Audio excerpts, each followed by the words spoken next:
Morning, everyone. I'm going to call to order the Board of County Commissioners meeting for April 12th, 2022. We will start with a salute to the flag.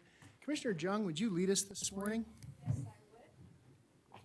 Thank you for the honor, Mr. Chairman. Salute, pledge. I pledge allegiance to the flag of the United States of America and to the republic for which it stands, one nation, under God, indivisible, with liberty and justice for all. Thank you, Commissioner. Madam Clerk, would you call roll, please? Of course. Von Hartung, Chair. Here. Alexis Hill, Vice Chair. Here. Bob Lucy. Here. Katie Jung. Present. Jeannie Herman. Here. County Manager Eric Brown. Present. Assistant District Attorney Nathan Edwards. Present. And I'm Jan Galasini, your County Clerk. Sir, you have a quorum. All right, we have lots of presents.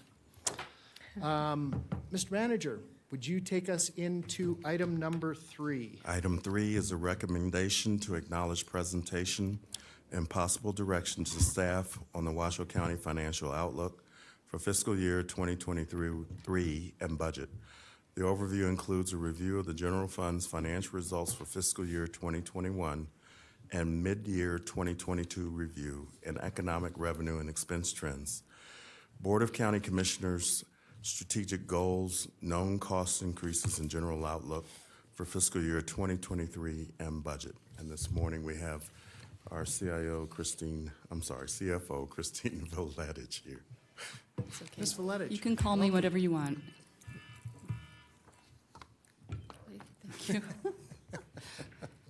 Good morning, Chair and Commissioners. Christine Voletich, Chief Financial Officer, for the record. Okay, so this morning we're going to take a look at our fiscal year 2023 financial outlook. We're going to talk a little bit about last fiscal year's financial results. I know that the audit was presented back in December, but we're going to go a little bit more in depth just on how we ended up with the general fund and why. We'll take a brief look at current fiscal year to date, and then we'll look at the outlook for next fiscal year. We ended last fiscal year with better than anticipated results, which is always good to note, right? We don't want to go the other direction. Revenue was about 20% higher than we budgeted, but I always want to remind everybody that when we were preparing the fiscal year 2021 budget in March and April of 2020, we all know what was happening, right? The pandemic hit, businesses were shut down, we had lockdowns, and the economy tanked there for a couple months. Now, there was a lot of debate, how long would it last and all of that, but erring on the side of conservatism, we put forth a pretty conservative revenue projection, and our actual C-tax came in quite a bit higher than that projection. Also on the expense side, that was, also came in less than budget. We put in some additional fiscal management, monitoring expenditures, and we also received CARES Act funding from the federal government that allowed us to offset some of our personnel costs in the public safety area, which also helped. Also, at the end of the fiscal year, we were able to reimburse the risk management fund. If you'll recall, we did the board authorized taking $3 million out of that fund and also utilizing our stabilization fund during the pandemic when we started to have the costs to respond to the public health emergency. And we had also not budgeted any capital improvement program transfers from the general fund. So we've been transferring about $7 million or so a year, which is still not enough, but we curtailed that for fiscal year 2021. And so at the end of and we were able to partially restore that towards the end of the year. So we had a good result, and we actually increased our general fund balance. I like to show this picture because what this graph is showing is the change in fund balance. Some years we use fund balance, some years we build fund balance. It fluctuates. It's not a reoccurring revenue source. And you can see, going way back to the Great Recession years where it was negative, and then very small increases going forth. 2017, we had the North Valley floods. Again, fund balance helped bail us out there with some of those expenditures. And then we've been building fund balance up until 2020. 2021, you can see that large increase there. And again, that is largely due to the really conservative budget that was approved that year. And then for fiscal year 22, which is our current fiscal year, we are anticipating use of fund balance, and we have budgeted that for our property tax refunds due to the legal settlement that we have to comply with. This slide here, it's got a lot of information. Some of the highlights, the Board of County Commissioners has a reserves policy, and it requires us to maintain unassigned fund balance, so anything that's not restricted within that fund balance, or what we call working capital, between 10 and 17% of operating budget, and we really need that for cash flow. The county's revenues don't come in evenly in a straight line throughout the year, but yet we have an average of over $30 million in expenditures each month to make sure that we have enough cash for. So that is really important. And then on the right side there, government finance officers, their best practices, you can see highlighted in blue there that they recommend no less than 2 months of working capital. So that's about 16.6%. So it's right there in line with the county board's policy. And then just a reminder, as I just mentioned, fund balance is not a reoccurring revenue. It's really a one-time savings. And as they recommend, should not be used to fund ongoing reoccurring expenditures that you're going to have year after year, because you can't rely on that money coming in. There are different components to the fund balance. So you can see up there the kind of the dark blue, that 27 million, that is restricted and non-spendable. Legal restrictions, a large part of that was for the first year of our property tax refunds. We've got committed. We've got the large orange there, that's the policy level, that's 17%. And we're required to budget our ending fund balance. The state requires that, NRS 354.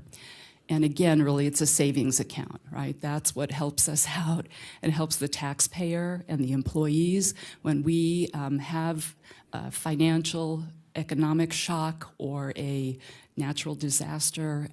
That money is, we've drawn upon it, and it has helped to allow the county not to have to lay off positions or cut budgets, so it's really important.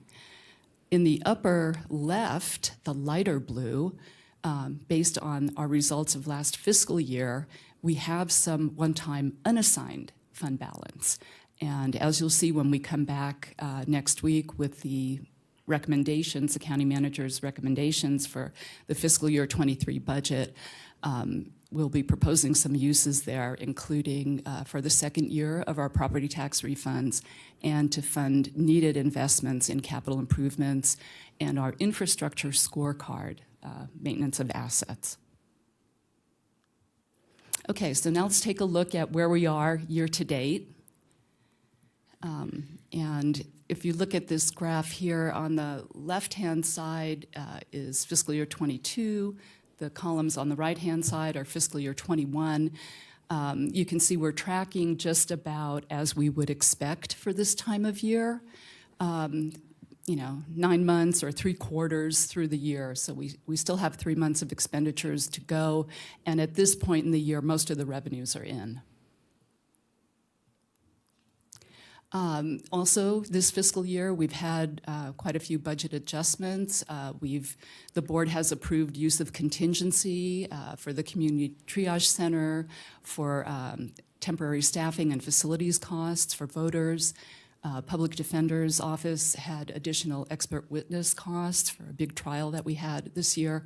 And then there's an item on your agenda today for alternative sentencing operating costs. And then also non-general fund, we have funding that we've received, American Rescue Plan Act funding, and the board approved these initial projects, sort of the first tranche of that funding. Also, back in January, the Board of County Commissioners held their strategic planning workshop. Some of the big takeaways that we have incorporated into our budget recommendations and really taken to heart: the infrastructure scorecard. Our community services department has implemented an asset management system, and they brought forth a scorecard of all of our different types of assets and where we were at in terms of maintenance or the condition of those facilities.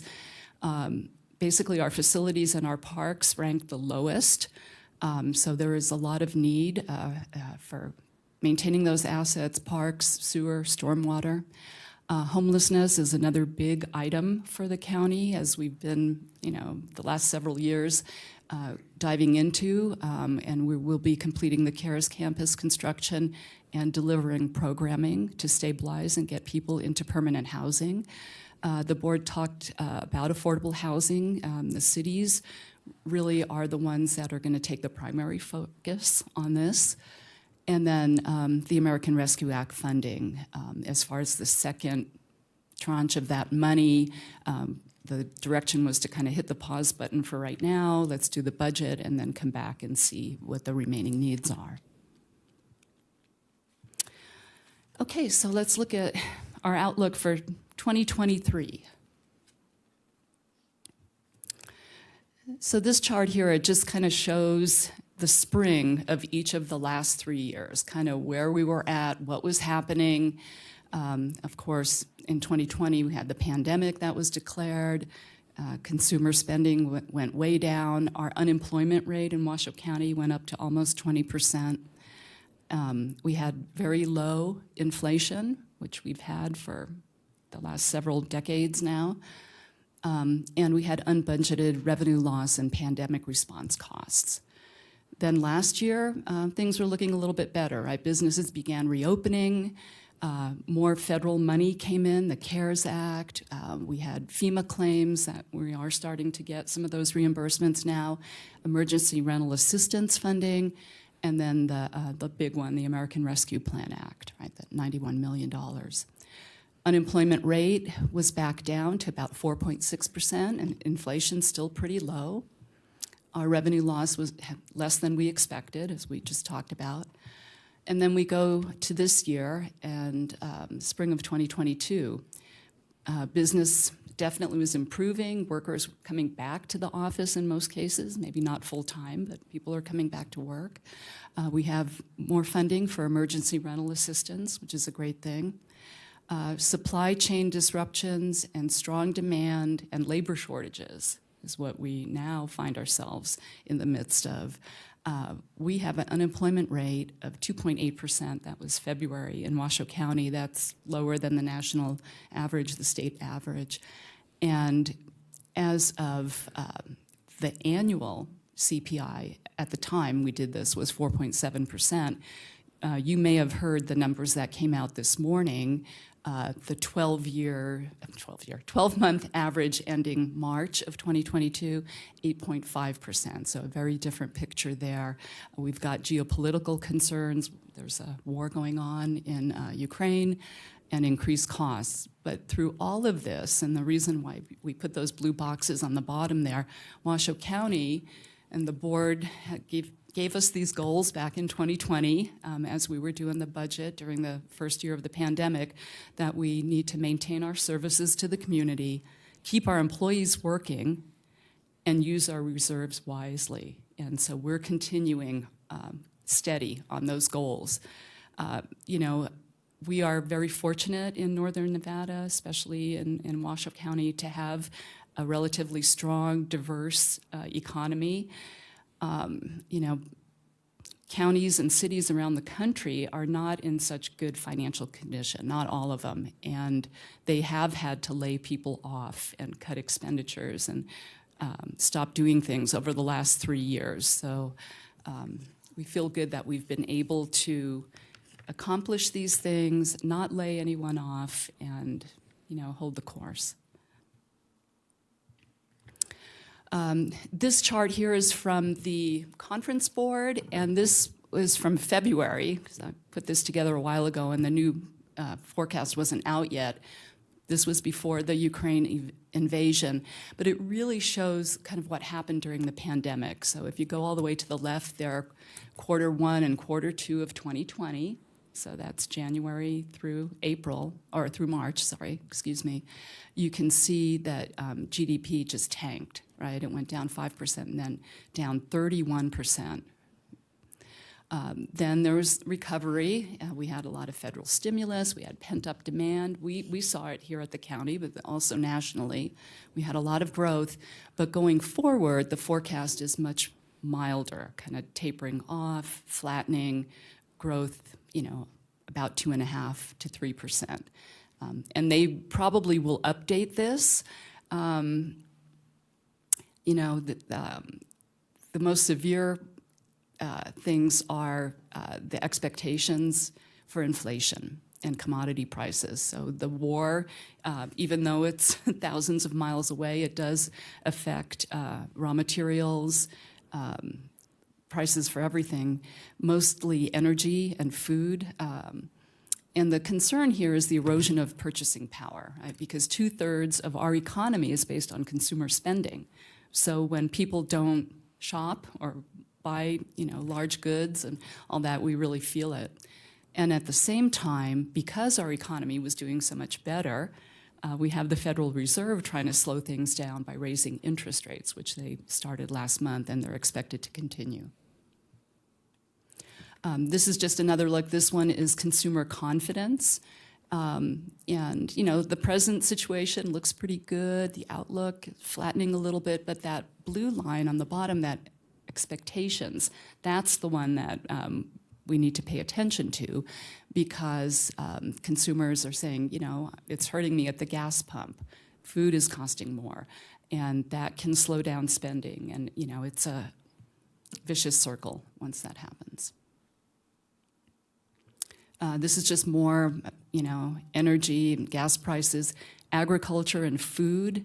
It's costing more for everybody to produce what they produce. And it was an interesting talk that I attended for UNR, and they talked about ag in Nevada, especially alfalfa, cattle, and dairy, which are some of our big products that we produce. It's costing them more, and it could have an impact. And then also for Washoe County, our costs are higher, right? So we have to build into the budget higher costs for utilities, fuel, supplies, constructions, and personnel. Nobody knows, of course, how long it will last. Some people have, or some economists have started to throw the R word, recession, around there. We can't really say, but for now, we're going with a flattening, a little bit, a slowing. And so as that happens, our revenue growth is going to slow down too. Property tax, that's our biggest revenue source. That's almost half of the general fund budget, about 48%. And the state's final projection for next year is an increase of 9%. It's interesting, since abatement went into effect in 2006, not nobody, but it's been tough for organizations, counties, and cities to actually hit the caps, the 3% and the 8%. This year is actually the first year that everybody is going to be at the cap. And so they're predicting 9%. Will that continue? Nobody knows. We don't think that high of a percentage is going to continue when we're looking out and doing our 5-year forecast, but nevertheless, that's what we're looking at for next year. For C-Tax, we're going a little bit more conservative than the state. I think the state is more in the 6% range, but about a 5.5% increase. And then you can see our other revenues, like fines and fees, they continue to trend lower, and all the other ones make a very small percentage of the general fund. So it's really 85% property tax and C-Tax. And so, having said all that, we expect that our expenses are going to increase faster than our revenues, and there won't be resources to support all of the needs, all of the requests in one year. And we're calling this our waterfall of priorities to consider. You know, first we have base budget. Those are the contractual obligations, supplies, utilities that we have to, they're increasing. We don't have any choice. We have to pay those things. We're also in the midst of collective bargaining with all of our employee associations. So we'll see how that is going to turn out. We have legislative impacts from the last session in 2021. Most importantly, AB 424, which requires a bail hearing within 24 hours. That's going to impact a number of our departments. And then also some mandates in the elections area. We have the second year of property tax refunds, as I mentioned, that we have to pay. We're obligated by a legal settlement. We have our CARES campus operations ramping up, so we're finishing the construction or embarking on the rest of the construction, but we also have staffing and other operations ramping up. It's a significant increase for the county. The infrastructure scorecard and capital improvements we talked about before. We have about $250 million in identified projects right now, and those ones that are, and you will see when the recommended budget comes forward, some of them are longer term out there. They're just estimates. So with the way inflation and supplies are nowadays, they could likely be more than that, but it's our best estimate at the time. And then we have above base requests from our departments, and they did a great job really looking at what their needs are based on their operations. The county has not added a lot of staffing since the Great Recession. Just in the last couple of years, we've been able to do a little bit more, but historically, we've not been able to. We received $35 million in requests, and most of that would be ongoing for personnel, about 142 full-time positions. So we don't believe that that can be accomplished in 1 year, but we certainly can do some of it. And that's all I have, if you have any questions. Turn my mic back on. Vice Chair Hill, I have you signed in first. I know I think all of us want to make some comments, but go ahead. Thank you, you Mr. have the Chairman. floor. And thank you, Ms. Valetich. This is a great thing to see for the board, and I have to just commend my fellow board members for being so conservative and really making great decisions during the pandemic, so you could put us in this really great position. So thank you for that. I just wanted to, on slide 11, which is our strategic planning directions, I just wanted to clarify on affordable housing. I don't think we said we have no role in affordable housing. Just for the community to see that we're not saying that it's not the role of the county, but we're looking at policies and then partnerships for permanent supportive housing moving forward, correct? Yes, thank you for that clarification. Yes. It's hard to get all that onto a slide. I know. I just wanted to make sure that, because Absolutely. we've been talking about it at the CHAB, and I've been very clear that the county also has a role in with that. So I wanted to make sure that I clarified. And then with fines and fees reducing, are we looking at just really not budgeting them as such a priority in the future, because we're seeing that there's a trend with the legislative preferences of not having folks pay for those as much, and they're just not as important. Well, we always true up our financial forecast or our revenue forecast based on what we're seeing in the history. So it's not, they are important. I didn't mean to imply that, but they have been trending lower. So Right. yes, we true up the budget to reflect that. Okay, and we're budgeting forward to have lower fines and fees moving forward. Based on our historical trend. Okay, because that's just something that I think we have to figure out how to recoup because of what we're looking at for legislative priorities from the state. Exactly. Okay. It's very important. Those are the only things that I have. I really appreciate it. It's a great presentation. I think you. the community should be really proud of this board, of the work that they've done to ensure that we're in a really great financial place. Thank you, Mr. Chairman.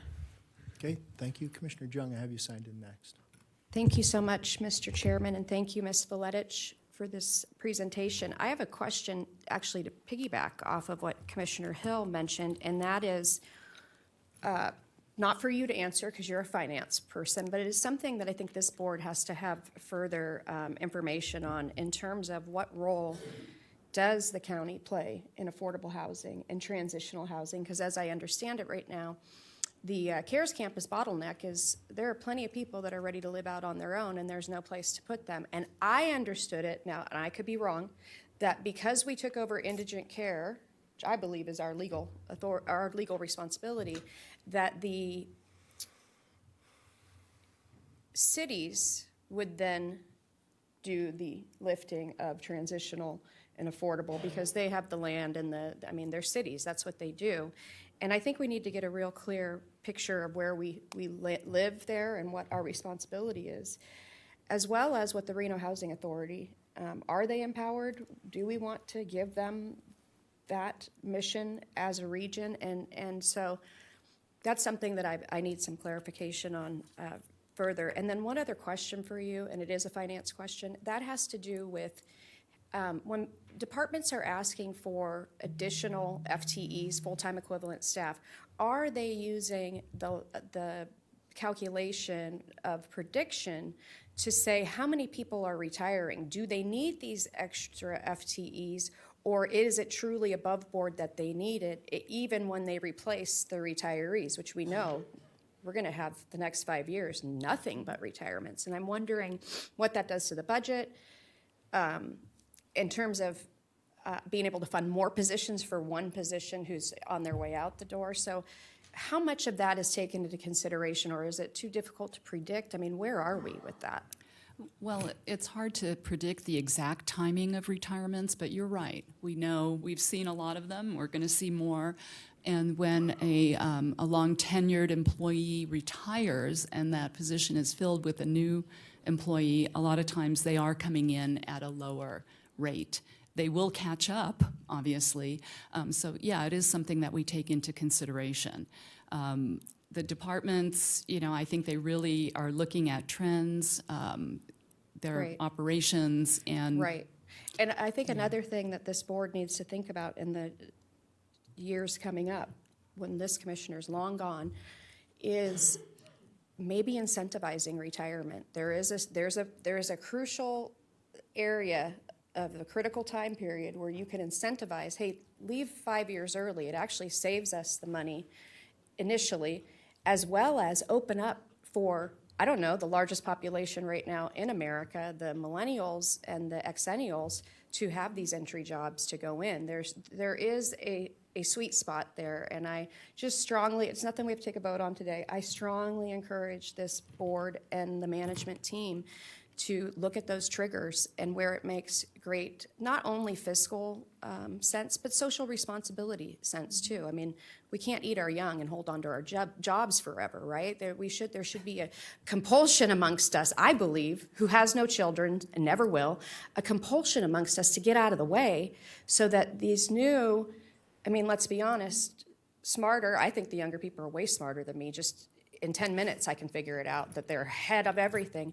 New, smarter, and best part, cheaper to come in and start their careers here. So I just strongly encourage that. The silver tsunami is also making way for a lot of opportunities to reinvest into the people that are ready to take on this role as a public servant. And listen, it's not a bad, it's a great career at Washoe County in northern Nevada.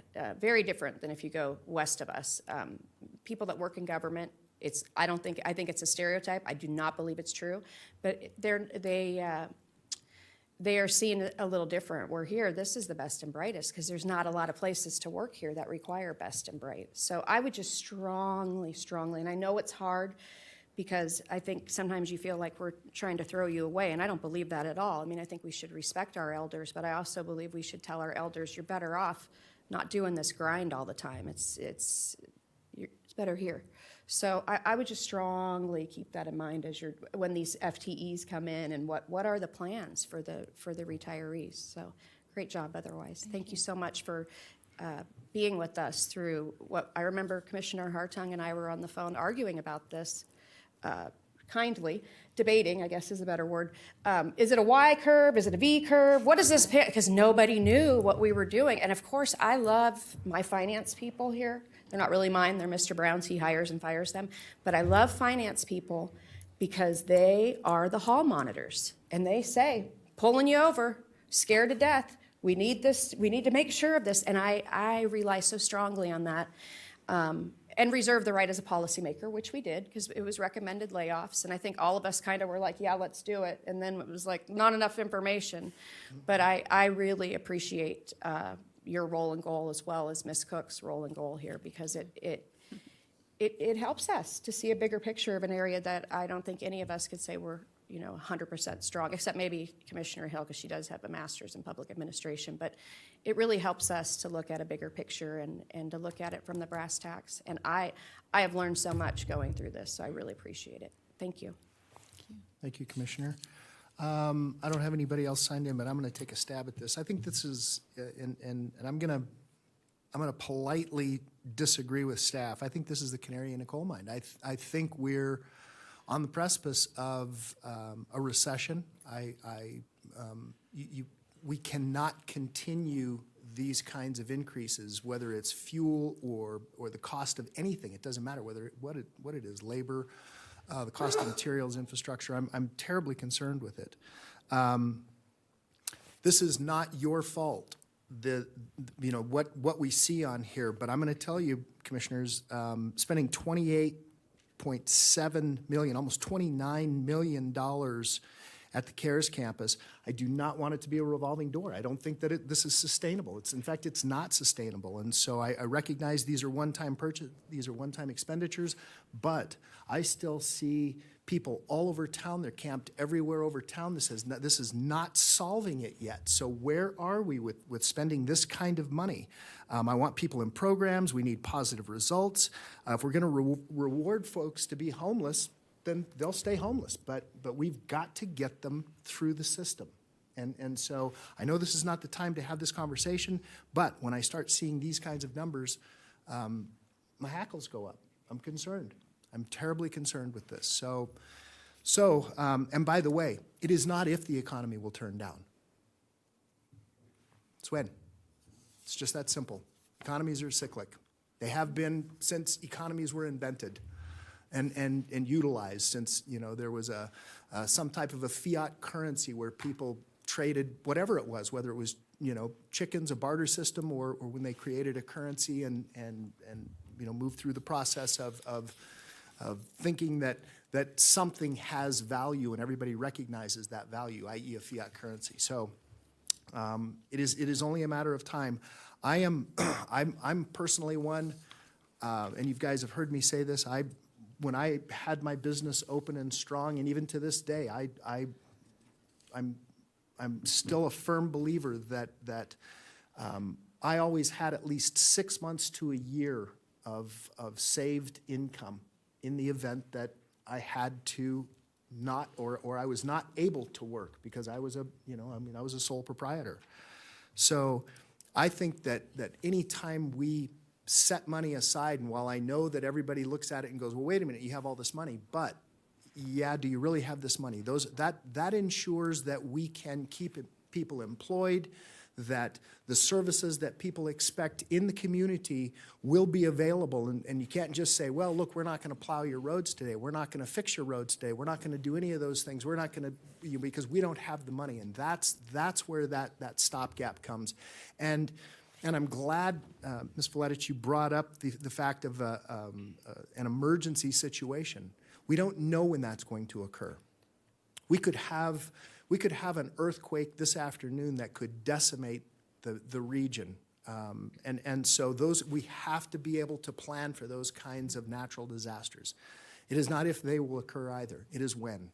It's just, that timetable. So I'm not trying to be gloom and doom, but I am trying to say prepare. That's all. Just be prepared. Just that simple. Commissioners, anyone else? Yes, Mr. Manager. Just a couple of comments on, and I want to thank Ms. Vladich for the presentation. Later today, item 5, you will hear from Dana Searcy who will address the homeless CARES campus construction costs. And also within that, she can address Commissioner Jung's questions about our role in affordable versus affordable housing and the clarification that the Vice Chair made. I would just point out, Mr. Chair, that, and to all the commissioners, this is the third year I've had the opportunity to see this presentation. This is the third year the county has exceeded fund balance in the general fund. It is the third year in a row that the county, in terms of general fund expenses, was below budget. This year, I think, was about 3.5% below what we budgeted for general fund expenses. This despite the fact that over that 3-year span, as you all know, we took on the construction and opening of our place. We took on beginning to retire the the Incline Village property tax payments.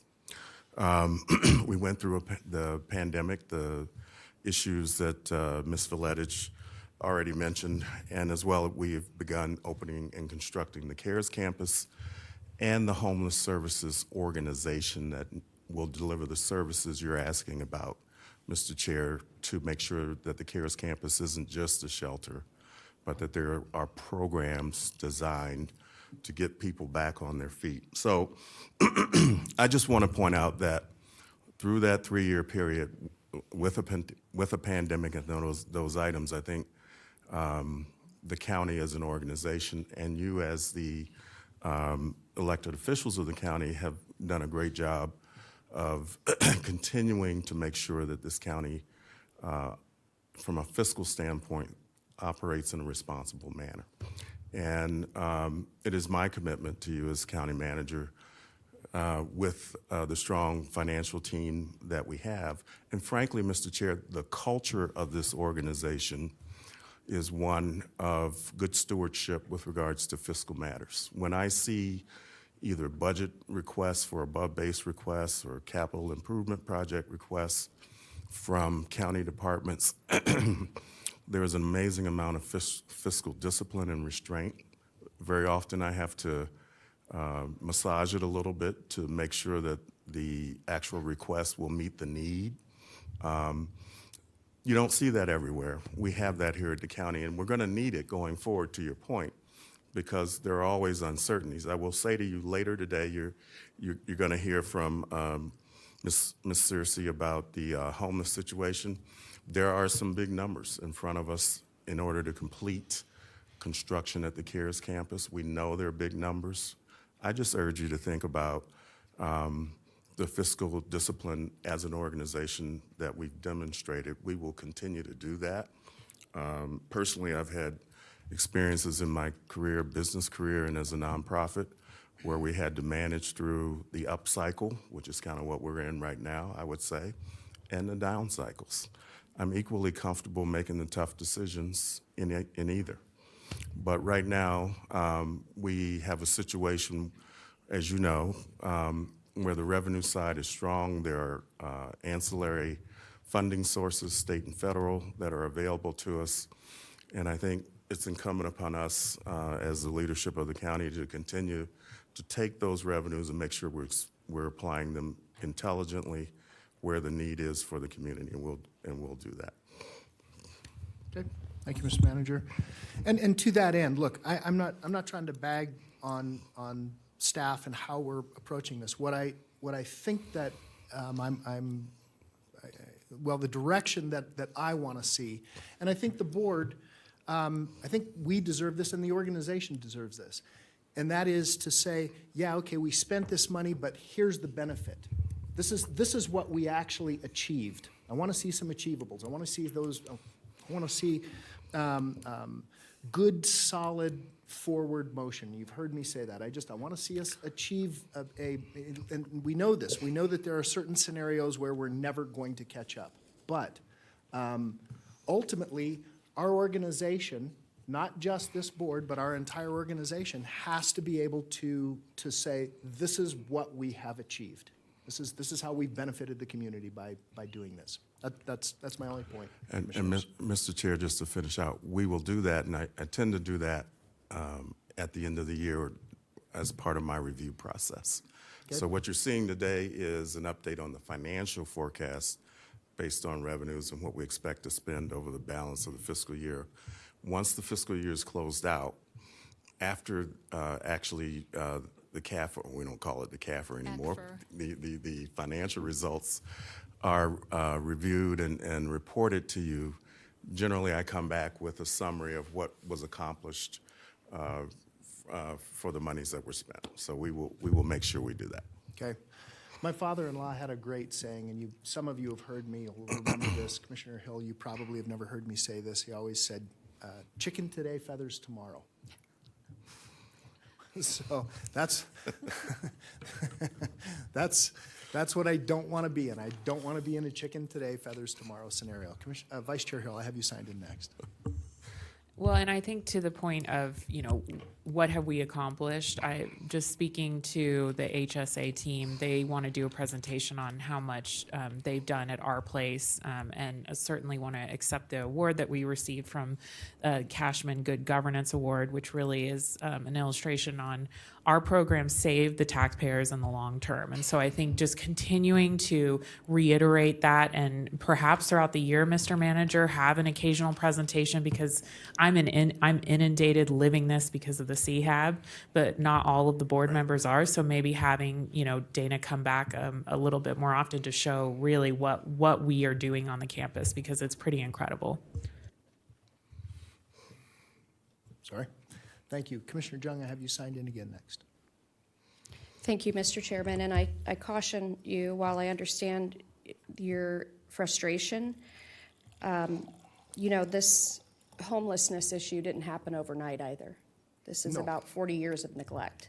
So there is no community in the United States that has been able to transform this as quickly as the frustration level that all of us feel about living in a community in which we are exposed to looking at third world conditions, which I think breaks the soul of every American, because it's not American. We used to travel to third world countries to see people living in that type of what I believe is unacceptable living conditions. So I share your frustration. I just hope to put it in perspective that this is going to take a long time, probably longer than what we wanted it to take. But I can tell you, in my neighborhood, I live by the university, so I see a lot of interesting, you don't need cable in my neighborhood, let's just say that, which is a good thing as far as I'm concerned. But I see a lot of interesting, and I've watched that community change, and I can tell you, I have seen a tremendous decrease of people camping on government property, public property. Now, private property, as people may not be aware, private property, it's the landowner's responsibility to address the issue of somebody trespassing on your property.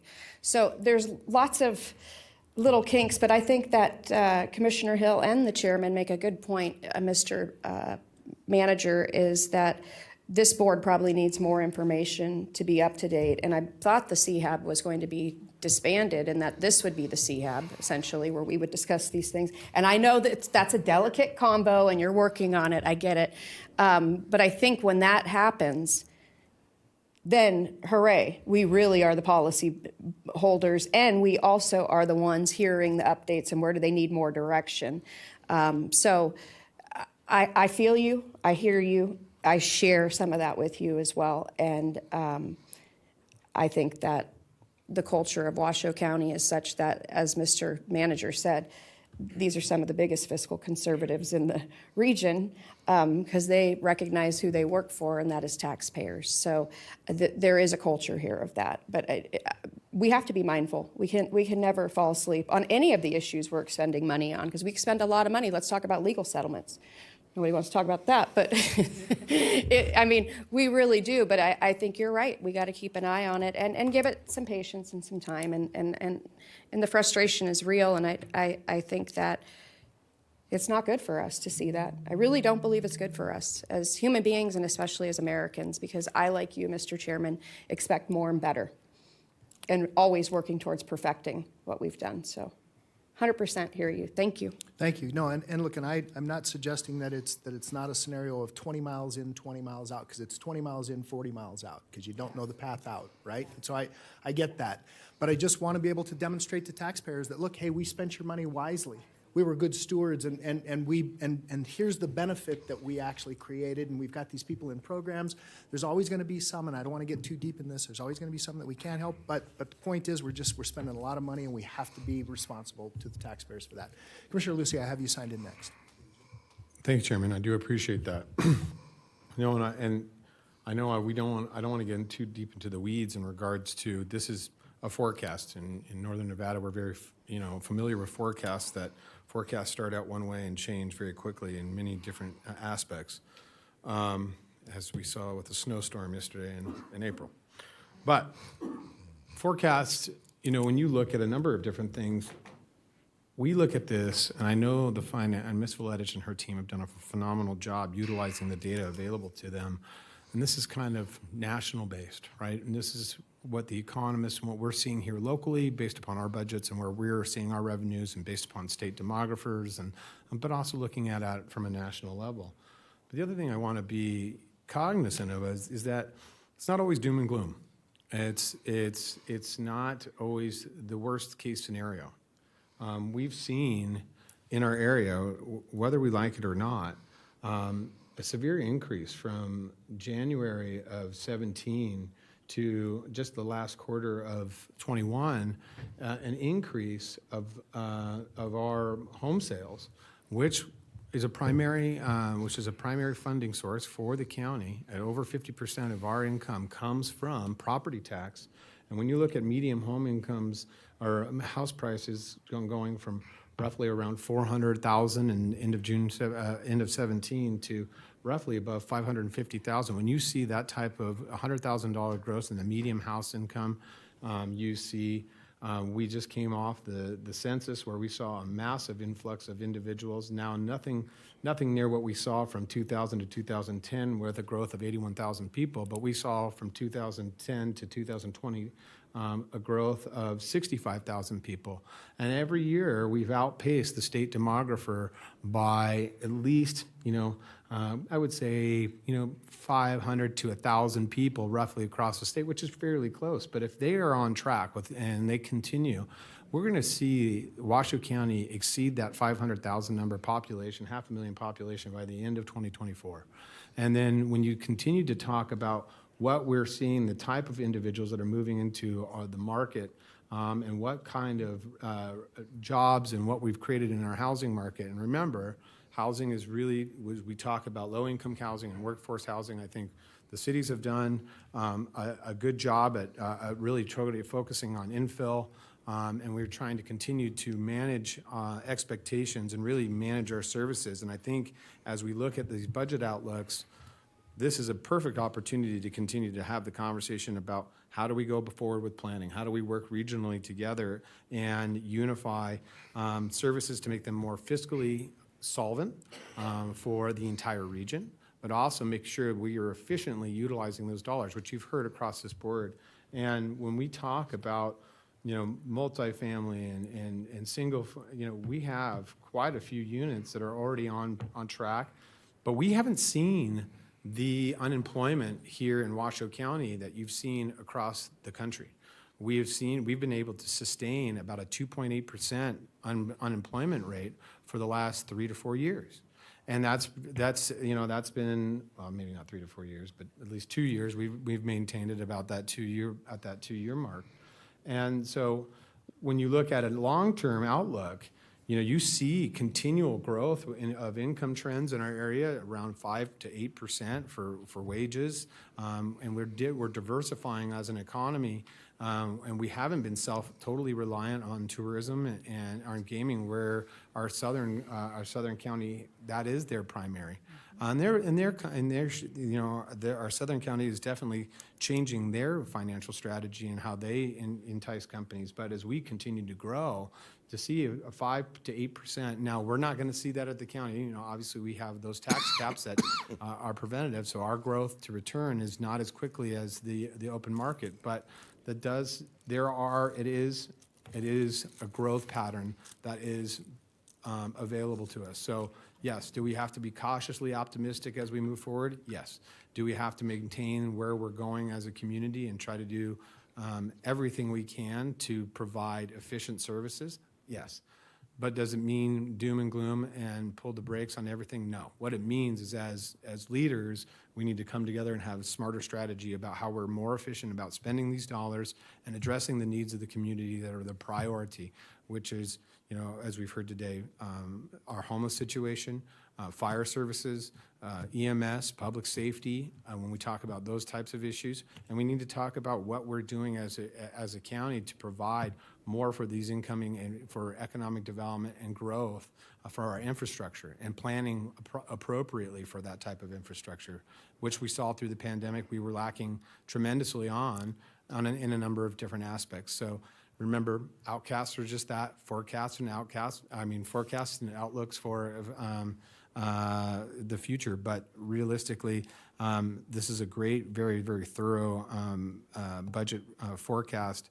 I just want to make sure that we're staying not all doom and gloom, but there are some positive outlooks in the future for us. Thank you, Mr. Chair. Thank you, Commissioner.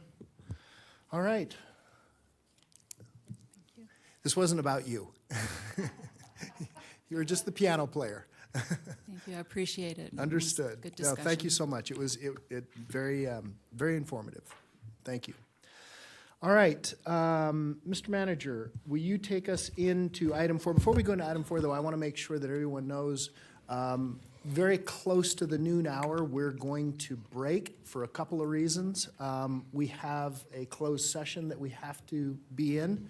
And so that's one of the things, and at that same time, we'll take a break for ourselves.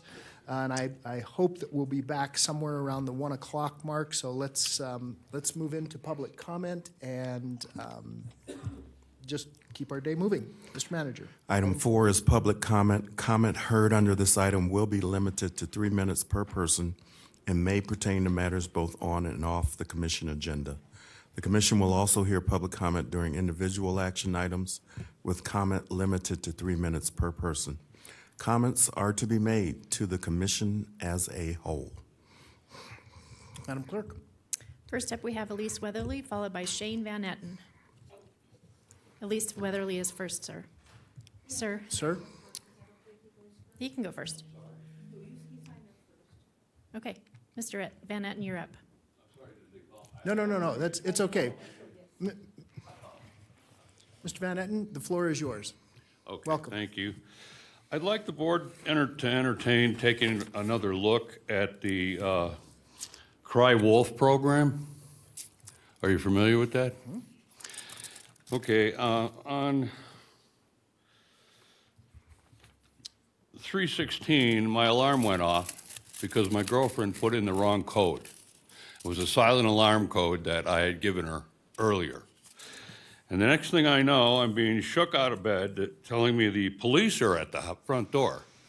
So I rushed to the front door in my underwear. I'm standing there, and I'm talking to a Washoe County sheriff. Now, about 10 days later, to add insult to injury, I had to pay $100 to do that. So my question to the board is, I was a building engineer in Chicago for 28 years. I have a lot of experience with alarm systems. And in Chicago, we got 4 free alarms a year. And then they built a new building in Mokina, Illinois, and we got 4 free alarms there every year. I don't know why Washoe County can't take some compassion into consideration for people. People make mistakes.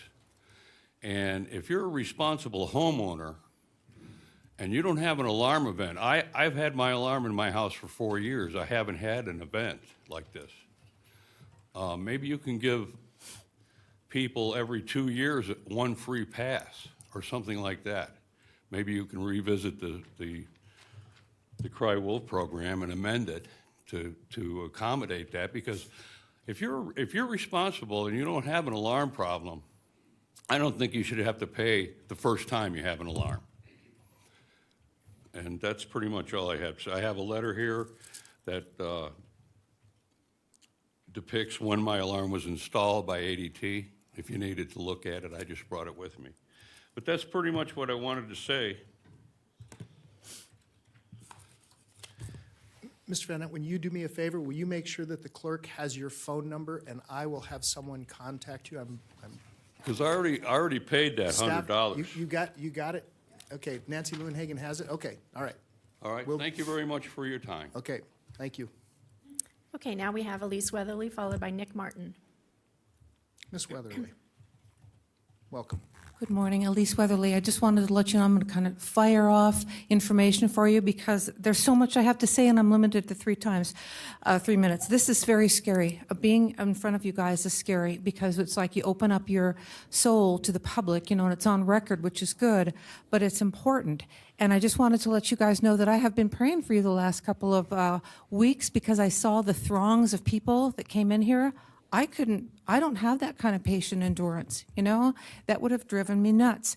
What I will just say is they had mentioned mistakes. Yes, I made mistake. I wear my mistake glasses today. This is evidence that you can run over your own glasses in the parking lot of the best sound engineer in the universe, in Mirage Sound Lab in Sparks, and still, thanks to Dr. Kroll and Lighthouse, still be able to wear them with just a little bit of duct tape, right? That's okay. I've been trying to teach kids budget. It's so awful, but you have to budget, you have to plan. You know what I did with my budget when I was told that it probably wasn't worth me to go into the studio as much as I have been, but it's like this, it's my refuge, it's my sanctuary, and the product that Tom Gordon comes up with is amazing. But we still do the budget. I have my property taxes budgeted. It's already set aside. Thank you. The other thing, too, is that my engineer, you know what? He calls me names sometimes. Do you know what he called me? He called me an accountant, Joni Mitchell. And I went, thank you. That was very nice of you. Yes, we go in and we do music, but it's always like everything is precise and documented and budgeted and all that kind of stuff. But I will say that there was a man in our midst. By the way, I am going to write a song called The Board of Clowns, but it will not be for this board. It will be for another board of the Homeowners Association that I'm a part of. I will say that tone of voice does matter, okay? So what I'm going to do is, have you guys ever heard of Ralph Woolfolk? He is a police officer in Atlanta, and he's got this commercial, and they have this bouncy music coming up, and he's there with his gun and, and his badge and all that kind of stuff, and he's telling us with a smile on his face how to be safe, right? Go, well, we need to pay attention because guess what? Why am I not happy? Because there are monsters in our midst, and until they are removed, I will just simply be content with what I have. All right, so I'm going to have a young lady that I met through Tom Gordon. She's already done the recording. She's going to say, fire, fire, fire in the hole. And we'll say, okay, so if there's a fire, did you know what Ralph says? He goes, don't call for help. He said, call out for fire because more people will come and help you if they think that they're in danger too. This is what we've got. I wish that I had more time because I don't think that homeless stuff is going to work unless there's a reciprocal arrangement that, like my daughter, yes, I'll help you, but you have to show that you are going to work for it. Thank you, ma'am. Nick Martin, followed by Mark Newman. Mr. Martin, welcome. Good morning. I'm Nick Martin, 42-year resident of Washoe County, and I know it's a done deal now, but I just have some observations and comments about the Herman bill, okay? It was no surprise to me that you social justice warriors voted unanimously against it, okay? I think that when I was here on what was it, middle of last month, we had the meeting, I was amazed, first of all, at how many people showed up. And then in my naivety, I assumed that many of them were there to support the bill. But one after another of them got up and trashed it. And what I realized was every one of them was using a script, either their phone or a piece of paper. And I realized the Democrats had bussed them in from other areas, and they really don't have any skin in the game. I talked that day and I said, this is the first and last time that you will see any of those folks, and I firmly believe that. The people that were for the bill, you've seen myself and others numerous times, so we have skin in the game, okay? I don't I don't disparage you. I'm not trying to be mean, but I'm kind of angry. I'm seeing my country kind of fall apart due to a lack of leadership. I mean, voting down that bill takes us far afield from anything akin to voter accountability, and that's what we need. That's one of the huge issues right now.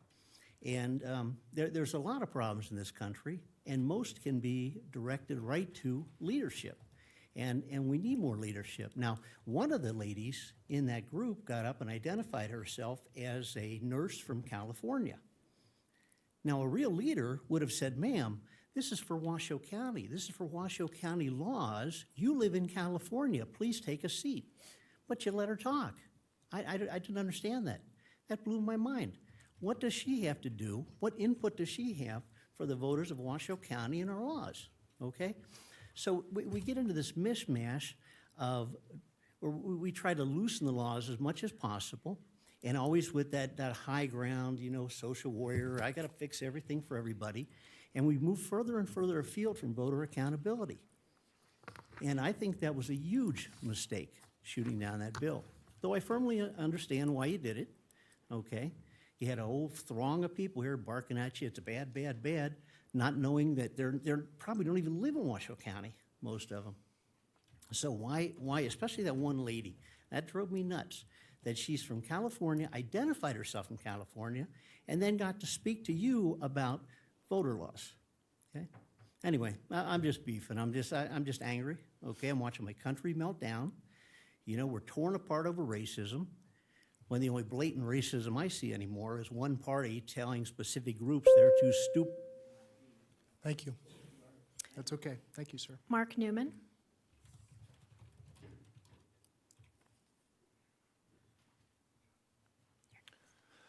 Welcome, Mr. Newman. Good morning. Good morning, Commissioners. For the record, my name is Mark Newman. I'm also on our HOA board for Highland Ranch, and I'm also on the board for Sun Valley Citizens Advisory Board. My main concern today is the infrastructure that's coming into Sun Valley.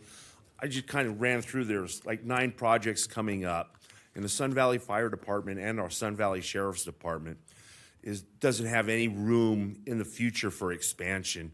And it's kind of concerning to me that right now, the Sun Valley Fire Department just last month had 197 calls for 1 month. That's the most in Washoe County. And coming up between Five Ridges, Mesa View, Falcon Ridge, First McGuffrey, 2nd Avenue, Highland Village, Chocolate Drive, we're going to be adding roughly somewhere close to another 10,000 more homes out there within the next few years, with no plans for anything for development, for the infrastructure, sewage drainage, or anything else in Sun Valley. And I really appreciate if all you commissioners, before you go out and make your decision that, yeah, let's put in another 1,000 apartments instead of single-family homes, they can handle it. We can't handle it out there. Right now, it takes 45 minutes to go less than 3 miles in a morning rush, and it's even worse coming in off of 395 coming into Sun Valley. Highland Ranch is just going to be inundated with traffic, and Highland Ranch Parkway and through Highland Ranch homeowners and up 7th Street into Lemon Valley. That is the only through north valleys and North Sparks. And it's going to get even worse with the more traffic that's going in and all of everything that's going in North Valleys and North Sparks. We really have to think heavy on infrastructure with the finances that's coming up. I know it's going to be hard, but from what I can understand, there's nothing in the plans till 2040 for any infrastructure improvements in Sun Valley. Our roads are getting really bad, heavily crowded. More homes are going in, and there's still just those 2 little things where they paved over the dirt roads. They're not expanding. There's no sidewalks. There's a lot of people being hit and killed within the valley itself, Highland Ranch Road and Sun Valley Boulevard, because of the lack of proper road structure. I'd like to thank you all very much for your time, and I'll see you at 1. Have a good day. Thank you. Tracy Hilton Thomas, and then Nicholas St. John. Go ahead. And I do have a document that Ms. Hilton Thomas would like me to pass out. Welcome, ma'am.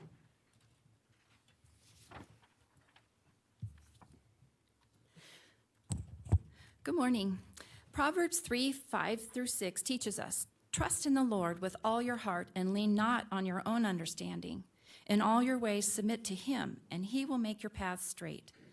God never compromises integrity for achievement. So it is with disappointment to see the registrar compromise her integrity for a recent NBC appearance on January 27, 2022. I have always appreciated her efforts to remain unbiased when it came to our elections. Unfortunately, her comments made it clear she has chosen a crooked path and no longer has the capacity to remain neutral at this time. She states, "We are trying to combat ignorance with information." However, the propaganda she and staff have provided you through rose-colored lenses is less than transparent. They have withheld the unpleasant facts regarding our elections. When asked about the safety of election workers, it is with great surprise she finally admitted concern for our poll workers and fear among poll workers of what could happen this year. She fails to include contact with observers, electioneering, and bad actors from within our community, and more importantly, from outside our community, that have only escalated with every election. Staff has neglected to inform you of the repeated 2020 disturbances at the Sun Valley Community Center, the Northwest Library, Spanish Springs Library, and the Sparks Library, or the bribes taking place on our Indian reservations right here in Washoe County. Lines at polling locations are nothing but a captive audience for bad actors, lines which are only a result of electronic ballots. There are no lines at the drop boxes. Voters can deliver their completed ballot in person, quickly and safely, without interference from electioneering or bad actors. Drop boxes are the only option that assures an efficient flow of voters. The NRS allows counties to provide a centralized voting location, i.e. the registrar's office, for elderly or disabled voters requiring the use of specially equipped voting devices. These devices are not defined as voting machines, but rather the special equipment connected to the machines if machines are used. In my 20 years working polling locations, I have seen this device used once on the second floor of the Student Union at UNR. There is no evidence of elderly or disabled voters being incapable of submitting a paper ballot on their own or with assistance of an election worker. Washoe County has already proven it has and can complete an election successfully with reduced dependence on electronic ballots. The 2020 primary election was conducted with one location, resulting in more than 50% savings in the election budget. The 2020 general election was conducted with 50% of voting locations having no electronic ballots. So we are already halfway there. The primary election is the perfect opportunity for trial to run for no electronic ballots. You have nothing to lose and everything to gain. Thank you, ma'am.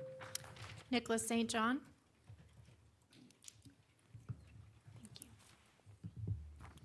Welcome, Mr. St. John. Thank you. For the record, Nicholas St. John.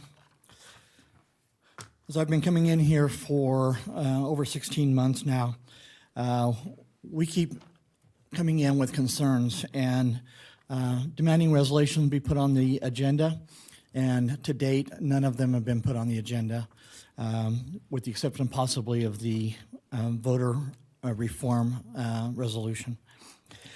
We are still very concerned about the vaccine passports and medical intrusion into our lives. So I actually demand this board put a resolution on to ban vaccine passports for this county. We've also come before you demanding a Second Amendment Sanctuary County resolution, and that has not ever appeared on the agenda either for discussion. This morning, as I came in, as we've been doing since May 25th, we have encountered a violation of our Fourth Amendment rights. And although I have a public records request into the manager's office, still have not gotten anything back satisfactory as to why the metal detector was put in place and why it's only here during the county commission meetings. This is a violation of our Fourth Amendment, the violation of our Nevada Article 1, Section 18, and to force us to go through that is a violation of NRS Code 207.190, where I'm either forced to go through that and submit to it, or denied my rights to come in and redress or have our grievances brought in.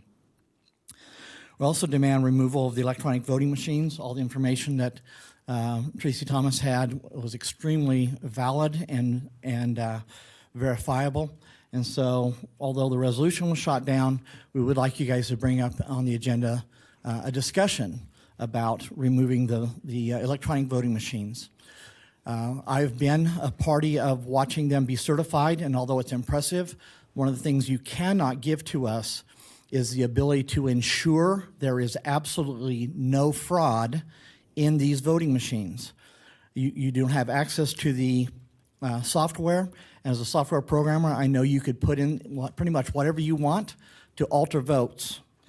And finally, I'm going to make a comment on item 23 as something alternative to spending $340,000. I'll give more information on that, of something I'd like you to seriously consider.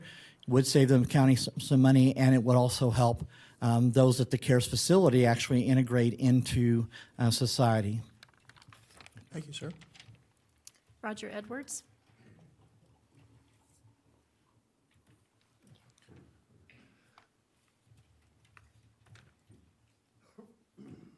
Welcome, Mr. Edwards. Well, good afternoon. Elected public representatives all. And, you know, I'm just heartbroken that these chambers aren't filled every day, so that the community can see what really goes on and what has to be done and what has to be dealt with and what has to be managed, has to be approved. It's mind-boggling, really. But I'm recently applied for an upcoming open position on the Planning Commission again, and I was amazed to hear that planning projects, development projects, have been removed from the Planning Commission's purview and sent over to Board of Adjustment. The Board of Adjustment, by definition, handles things like, you know, special use permits and variances and that sort of thing. And the Planning Commission, by definition, handles planning projects. Now, I don't know if you guys had a part in that decision or if that was just a deputy county manager who made those decisions along with the planning manager, but that needs to be corrected. There's no purpose to having a planning commission if they aren't doing project planning. So please look into that. As you probably know, my other concern is I'm a 27-year now resident of Golden Valley. We have a pilot program, water recharge, that's been shut off because it worked too well. We never saw that coming. But anyway, we've got over $1 million now in that account between hardware and cash on hand. And we're still charging our customers, or all of our residents, 630 residents, $22 a month for service we're not providing. I refuse to pay mine. If they put a lien on my house, I'm going to sue you guys. You need to shut this project down. It's real simple. You shut down the charges, you're not providing any water for recharge. And we own our own water rights anyway, we paid for out of our pockets. The charges need to be shut down immediately, and then we can sort out the details on how we're going to deal with the project. We don't need to do away with the project, because at some point we may need to recharge more, but right now the water's coming out of the ground and the houses in the lower part of our valley. Well, we never saw that. But in some years we did put 55 acre-feet of water in the ground. That's a lot of water. So we accomplished what we needed to do. We broke down the nitrates. We brought the water levels up and everything else. But we just need to shut down the $22 a month charge. This is nonsense. All right, please look into that. Thank you. Thank you. Wayne Gordon.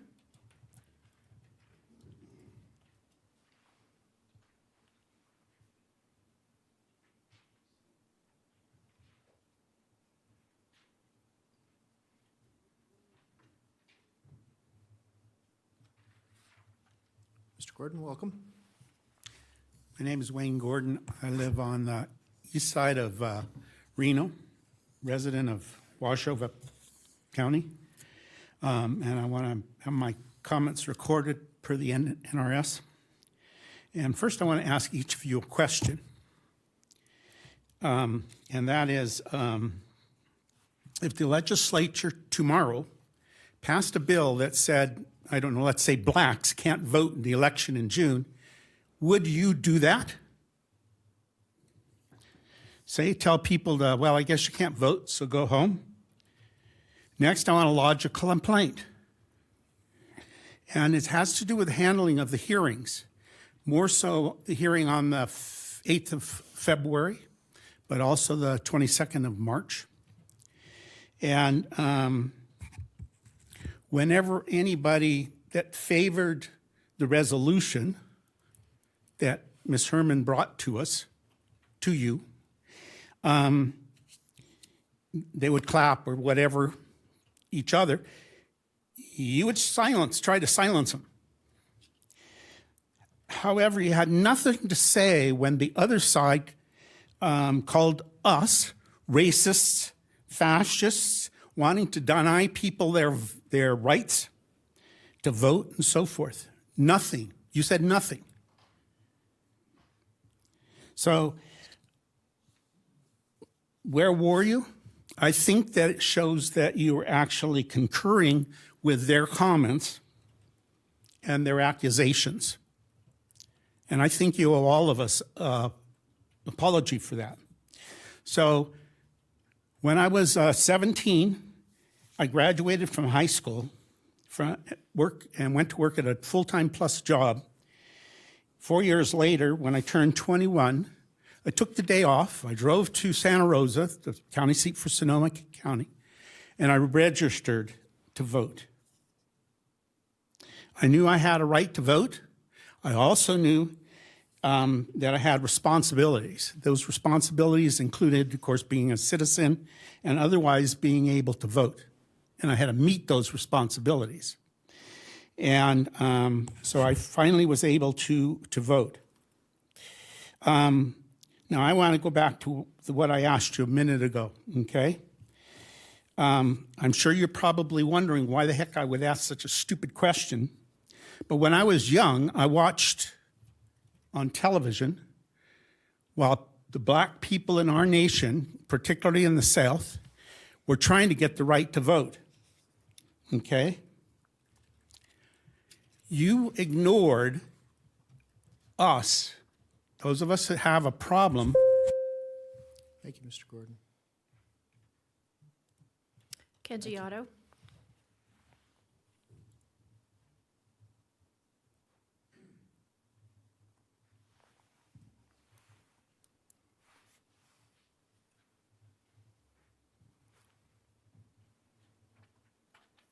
Welcome, Mr. Otto.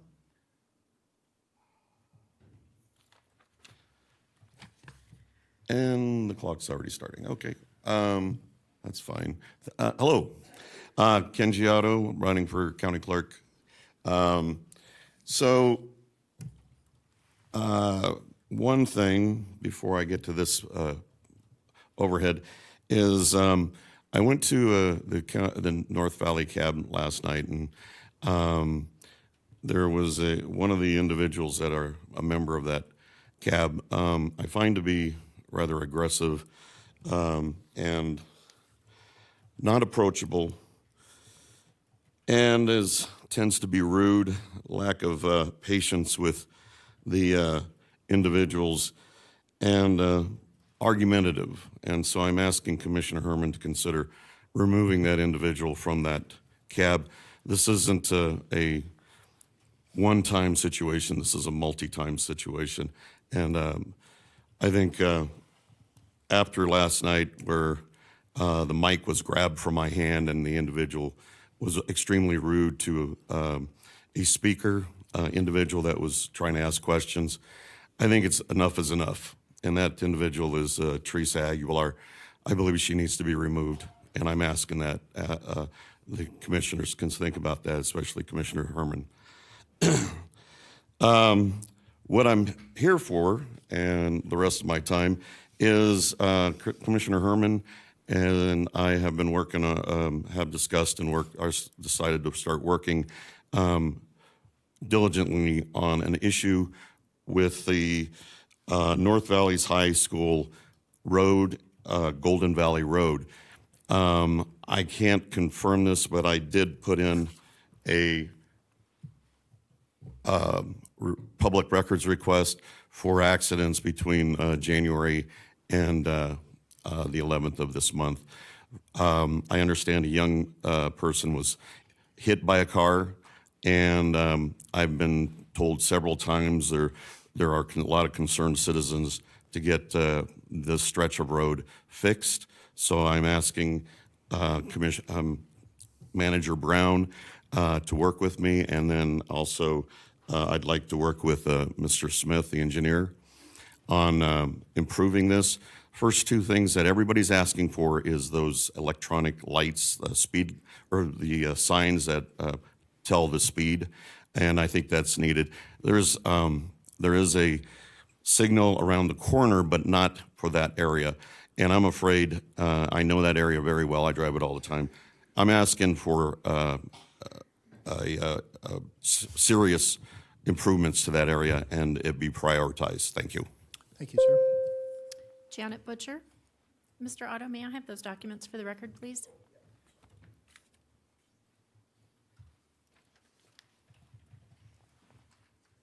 Thank you. Welcome, Ms. The Butcher. overhead, it's on. Janet Butcher for the record. Please ensure my comments are entered into the public record. Quick note, it's not Ukraine, it's our current administration that's causing inflation.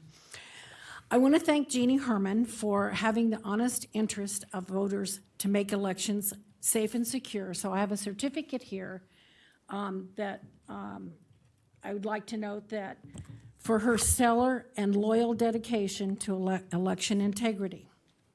I would like to thank the rest of the board, especially one who managed to prove my statements of February 22nd, 2022 to be correct when I said I am very disappointed in the shenanigans that have taken place over the voter integrity resolution being placed on the agenda and suddenly stripped. Was there not enough time to gather the out-of-town and out-of-state protesters, Antifa and BLM, to get them over the hill? Yes, pun intended, to be present at this meeting. End of quote.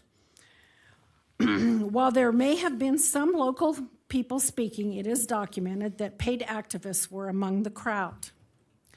So I don't want to leave anybody out. I have certificates for Vaughn, Hartung, of a certificate of disappointment for not taking control and not standing up for voter integrity.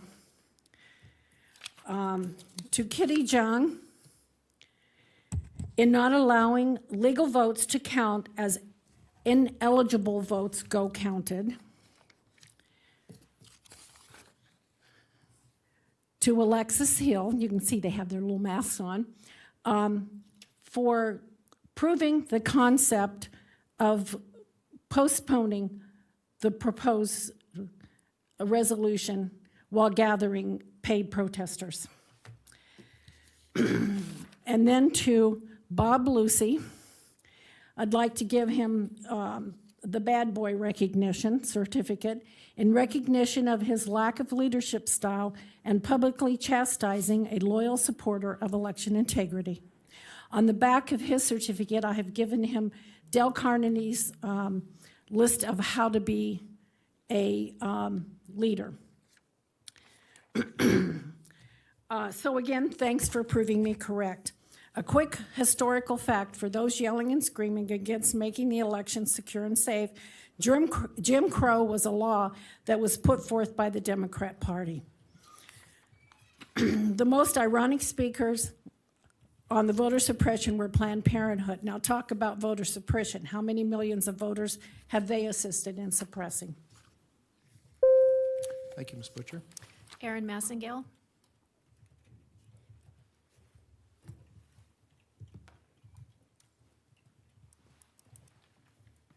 Welcome, Ms. Massengale. Good morning. I'd like to request that you pass a resolution to ban procedure verification system. I have come and stood on my hill week after week regarding this and other health freedom issues. And I want to make clear that I request this not only for patrons and businesses and employees and employers, but I request this not because this is an anti-vax request. This is a request of medical privacy. And this is a request of protecting human and civil rights, which is something that we should all be protecting, regardless of what that issue is. So again, I request that we ban vaccine passports digitally or otherwise for employees, employers, and for businesses with their patrons. Thank you. Thank you, ma'am. Mr. Chairman, I have nobody else signed in. Okay. All right, we will close public comment, and we will bring it back to the board. Mr. Manager, that takes us now to item number 5.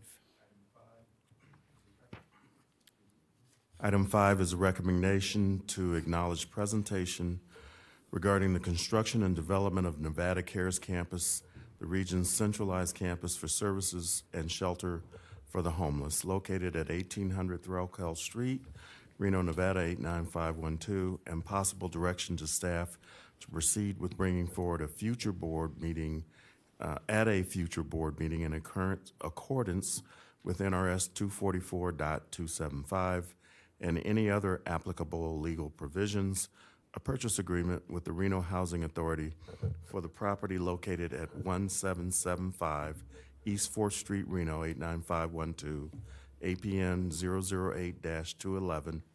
008-211-50, estimated purchase price of $5 million. And we have Dana Searcy here in chambers, Mr. Chair. Ms. Searcy, welcome. It's nice to see you. Nice to see you too. We haven't seen you in a while. I've been busy.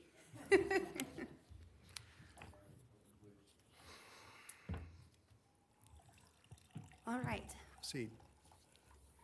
Dana Searcy, Washoe County. Today we are here to share with you an update on the CARES Campus construction and development. Really focused on our Phase 2 and Phase 3 elements of this plan, but then also an overview of what our budget looks like today and how we are planning in the immediate future for the construction that's going to start very soon. And lastly, we'd like to end with a conversation about the Reno Housing Authority property that is currently part of the CARES Campus that we would like to discuss a purchase with you today. So this is a look at our campus as it stands in the future, current designs. Phase 1, again, just for clarity, included all of the site work and the sprung that was built by the City of Reno last year. And we are approaching May 17 is the 1-year anniversary of the campus opening. So first we'll take a look at Safe Camp. This, if you'll recall, we have our temporary site up and we have made it through winter. One of the things that was learned pretty quickly, mostly during the smoke and the heat of last year, was that the tents were not going to hold up to that kind of weather. It was always intended that we would look for, in Denver, they use ice fishing tents. There's a couple other heavy-duty hunting tents, that kind of thing. And really what they have all proven is that the winters at our elevation are just a little too harsh for that. And the sun and the elements beating down on the fabric also is not something that can sustain the environment. So we looked for something a little bit more significant. That's our Mod Pods. Many of you have been out to see the Mod Pods. They're in place right now in our temporary shelter. So we've been pretty happy with them. We'll see how they hold up next winter. But all in all, it's been a very good experience to see our Safe Camp transition into what really is something that people can belong to and make their own and really grow and develop as a housing first model. This is what the Safe Camp looks like site plan wise. This includes 50 of those Mod Pods that will be placed inside the camp. one of the things that we took the time to do was to fill the bowl. So that bowl was about 35 feet from the top of the rim to the bottom. It is now about 6 to 8 feet, depending on where you are. And what that did for us is, one, it removed a lot of our concerns around getting down such a steep slope, all of the fire trucks, all of the wheelchairs, that kind of thing. It's a significant impact during the weather. But it also allowed us to grow a little. And so what you see here on the left side of this is an extra acre of land that will be reserved for future development of the CARES campus and hopefully a housing project. Phase 2 we'll talk about is the sprung, the bathroom buildings, the restrooms, laundry, and the improvements in here. So the biggest improvement that's going to happen inside the sprung is the division of the space. So we have 604 beds currently inside the building. It's a lot for staff. It's a lot for the people in the building. When you walk in and you can see, as far as you can see in each direction, it can be pretty overwhelming. So one of the things that we worked through, was to ensure that each section, upon recommendation, is no larger than about 100 people. So it's divided into 6 different sections now, and that really will allow us to work with that specific population, separate populations. We have still over 70 women inside the building, so we now have a women's section. This will allow us to do that on a longer-term basis. Another section that will come about is frail. We have a lot of seniors. We have a lot of people with disability that we would like to be able to separate out. And we also have a pretty good size working group, those who have a job and are really looking for a calmer environment so they can come and rest and get back to work. So we'd like to create a section for them. So again, this gives us a lot of flexibility. You'll hear that as a recurring theme, so that this campus can adjust and meet all the needs. And then also our cubbies. One of the things that we've seen a lot of success over at our place with is this smaller individualized space for a bed and your private belongings to be with you. If you're engaging in case management, then you will be offered one of these places. And then this is just a quick look at that bathroom, shower, laundry building.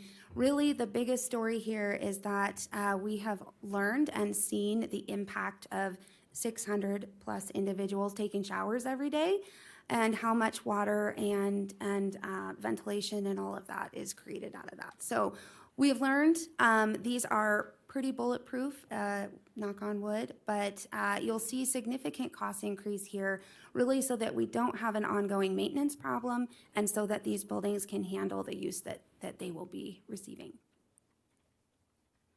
This is our phase 3 building that we're going to take a look at here. This rendering is just an initial rendering, but it's taking shape. This is going to be the largest building on the campus. It will, other than the sprung, of course, it will include our welcome center, which will have security, intake, diversion, all of that kind of work will happen in this general lobby. We will have a very large case management and training space, therapy space. Our mental health counselors will be there. Our partners that come on site, there'll be space for them to meet with their clients and offer support also. And then there is a dining room and a warming kitchen on the far side of this. The second floor will be all admin offices. It's not as large as one might think, but most people are on their feet. But we really needed a dedicated place for staff to get away from the hustle and the bustle of what's going on downstairs, have their lunch, lock up their stuff, and files and that kind of thing. This is a look at the dining hall. And a few renderings of that case management and intake space. And this is a view from the outside. You can see the new bathroom and restroom and laundry buildings. One will be on the north and one on the south, and then that new large building to the south. And then phase 4, We are in the middle of design with these two buildings right now. You can see they sit on that Housing Authority property. Phase 4, the purple building there, is our supportive housing. This will be 50 units of double occupancy, and these are designed to, in all full requirements of HUD permanent supportive housing. Right now, the intent for the campus is to keep these units. We'd really like to use them for people in transition to supportive housing. There's long wait lists, that kind of thing, but it allows us to get them outside of the sprung, get them into a stable environment, and start therapy and services. And then in addition to that, it allows us to try a lot of different ideas that have come about, things like roommates, couples that are looking for apartments together, that kind of thing. We can try that out before we get people into an apartment and find that things don't work, and now they've got, bad history on their credit. Also, on the very west end of this, on the dark red, is our resource center. One of the things that was initially identified as a need on the campus is a community resource center for anyone who needs help, whether they are about to become homeless, whether they're being discharged from the hospital or from jail, whether they just need a meal, or community court is something that we are talking about housing inside this building. This will be a location that no matter the need, if you need anything related to housing, we can get you to the right person from that location. It's one of the things that we find as a theme in our community is we have lots of resources, but no one is an expert in all of those resources or how to get access to those resources. This is where that information would be housed. A lot of these services that still exist down at the CAC, like community mail, that kind of thing, will also be moved to this location so that we do not have individuals having to travel all the way down 4th Street to do these basic things. And we're going to switch gears to the budget. So one of the things we want to talk about is why did this budget increase? What happened as we went through development, as the world has changed, as costs have gone up? What have we seen? So one, this is the site plan that was shared with everyone in August when we signed our interlocal agreement. You can see it's all crammed on that 1.5 acres close to the sprung.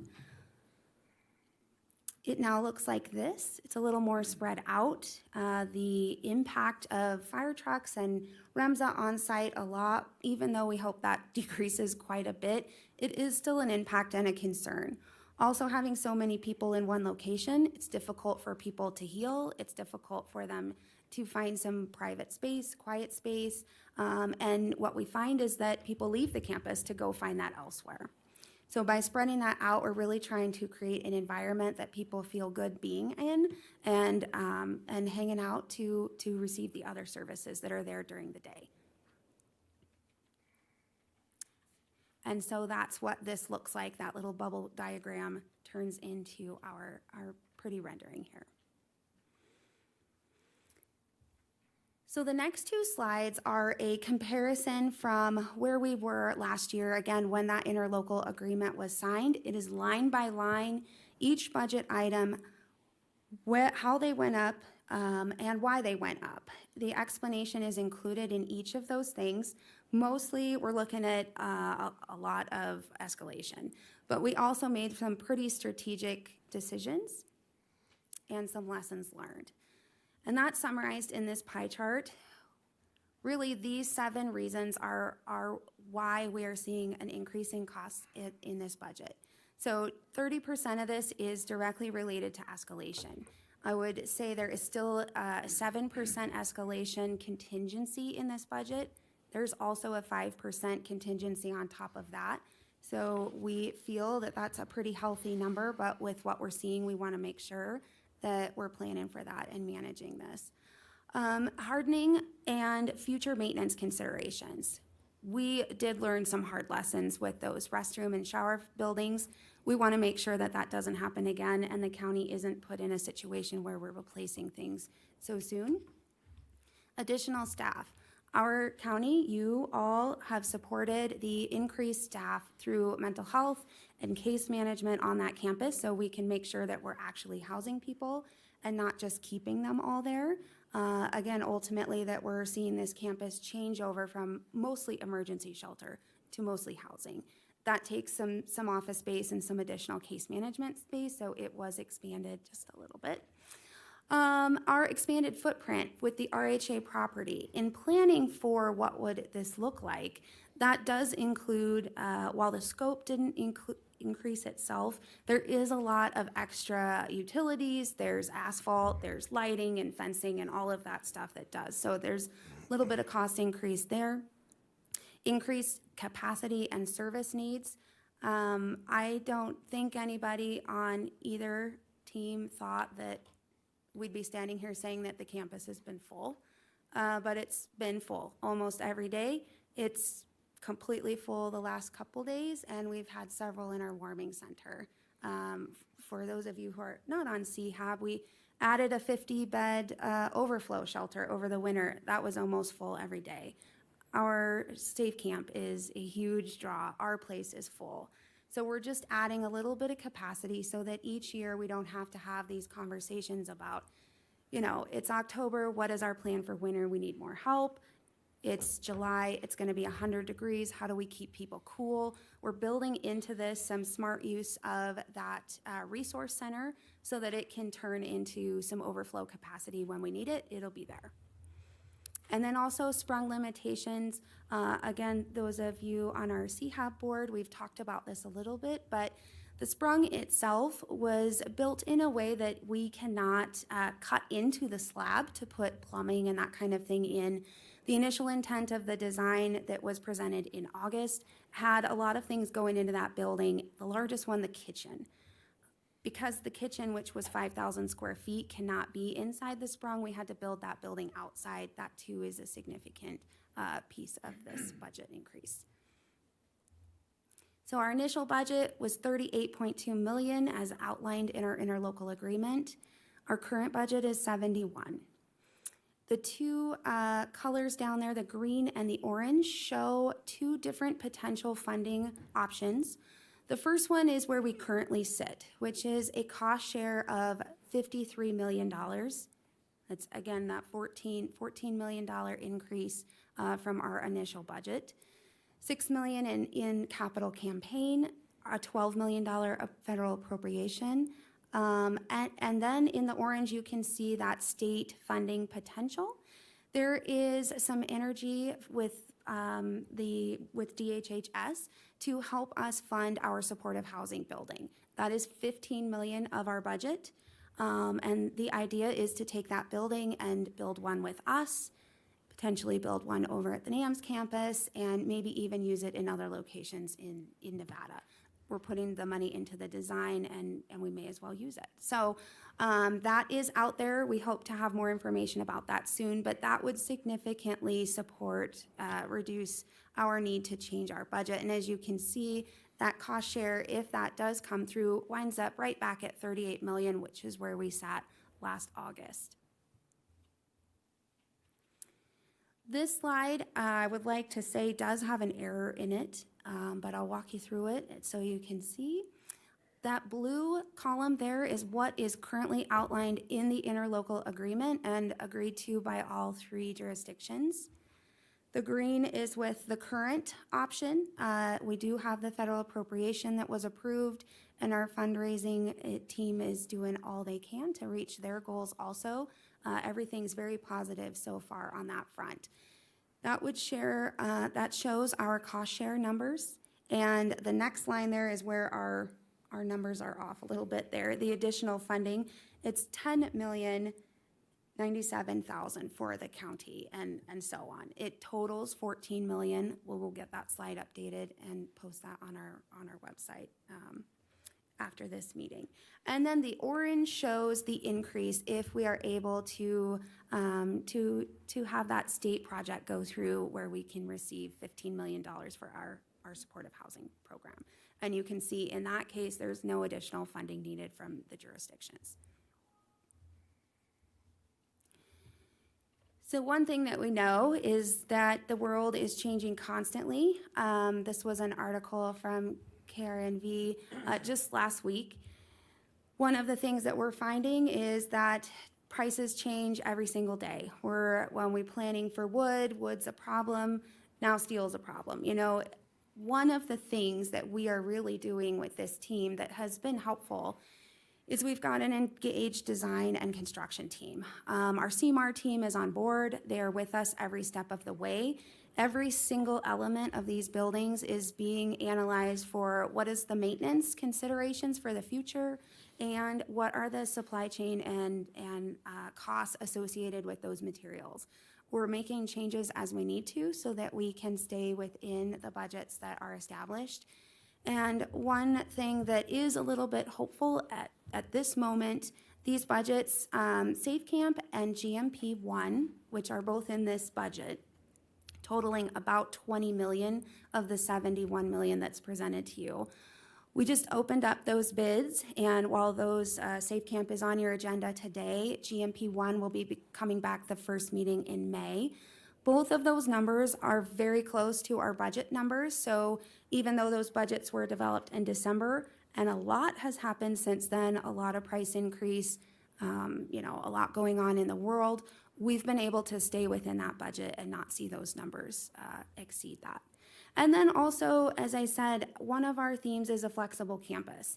It's really important that the county, I know it's important to you also, that we make smart investments, that we make sure that that campus can evolve and change as we need it to. If we have another pandemic and we need to use that large housing building for a different purpose, we will be able to do that.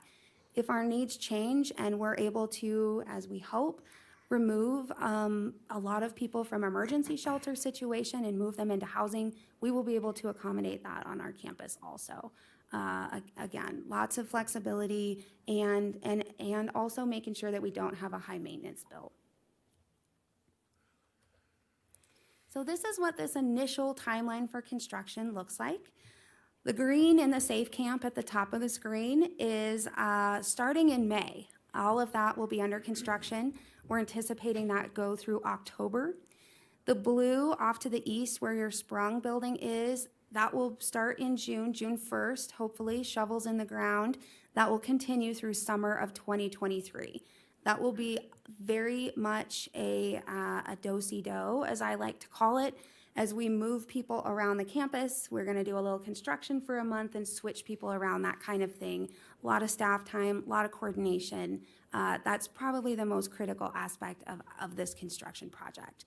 And for those of you familiar with the site, between that green and blue, we also still have Ames on site. That little triangle piece is a staging area for the Spaghetti Bowl. They will be there through December, so that too has trucks moving in and out every day. And then Hopes in the orange on the south along 4th Street, that will, they are saying they're gonna start in June also. So you can start to see that this entire area is going to be under construction with a little sliver for everybody to get in and out. So we'll be navigating that very closely with our construction team. And then lastly, most importantly for today, we are seeking direction for the strategic purchase of the Housing Authority property. The CARES campus is 15 acres. 5 of that is outlined in yellow up on the screen, and that is currently owned by the Housing Authority. They have opportunities to invest funding in other housing projects, and they do not have the desire to have supportive housing, which is really where we're trying to focus. It also makes sense for our design to spread the campus out just a little bit. You can see that is about 3.25 acres there that is reserved for future supportive housing. That is not intended to be a project that the county will operate, but more so a carve off and a different company coming in, again, for permanent supportive housing. And our capital campaign has in their goal, not part of the 6 million that is in this budget for them, but an additional 2.5 million that would go towards this $5 million property purchase. And with that, I will open it up for questions. Okay. Well, I don't have anybody signed in just yet, so I'm going to ask you a couple of questions. I'm going to start off here. What's the useful life of this infrastructure? How long is it going to last us, Dana? I will get you an answer. I will tell you that the Sprung building is closer to 20 years. Okay. And we have made the decision to not invest in Sprung buildings any longer. Our Safe Camp has a small building on site for food and gathering and training. That was initially intended to be a Sprung building. Once we've seen how that's going, we've decided to not do that. So within the budget, we've been able to change that. That will be a block building. The phase 3, well, let's start in order, I guess. Those bathroom buildings will be block buildings. The phase 3 building is right now looking like a steel structure with a block veneer on the outside. Again, we are looking for long-term, traditionally built county buildings that we are not going to have maintenance problems with. Right, I mean, Yes. that's the whole goal, you know, I don't want this to be a 5-year, a 10-year piece of infrastructure where we have to reinvest all of this money and we leave a mess for future generations of electeds. And I realize that you can't necessarily put a number on this, but have we tried to put a number on the ongoing cost to maintain the campus infrastructure? Of the infrastructure, I can pull that out. Yes. I mean, the whole thing, not, just all the buildings and all of that stuff. What's the, I mean, at my own home, I figure every about 10 to 20 years, I'm going to have to replace, bathrooms, and I'm going to have to replace, we did a kitchen, a few years ago.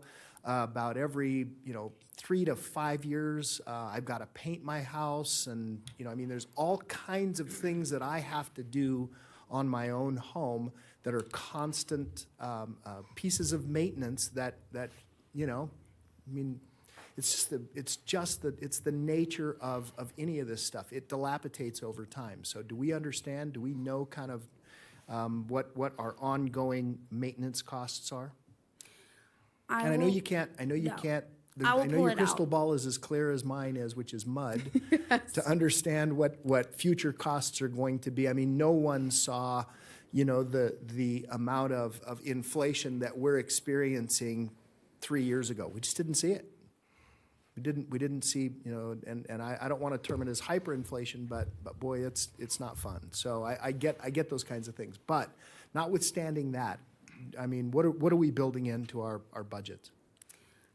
I appreciate the question. We'll get you some information. Okay. I will tell you that the ongoing normal maintenance that the county builds in is part of the current budget that will be, that has been submitted to you guys.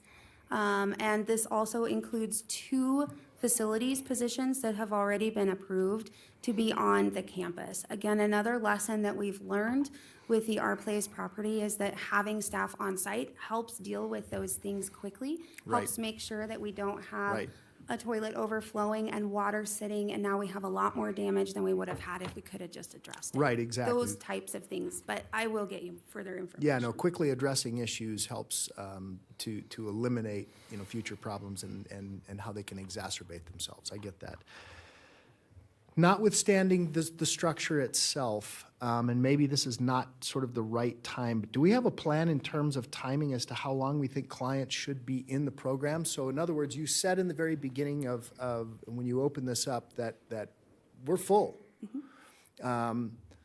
I mean, my hope is that we're transitioning them out into, programs, getting them clean, getting them sober, getting them jobs, those that can. I mean, there's always going to be a few that whether they're aged out of the system, or they have some disability, whether it's physical or mental, or, whatever it happens to be. Look, I get those kinds of issues. I understand completely. But notwithstanding that group of clients,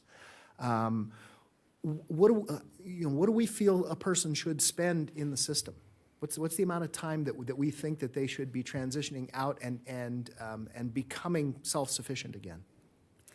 So for the one, nobody should spend an enormous amount of time inside the emergency shelter. So that's why the county is looking for those permanent supportive housing options, because those who cannot live on their own, live independently, we want to get them transitioned out and into a stable house that isn't at the campus as quickly as we possibly can. Okay.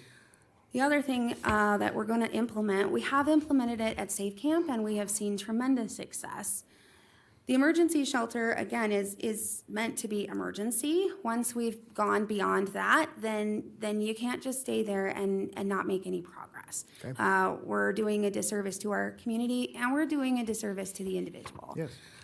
At Safe Camp, you need to make progress on your housing plan every 30 days. Within 48 hours of being in the campus, you meet with a case manager, you develop a housing plan. For myself, it might be, I need to go get my ID, I need to go get a job, so I need to go do 5 job interviews, whatever that looks like. Someone else, it might be, we expect you to take a shower once a week for the next 4 weeks. As long as you are making progress towards your individualized plan, then you can stay. If you stop making progress, then we're gonna address it. And that's what's going to be implemented over at CARES. It is a big process. That's one of the reasons why the investment in the case management is so important. Okay.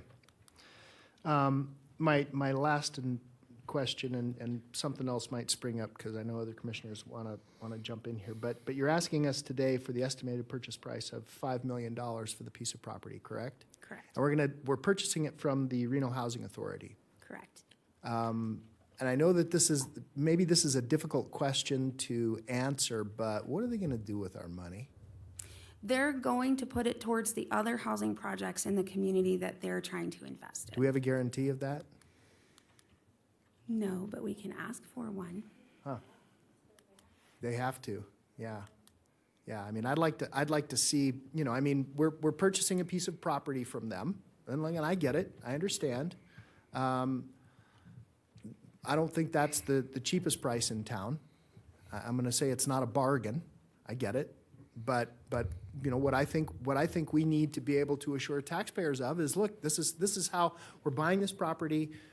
We understand that we understand market values, we understand values, we understand all of those kinds of things. But how are you going to spend our money? Because we're sending it to another governmental agency, and what I want to make sure of is that they're using that money wisely, where it potentially should have been used for transitional housing on this location. So those are my comments. I've got a whole bunch of people signed in now who are going to maybe chew on me a bit, but that's okay. Commissioner Jung. Thank you, Mr. Chairman. And Ms. Searcy, I can't tell you enough how much I have such deep respect for you. You were appointed, I'm not sure what the word is, volunteered, sentenced might be the proper term. And, with this new manager, I've seen so much staff really impress the heck out of me being put into different positions that you shine in. And I see now, I believe you were so underutilized in your former roles. And this was something that you took on. You became a subject matter expert within a matter of months. I've been watching you and paying attention to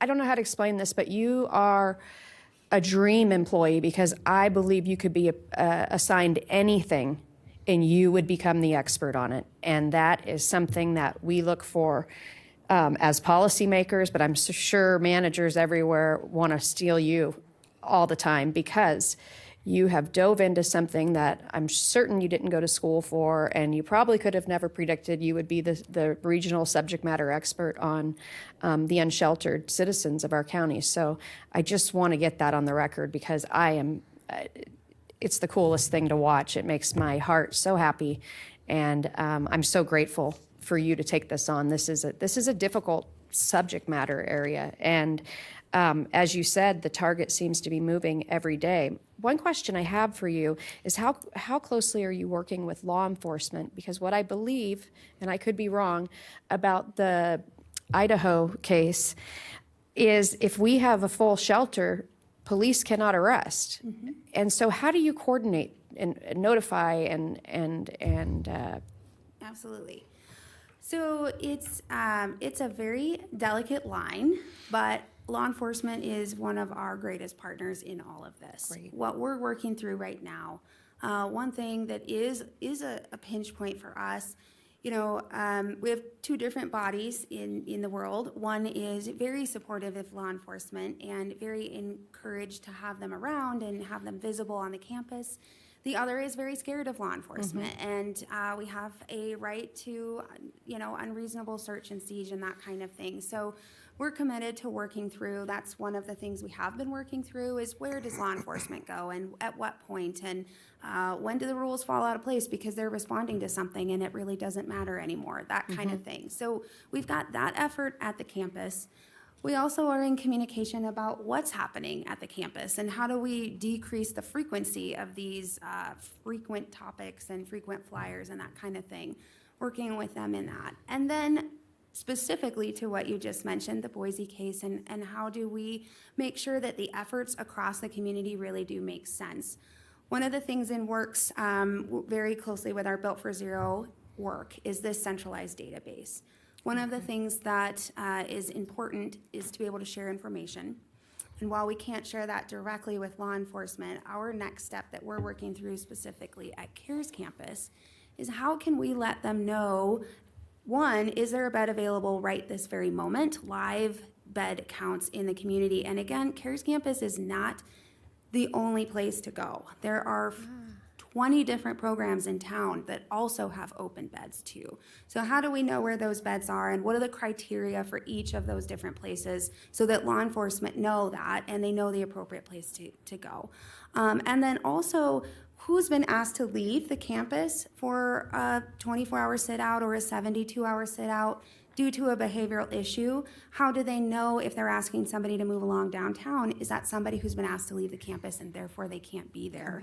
So that we're not shuttling people back and forth, so that they have real-time data, so that they can do their job, and everybody has the information that they need. Okay, and then one other question. You said that there's a staging area, but it's actually, the staging area is located on Reno Housing Authority's property. Is NDOT paying them? So NDOT is up along between the green and the blue on the very top, right above Phase 4, right where the Phase 4 words are. Oh, okay, so it's not, whose property is that? That's currently our property. How come we're not charging NDOT for a staging area? Oh, they gave us the property. Oh, sorry, never mind. I don't know anything about this, so I'm always looking for where I can charge rent, trust me. I would do it with my office. But okay, so the NDOT gave it to us, and therefore we say go ahead and stage. Okay, sorry about that, Mr. Chairman. I'm not that connected to NDOT and RTC. Okay.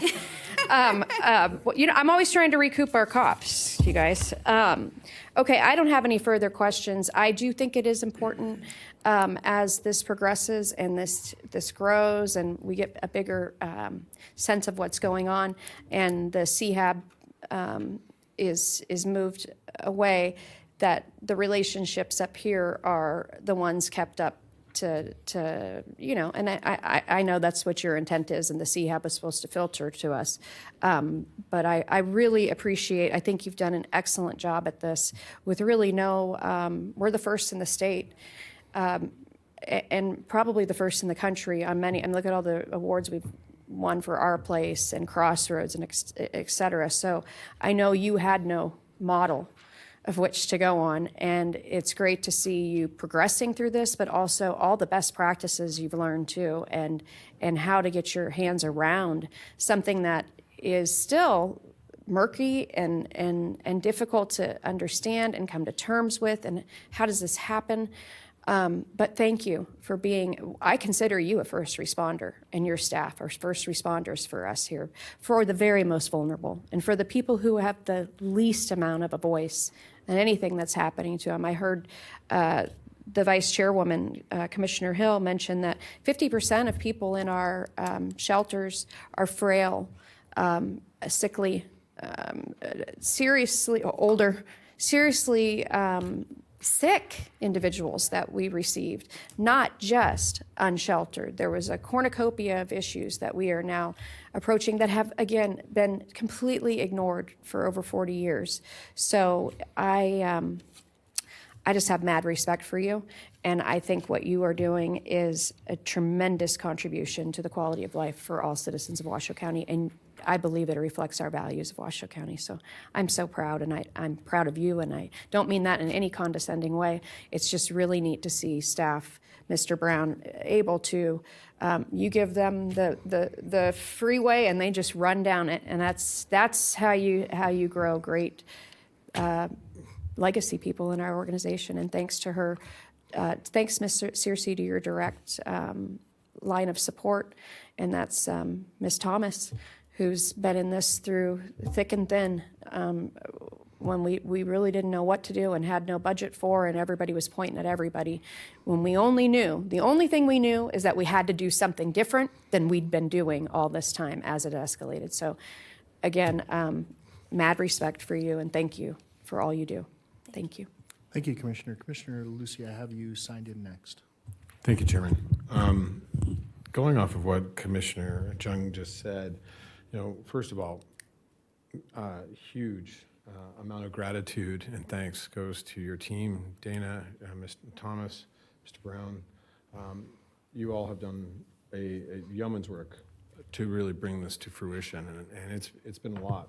But to point out what Commissioner Jung said is that we've been very innovative in our community for very many years here at the county, at least, in approaching homelessness, serial inebriety, whatever we deem it's been challenging for us. We've always been at the front lines that through Crossroads and through Our Place, and all the programs that we've brought forward have been nationally recognized. And I think this is going to be that next step of that nationally recognized. But I want to go back and step back into some of the funding, because some of the funding, and this is kind of an offshoot of what we talk about, the potential of the $15 million, the state funding.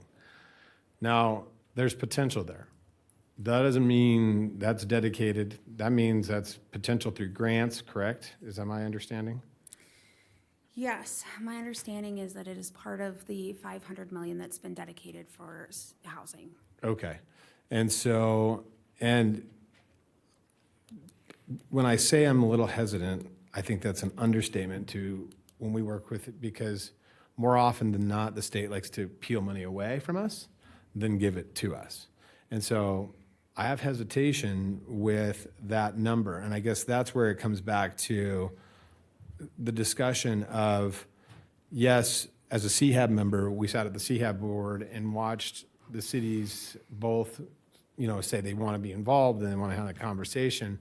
But when the bill comes due, it never seems to be anybody else showing up at the table except for us with our credit cards. And that's a problem. And so I think for me, it's problematic in the sense that we're continuing to front a significant 68% of the overall expenditure of these facilities and these operations, yet we still don't have complete and full control of, we do in a sense, but we're still utilizing this through an ILA. And that's frustrating to me that we have that kind of a breakdown and not really a true funding mechanism.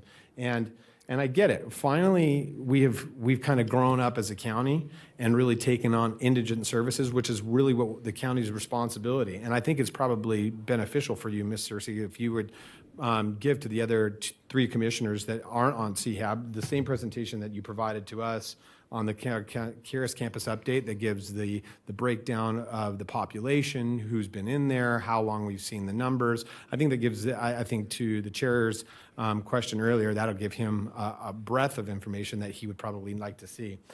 The other thing is too, is when we talk about some of these potential funding capacities, have we been working with the HPNs and different groups to backfill some of that funding as well? I know Mr. Manager Brown has done a lot of work with them, but what's the current status on that? So nothing specific. I mean, you're right. There's a lot in the works. I think in general, that's what this is. It's a community investment in our most vulnerable. And that campus cannot be run by just the county. It can't be paid for by just the county. And the county cannot be the only one providing services.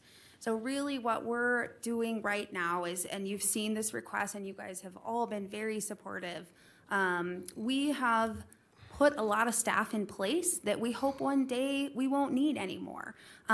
Medical services, partnering with the MCOs, that case management, transportation, that kind of thing.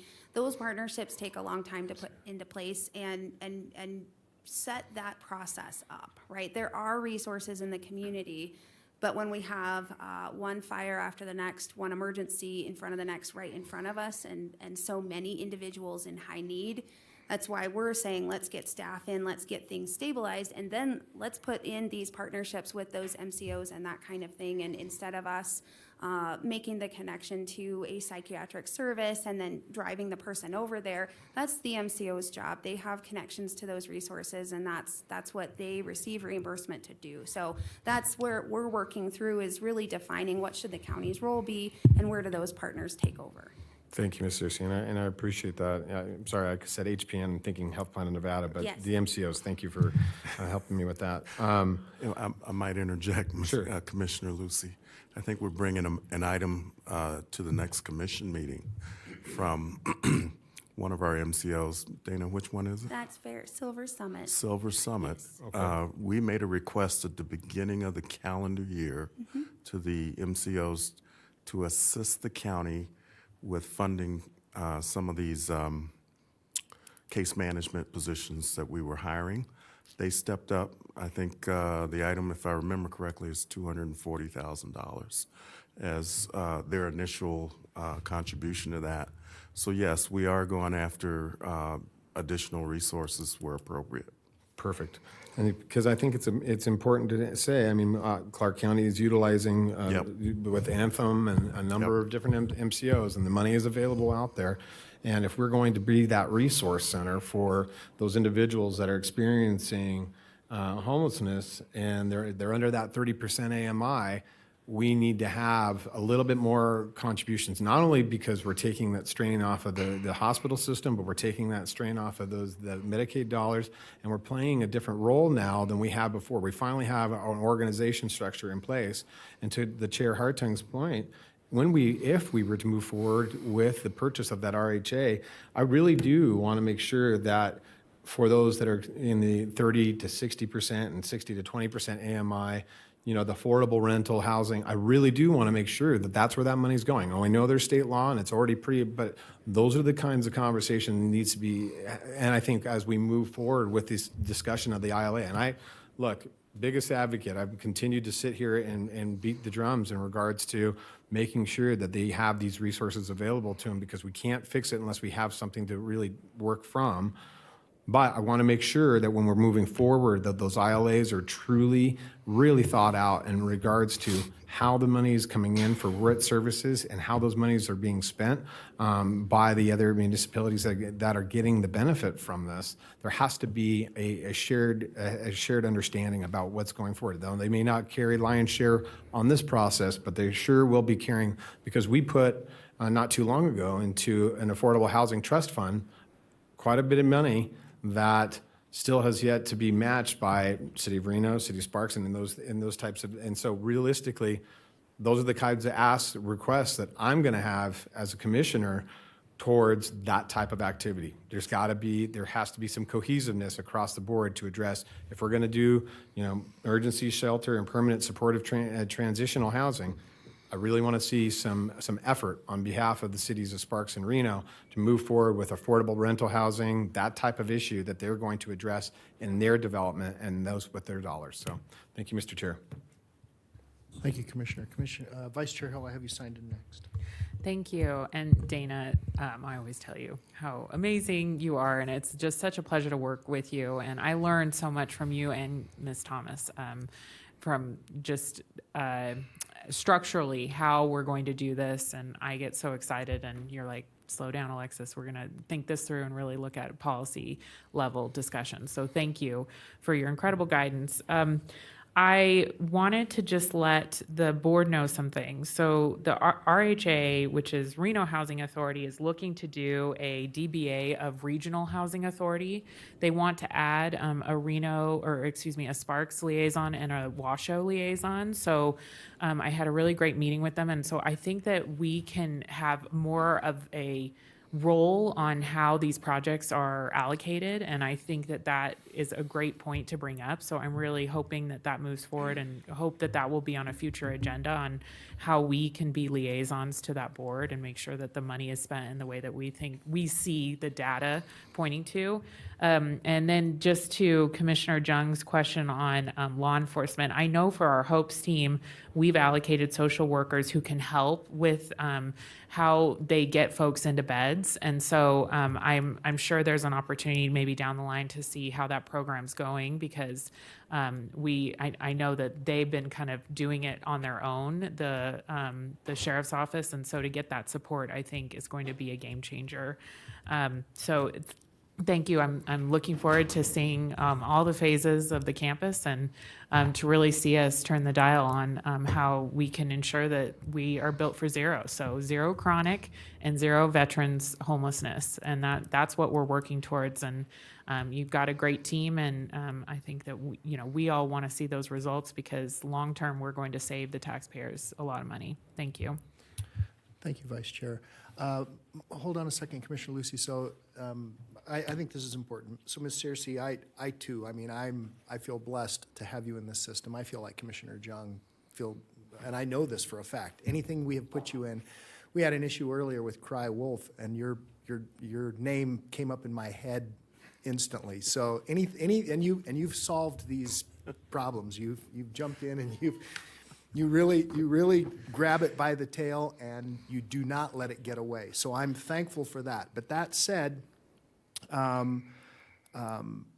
what I think we need to do, commissioners, and I know we're not styled for this today, but as an example, the Sparks Hope team, we talk about law enforcement and how it's interacting with these folks. They are law enforcement averse.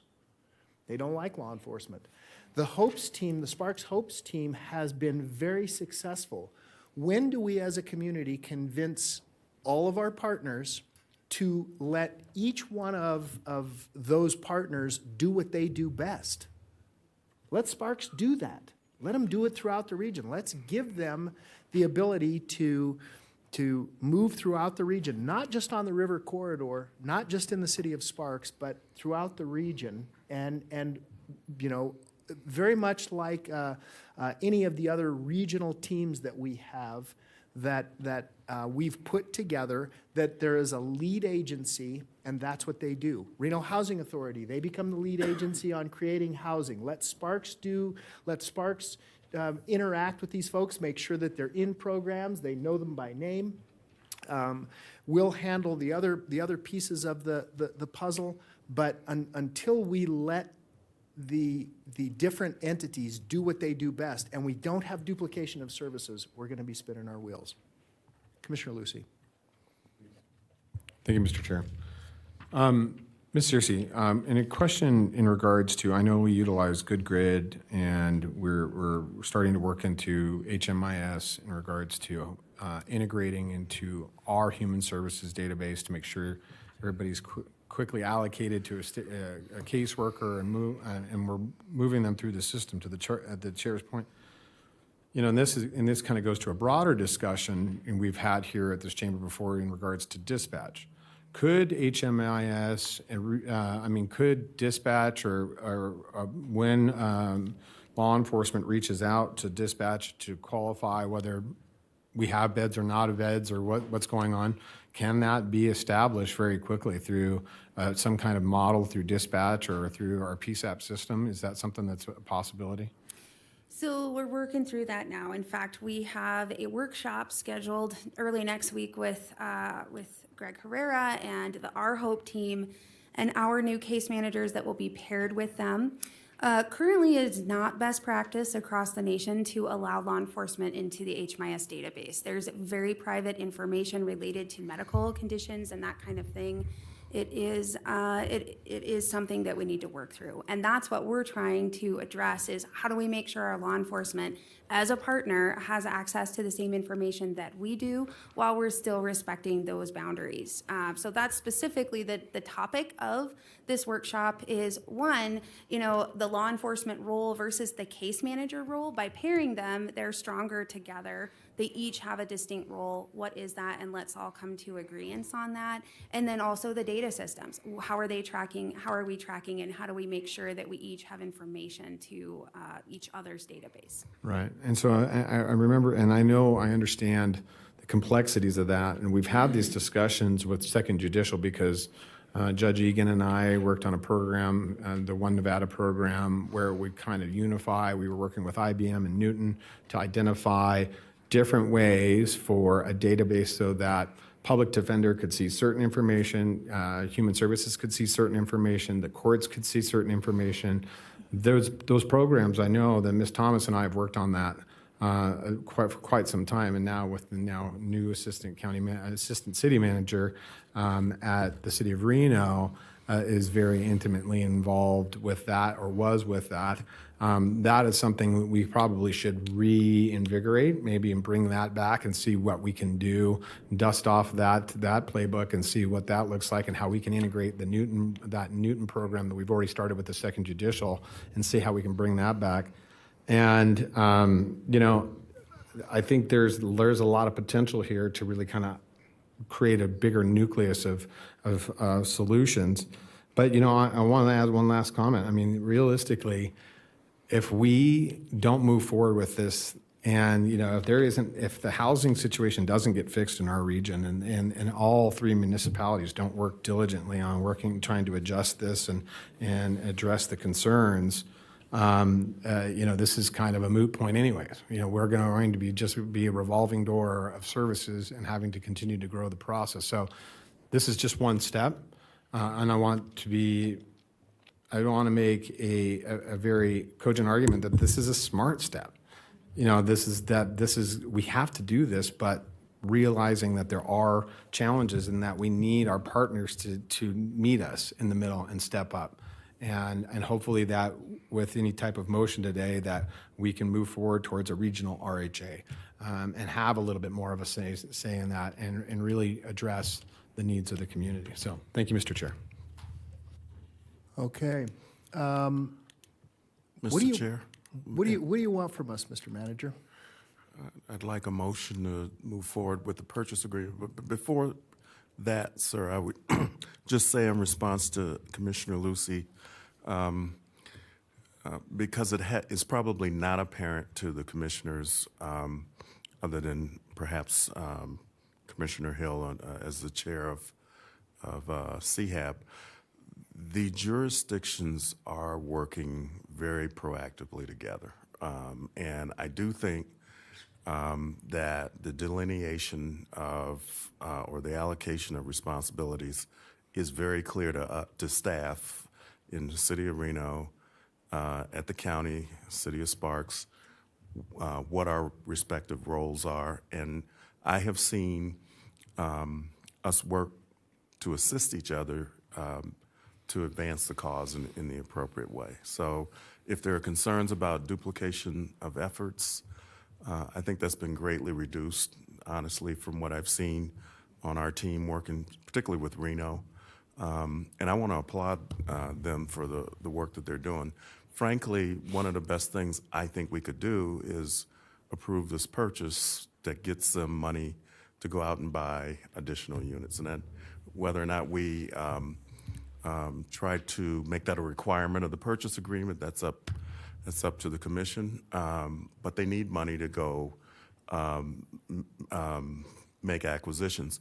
I also think in discussions with RHA and with City of Reno, City of Sparks, we need to think creatively about future opportunities to build or acquire affordable housing properties or buildings or hotels, whatever they are. We aren't set up just as a jurisdiction. None of us are really set up to do that. And what happens is occasionally a property will become available it will become known to us that it is available by the owner of the property.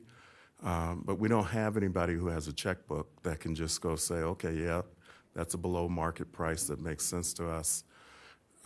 It goes through a public process, and I'm not belaboring the public process. It's just not, we're not set up or positioned as a region right now to take advantage of that. And I think RHA could in many ways take a larger role in that manner.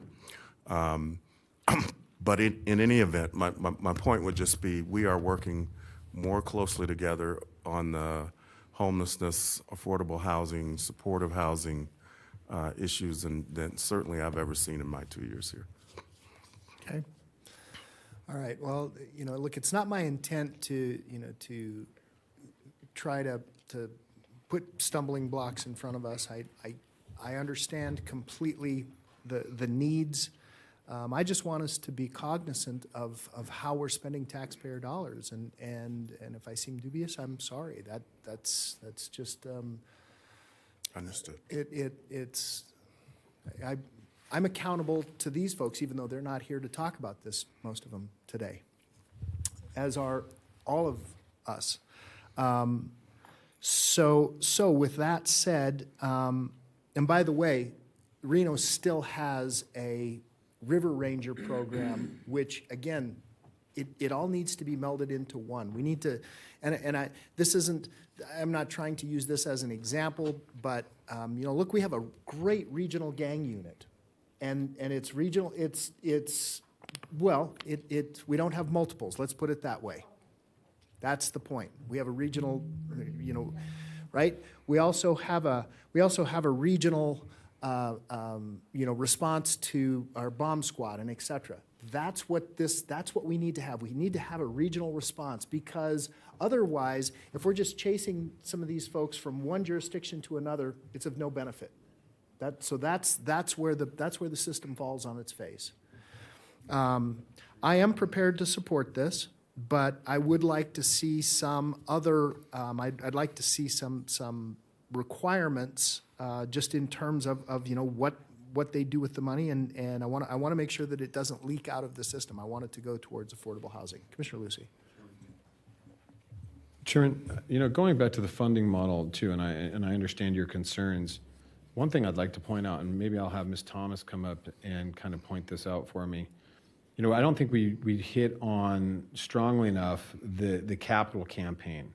And really what the capital campaign stood for, and kind of the investment, because this isn't 100% tax dollars washed on the shoulders of Washoe County. There is private investment into these programs as well. So, Ms. Thomas, can you allude to that a little bit and give us a little bit of color to that understanding? Sure, I'd be happy to. For the record, Kate Thomas, Assistant County Manager. As Commissioner Hill is likely aware, as she sits on it, there's a large fundraising effort that's going on regionally in support of this campus and the capital projects that you see before you. It's not taxpayer dollars. These are private investments that are coming forward to the tune of total of $8.9 million, of which six is going towards this campus. The $2.5 million that was identified earlier is going towards the purchase, should it be approved, of the RHA parcel. I wanted to mention some of the people on the committee, since you've given me the opportunity to come up here, just to show you the breadth of individuals that are not only committed to what Dana has put before you today, but they're putting private dollars, a lot of this their own money, behind the project, because they believe what this project will transform this community. To Commissioner Jung's point earlier, this is a monumental effort. Cindy Carano is on the committee, Ron Codd, who is a member of the Montreux Cares group. You've got the Community Foundation of Western Nevada that's at the table, of Northern Nevada that's at the table. Ellison Gorlick, who's a managing member in town, who's got significant real estate interests. Commissioner Hill, Councilwoman Jardin, to your point about community collaboration. You've got Edon and Mike Kazmierski sits in these meetings. Councilwoman Bybee, we've got the CEO of Acova Integrated Health at the table, Alex Satinsky with the Downtown Reno Partnership. myself, Doug Thornley, Par Tolles, Abby Whitaker. The list of people that are invested in what you see before you today expands beyond the county and to the tune of almost $9 million. So I think, thank you for bringing that up, Commissioner. It's a significant investment that we've seen models across the country supported by private dollars make sense. Not only do you get the buy-in of private individuals, so it's not just pointing fingers at the county because it's not just our dollars, but you get those individuals that have a seat at the table and are able to kind of be part of something that we're putting together. So thank you for asking. Thank you, Manager Thomas. I do think that, this truly is one of those purest forms of that public-private partnership that we have striven. I don't even know what I'm trying to say this morning, but we've tried to get to here at Washoe County for many years, and it's nice to see that this is one of those first programs that we're really trying to evolve with that public-private partnership. So, Chairman, if you're ready, if there's no other, I'm in a position to make a motion. I am striving to achieve. So thank you, sir. A motion. All right, marvelous. Well, then you're striving in the wrong direction with me. I would make a motion that we move forward with the purchase of the property and give approval to staff to proceed with the negotiations of that acquisition. That's it. I think that's all you need, Mr. Hershey, correct? All Are we right. going to give them any direction, Commissioner, to spend the money in a certain way? Well, with the Ask them? RHA, I think we can, to amend the motion, we could ask RHA to focus that money on, to be utilized for obviously affordable housing within the region.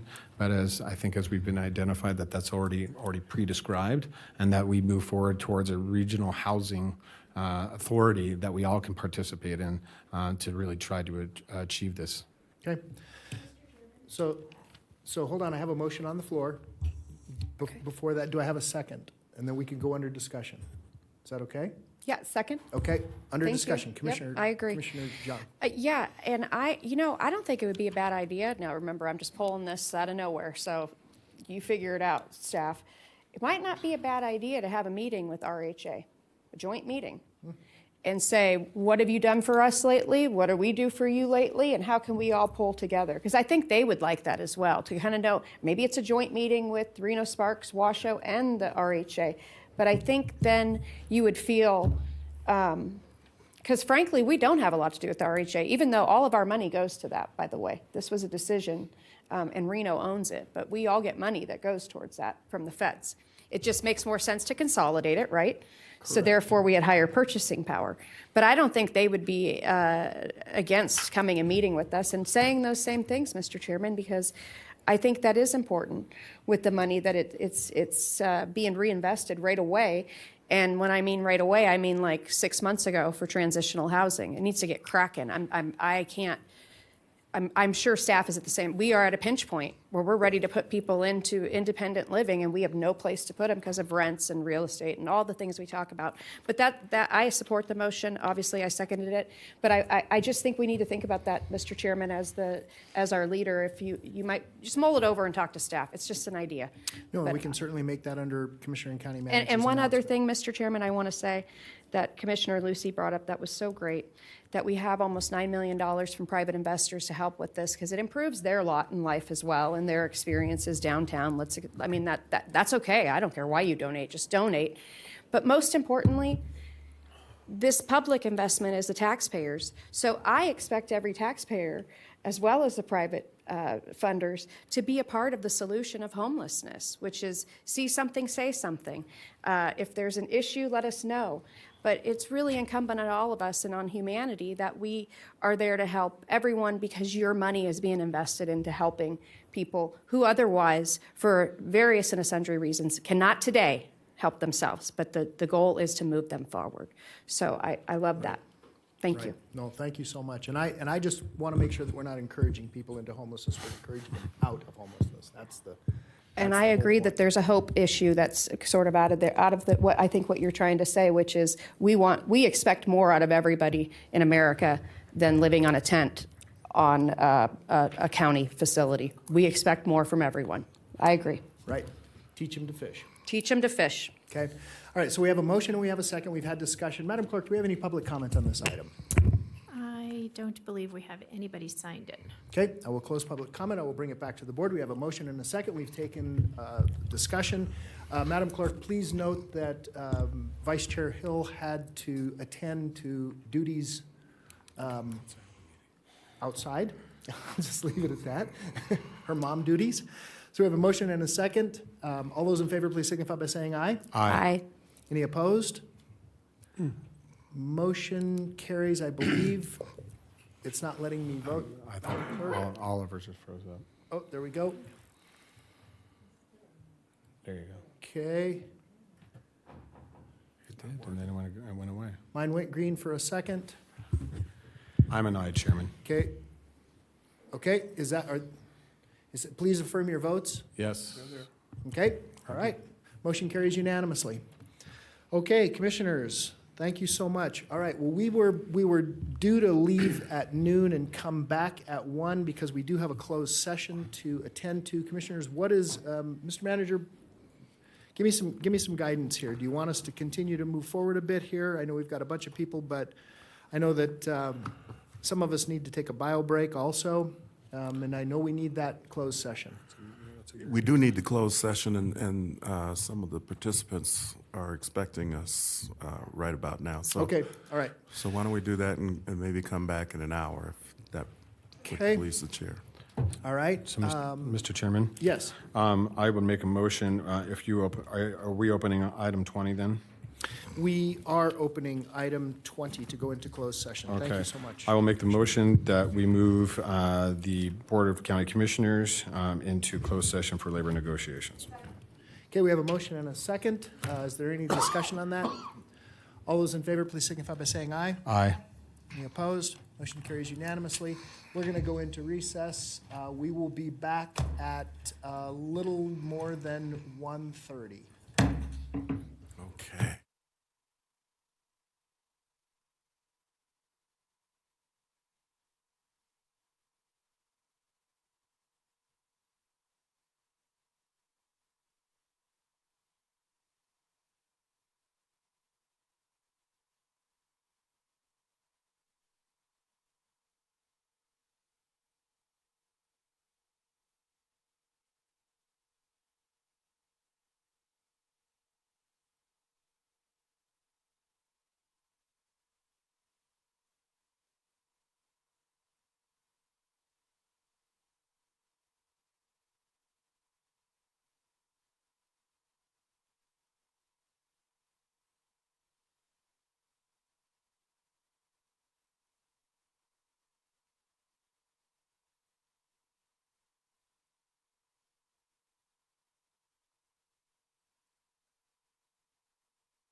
today.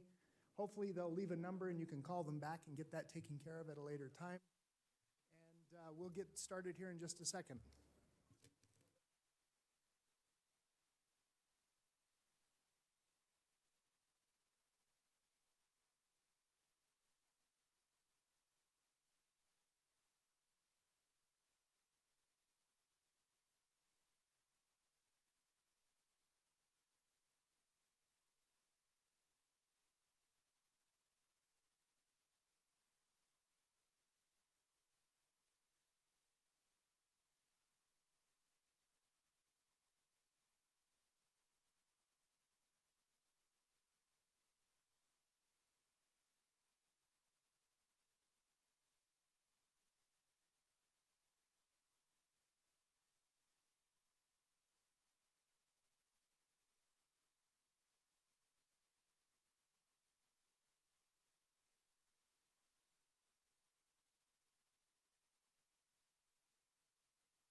Madam Clerk, are you ready?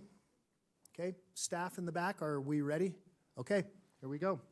I'm going to bring us back into session for the County Commission meeting of August. Wishful thinking. April the 12th, 2022, forgive my gaffe. And forgive us for the long recess. We had some other business that we had to take care of.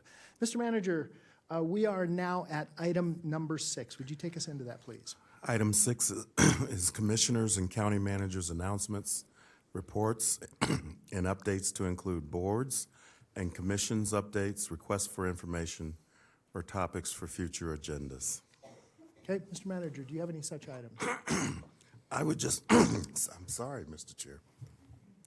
I would just like to thank the commissioners, each of you individually and collectively, my staff and the public for the warm sentiments that were sent my way due to the misfortune in my family. I really appreciate it, and thank you.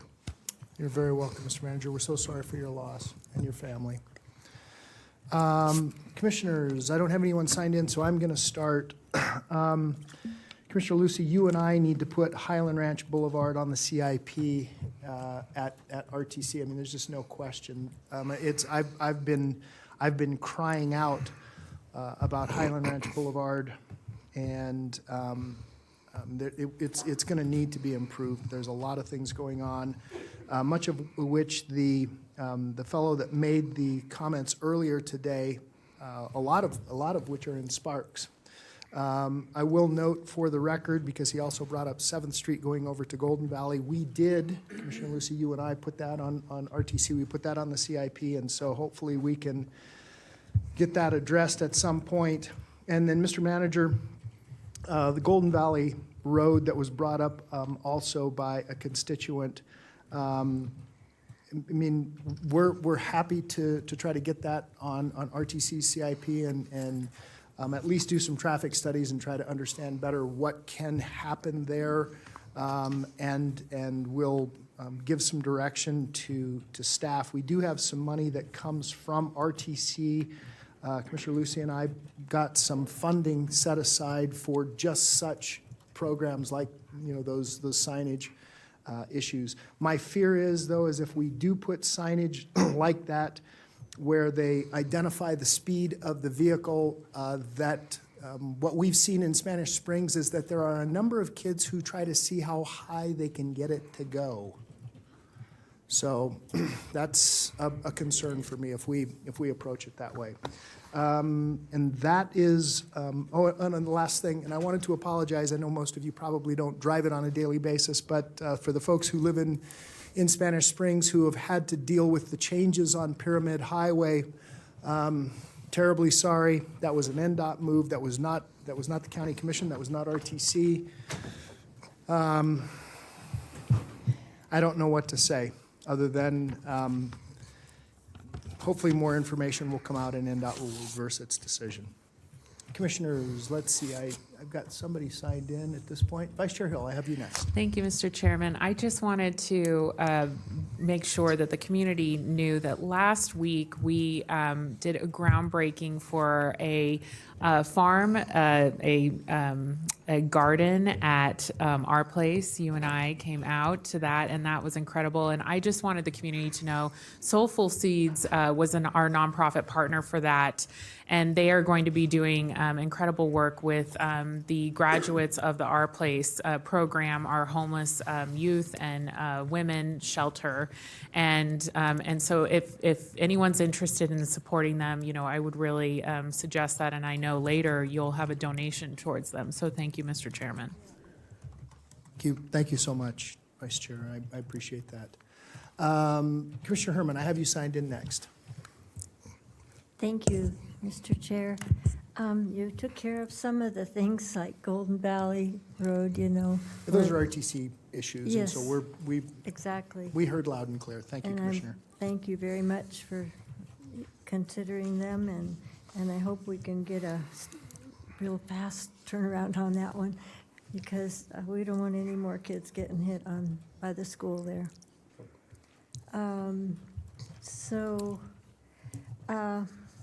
One of the folks this morning had mentioned, and it's been mentioned several times, the fear of them having a mandatory vaccine passport. I'd just like to know, maybe somebody can let us know at the next meeting what the possibilities are and whether we can actually do that. So that I need answer on that. And then regarding the fuel tax, I wanted to find out whether there was any way that this board could influence a capping of that tax increase, and can we do that at this board? I'd like to know that. No? Can we instigate it as a bill draft? Go ahead and complete your thoughts. And That's then pretty much okay on that one. Okay. Yeah, and without getting into any deliberation, the answer is no, because it was voter approved, and so there's a bunch of it that has been dedicated to bonding and future bonding, and so we've had and perhaps what we need to have, Mr. Edwards, is that you come back with a legal opinion, and because I know that there have been a number of people who have given us legal opinions on what we can and cannot do.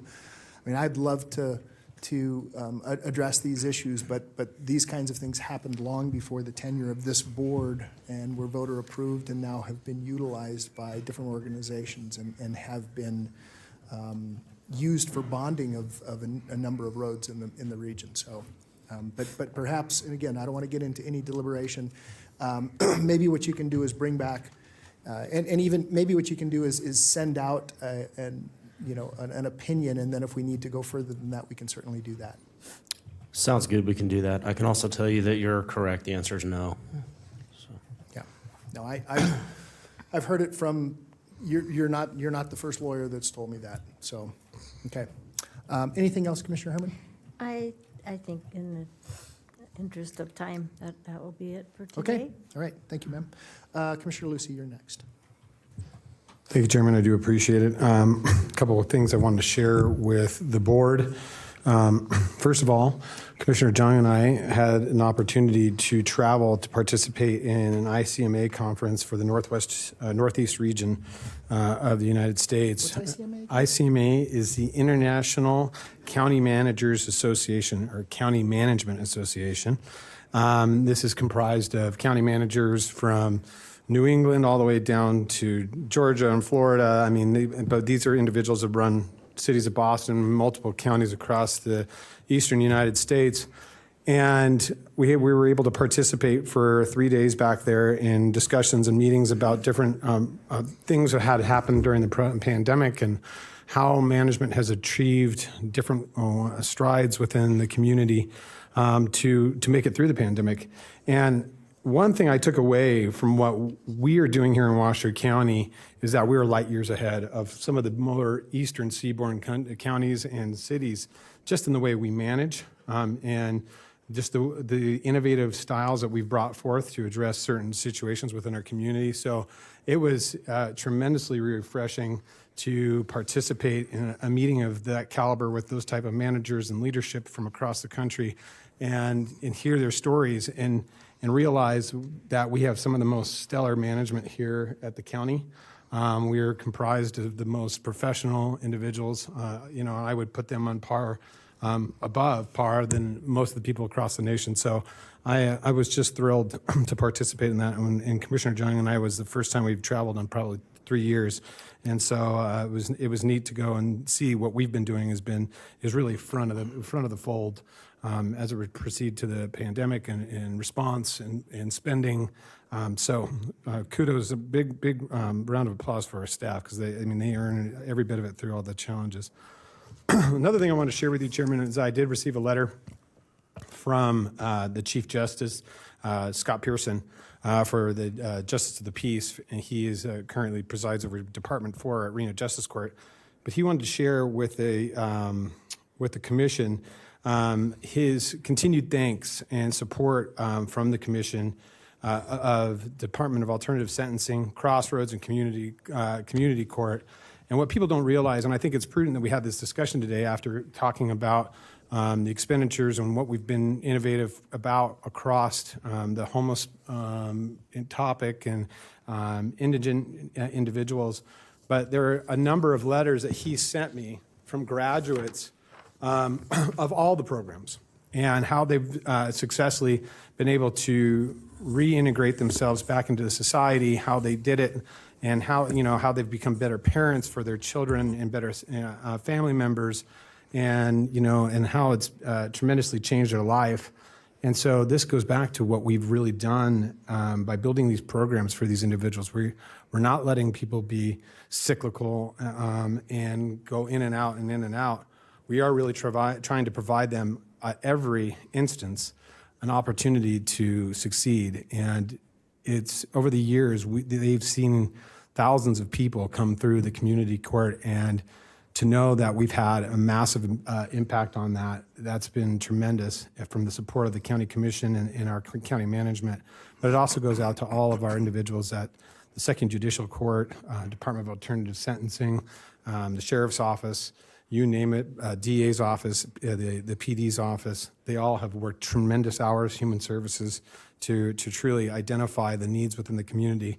And it pays off. And to me, that is why we sit up here and do what we do, is to change the lives of those individuals that otherwise wouldn't have a choice. So with that, Chairman, thank you. No, thank you, Commissioner. I got those same letters, and they were moving, actually very, very well written. I was impressed. It was good, and I've been meaning to thank the judge for sharing that. If there's nothing else, Commissioners, we will close item number 6, and we will move on to item number 7. Commissioner Jung, would you do item number 7 for us? Would you do us the honor of I would like to donations? bring the public's attention to item number 7, which is a land donation of 22.59 acres, which is the Alexander Lake Road to Huffaker Effluent Storage Reservoir, and that's from Don Roger Norman. Gave that to us, and we are always so grateful when a great piece of property is deeded over to us and entrusted with Washoe County Commissioners on how to best utilize that property for the greater good. Thank you so much. And then we've got a couple others in consent. I would like to do those if I could, Mr. Chairman. Can you please? Yes, I would like be to lovely. bring your attention, citizens, to I-8D Delta 1. In our fair chair, Commissioner Hartung, Chairman Hartung, is giving $5,000 to Our Story, Inc., which is a program and organization that is in the process of creating the Northern Nevada African American Firefighter Museum, which is out in Black Springs. And Vice Chairwoman Hill has been instrumental in getting this moved off the table and into some real, shovels in the ground and changing the dynamics of that. And the chairman was also there, as well as the vice chairwoman and myself, for the kickoff in Black Springs. And your chairman is so lucky in this community because we don't really do jurisdiction when it comes to experience, right? We've been everywhere, man, all over this county. And the chairman, I hope he doesn't mind, it was one of the first places he lived was out in Black Springs. So he had this connection over 30-some years ago to a community that could keep going more than 30 years ago of a community that he and his beautiful bride Sandra Hartung first started out here in Reno, and so he has generously given $5,000 so that we can get this up off the ground for the Northern Nevada African American Firefighter Museum. It was a firehouse that was built specifically to serve, which was traditionally a black area of Washoe County, Black Springs, which is just right up off of North Virginia, if you don't not sure where it is. So thank you, Mr. Chairman and Madam Vice Chairwoman, who you really have been the two to get this moving, and that community is so grateful and so supercharged, if you didn't notice when we were out there. They're ready to go. So I thank you so much with your discretionary funds, Mr. Chairman. And then 8D2, 8 Delta 2, Vice Chair Hill has given $5,000 to the Tahoe Prosperity Center to support the Washoe Tahoe housing needs assessment. As we know, up at the lake, we sort of call that poverty with a view. And workforce housing is desperately needed up there. The people that do all of the work of the lake are finding themselves unable to live at the lake, which is terrible for the environment, terrible for the experience of the visitors, et cetera. So she is looking for a way with her discretionary funds to figure out a path out of this and how the county can help build more affordable workplace housing for people who live in Tahoe, to service the people who live in Tahoe and all the tourism that we experience there, as well as the sales tax that comes in from Incline Village because of that beautiful, modern wonder of the world, in my mind, Lake Tahoe. So thank you, Commissioner, and also our chair and our vice chair for you two are just great, and you find the path. And it's one thing I love about this whole board, it's a bunch of bulldogs up here if you haven't noticed. So when they put their teeth into something, that it's going to get done. That's just the way it works. And I love when they put their money behind it as well. So I hope you appreciate your tax dollars being spent with their jurisprudence, because I know both of them have been very good stewards of your money. Thank you, Mr. Chairman. Oh, Commissioner, I don't know whether, on that note, thank you so much. That was very nice. Okay, so the donations have been mentioned out of item 8, but let's take item 7 first. Madam Clerk, do we have any public comments on item number 7? Okay, all right, and since we don't need the manager to read it, it's already been talked about. We will close public comment. Commissioners, was that in the form of a motion, Commissioner Jung? Second. Okay, so I have a motion by Commissioner Jung, second by Commissioner Lucy. Is there any other discussion on this item? Seeing none, all those in favor, please signify by saying aye. Aye. Any opposed? Motion carries unanimously. Mr. Manager, would you take us into item number 8, consent? Item 8 is our consent calendar, and we have items 8A1 through 8F1. And Mr. Chair, there are no changes. Okay. We've already had the donations mentioned of 8D1, 8 Delta 1, and 8 Delta 2, as Commissioner Jung brought up, and thank you for that. Commissioners, are there any questions on the consent agenda? Okay, Madam Clerk, do we have any public comment on consent? We have nobody signed in for any of the items. I will close public comment, bring it back to the board, looking for a motion. So moved. Second. Have a motion by Commissioner Jung, second by Commissioner Lucy. Is there any other discussion on this item? Seeing none, all those in favor, please signify by saying aye. Aye. Any opposed? Motion carries unanimously. Please affirm your votes on the screen. Thank you, Commissioners. Mr. Manager, would you mind if I had the vice chair propose a block vote because we have lots of people here today, and otherwise we'll get to some birthdays if we don't do that. Commissioner Hill, Vice Chair Hill, would you take us through a Absolutely. block vote? Happy to. Thank you, Mr. Chairman. I'd like to request that we block vote items 9, 13, 14, 15, 16, 17, 18, 19, 21, 22, 23, 25, and 26. Okay.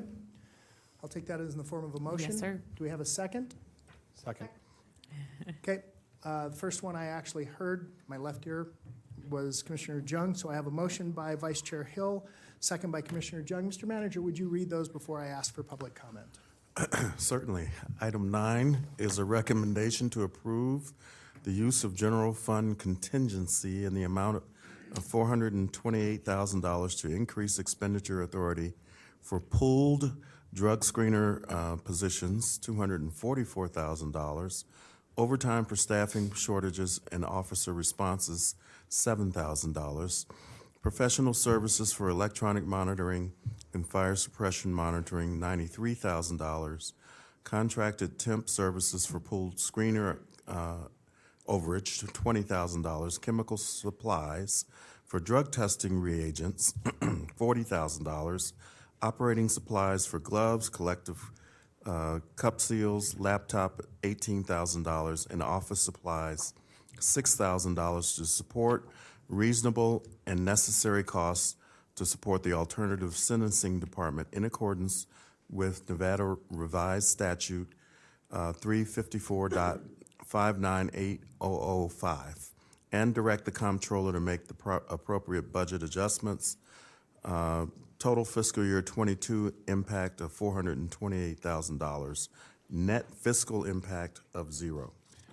Item number 13 is a recommendation to approve an agreement of professional consulting services between Washoe County and Jacobs Engineering Group effective April 12, 2022 to April 12, 2024 to provide consulting engineering services for the South Truckee Meadows Water Reclamation Facility Reclaimed Water System Expansion Plan Project within the South Truckee Meadows Water Reclamation Facility service territory in the amount of $347,500 to provide an updated analysis for the future expansion of the county reclaimed water system to maximize the use of reclaimed water while preserving potable water sources. Item 14 is a recommendation to approve, amendment number 1 to an agreement for professional consulting services between Washoe County and Stantec Consulting Services, Inc., effective April 12, 2022 through December 23, 2023, to provide final design engineering services for the Steamboat Lift Station Improvements Project within the South Truckee Meadow Water Reclamation Facility service territory in the additional amount of $67,587 for a total contract amount of $1,244,982 to provide additional site analysis, additional geotechnical investigations, a boundary line adjustment, and the preparation of the countywide supervisory control and data acquisition guidance document preparation services. Item number 15 is a recommendation to award a bid and approve the agreement to the lowest responsible bidder for the 2022-2023 encroachment excavation repair project for Truckee Meadows for the period April 12, 2022 through December 31st, 2023 to perform street cut pavement repairs as needed in the Truckee Meadows pursuant to Washoe County Street Cut Ordinance at Washoe County Code 885.058. Staff recommends West Coast Paving in the amount of $273,000. Item number 16 is a recommendation to approve an agreement for for professional services between Washoe County and Nichols Consulting Engineers, effective April 12th, 2022 through March 31st, 2023, to provide design services for shoulder stabilization, new storm drain, drainage pattern impacts, and infiltration storm drain for portions of the Lower Wood Creek Phase 2 Water Quality Improvement Project in the amount of $178,780, and to support the Lake Tahoe maximum daily load requirements to reduce the pollutant load in stormwater water runoff. Item number 17 is a recommendation to reject the single bid from Facilities Management, Inc. for the construction of certain facilities and infrastructure to support the Safe Camp Capital Improvement Project pursuant to NRS 338.1385, Section 6D. The single bid is being rejected due to the inclusion of standard preferential bidder language in the bidding documents, which is not allowed in direct federally funded projects, and that may prevent the use of grant funding previously secured for the project. Item number 18 is a recommendation to award a bid and approve the agreement to the lowest responsive responsible bidder for the Safe Camp Facility Project for Reno Sparks and Washoe County to provide a sanctioned camping location to reduce the negative impacts of unsheltered people being forcibly removed from a location. Staff recommends Facilities Management, Inc. in the amount of $3,279,000. Approved bid alternative number 1, CMU Block Main Building in the amount of $368,000, and approve and authorize the use of a separate contingency in the amount of $150,000 for a total project cost of $3,797,000. Item number 19 is a recommendation to retroactively approve purchases not to exceed $5 million through the period ending June 30th, 2022 from My Next Career Path temporary staffing in support of the COVID-19 response efforts and the COVID-19 vaccine events. Item number 21 is a recommendation to accept subaward amendment number 1 for the temporary assistance in needy families emergency assistance program from the State of Nevada Department of Health and Human Services, Division of Welfare and Supportive Services to increase the award amount to $2,979,394, no county match, and extend the award period retroactively from April 1st, 2021 through June 30th, 2022. Retroactively authorize the Director of Human Services Agency to execute the sub-grant award documents and direct the Comptroller's Office to make the necessary budget amendments. Item number 22 is a recommendation to approve amendment number 5 to the contract currently awarded in Alta Vista Mental Health LLC, awarded requests for proposal RFP number 3087-19 for operator of Women's and Families Supportive Community on and off the campus of Northern Nevada Adult Mental Health Services to authorize an increase in the amount of $28,878.45 to support increased staffing needs for a total payment amount of $664,790,000.65, retroactive March 1st, 2022 through June 30th, 2022, authorizes an increase in the amount of $86,635.37 to support increased staffing needs for a total payment amount of $722,547.57 to the remaining 2 renewal periods, and if approved, authorize the purchasing and contracts manager to execute the amendment and revise the purchase order. Item number 23 is a recommendation to approve an amendment for professional services between Washoe County and our Aramark Services to provide laundry services, including bedding, towels, mops, and laundry carts as needed for the Nevada Cares Campus for an initial 14-month term not to exceed $350,000. Authorize the purchasing and contracts manager to execute the agreement beginning May 1st, 2022 through June 30th, 2023, and the option to renew for 3 one-year periods up to $300,000 annually.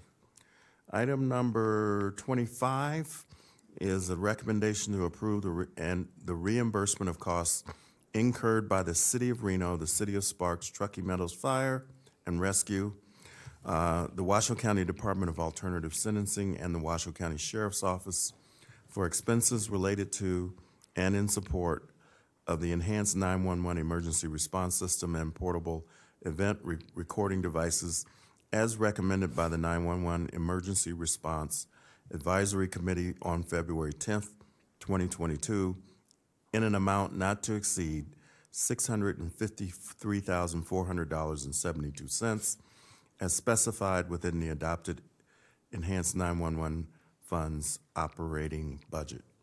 And item number 26 is a recommendation to approve the acceptance of the State General Fund appropriation referenced in Assembly Bill AB 321 from the Secretary of State, Governor's Office of Finance in the amounts of $690,237.52 for postage, ballot stock, and postcards, $71,257.50 for ballot drop boxes, fire suppression kits and envelope sorters, $159,000 for ballot sorters for the purpose of carrying out the provisions of AB 321.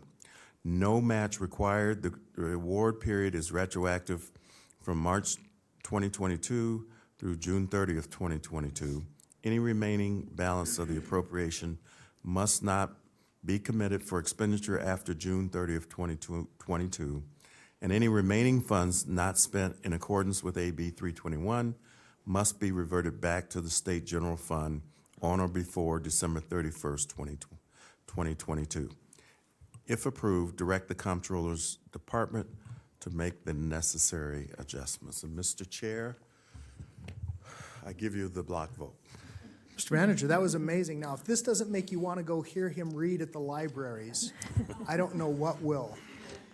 Thank you so much.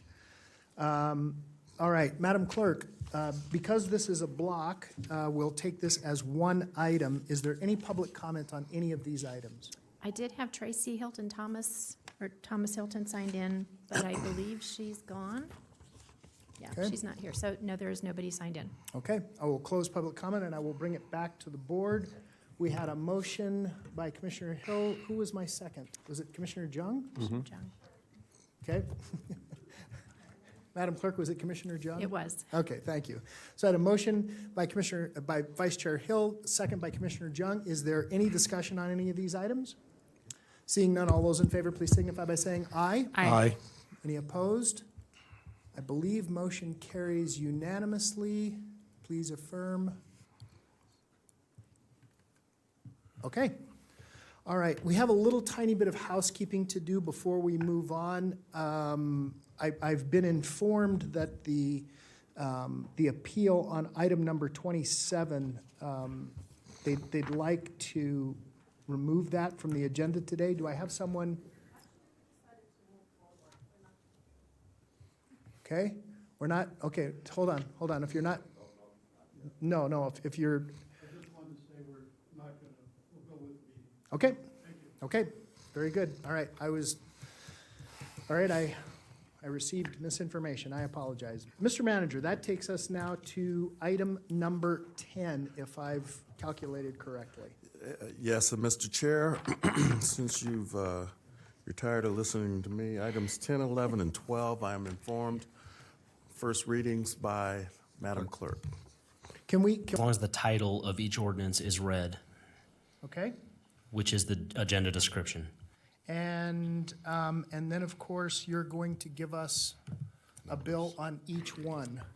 Correct. Okay, so are we comfortable with that, Commissioners? Okay, all right. Madam Clerk, your Okay. turn to read. Mr. Chairman, item number 10 will be bill number 1874, An ordinance pursuant to Nevada Revised Statute 278.0201 through 278.0202, adopting a development agreement between Washoe County and Lansing Arcus LLC for Prado Ranch North, a residential subdivision originally approved in 2018, WTM 18-002, to extend the recording of the first final map from September 11th, 2022 to September 11th, 2024.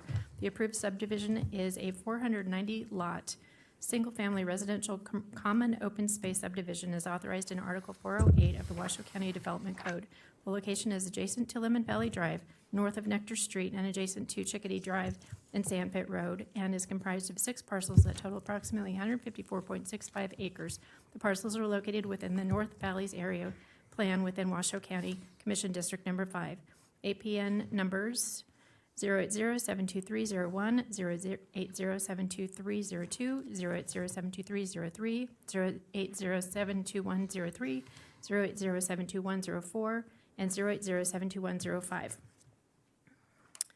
Item number 11 will be Bill number 1875, an ordinance amending the Washoe County Code at Chapter 110, Development Code, Article 324, by repealing Sections 110.324.50E11 and 110.324.50F9 related to placement standards for new monopole antennas and lattice towers regulating emergency service communication facilities which are owned and operated by the governmental agencies, and by adding a new section governing emergency service communication facilities which shall be permitted in all regulatory zones with an approved special use permit, and which addresses requirements for A, general, B, application, C, exemptions, D, findings, E, right-of-way, F, heightened standards, G, fencing, and H, antenna types, and all matters necessarily connected therewith and pertaining thereto.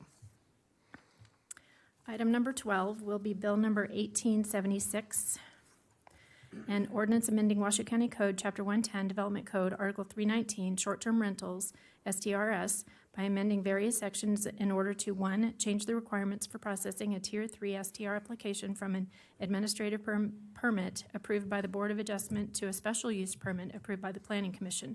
2, exclude overflow parking spaces in condominium or multifamily complexes in the calculation of required parking spaces. 3, require the STR property owner's notarized certification to include an attestation that the subject STR property is covered by insurance that provides for a minimum of $500,000 liability coverage per occurrence. 4, repeal the requirement to submit a certificate of insurance. 5, provide that a bear box is required in the Incline Village General Improvement District service territory following 2 confirmed trash violations. 6, modify the maximum occupancy calculation from 1 occupant for every 200 square feet of habitable space to 2 occupants per each legally permitted bedroom, with the remainder of the home, excluding bedrooms, calculated as 1 occupant for every 200 square feet of habitable space, and all matters necessarily connected therewith and pertaining thereto. Okay, thank you, Madam Clerk. Before I ask for public comment, one thing I did want to note on item number 10, the reason they're asking for this is because of Lemon Valley Drive, because we're elevating and widening Lemon Valley Drive. And that design is not yet done. They have, to my knowledge, kind of chosen an alignment, but this is not their fault. So there's going to be some changes.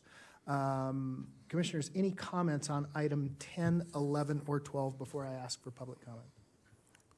I just wanted to make a comment on item 12.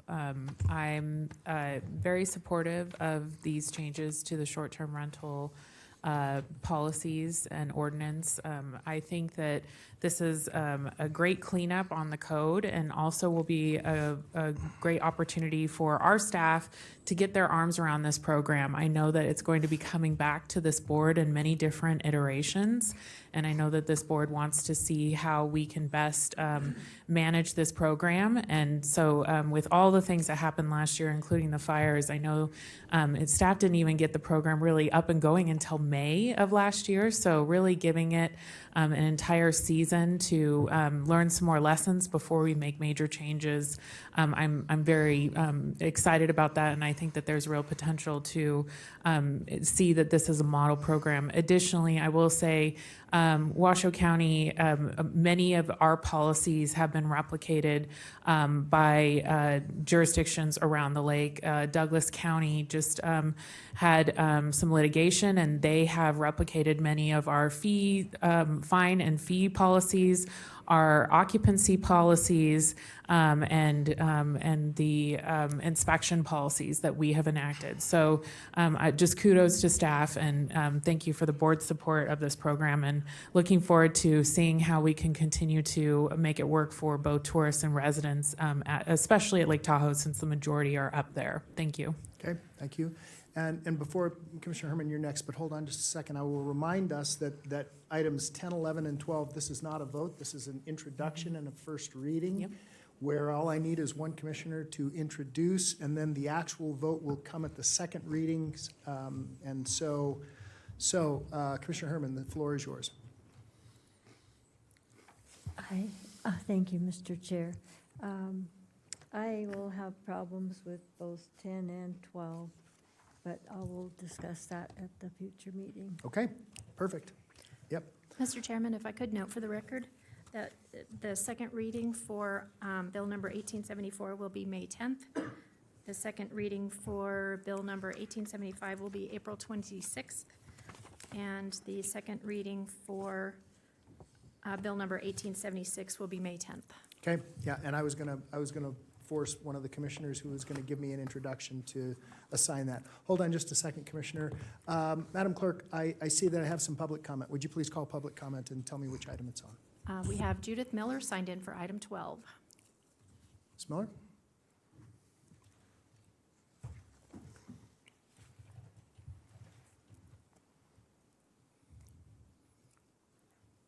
Welcome, ma'am. Good afternoon, Commissioners. Is this off? On? It's on. Yes. Anyway, I think I've seen a few of you here before on the same topic. It's been several years that I've been hoping and praying you would put some kind of a limit in, for short-term rentals. But in your minds, I was just a grumpy old NIMBY from Incline. I wished more of the younger people would be here to speak, but I understand they're working or looking for a place to live.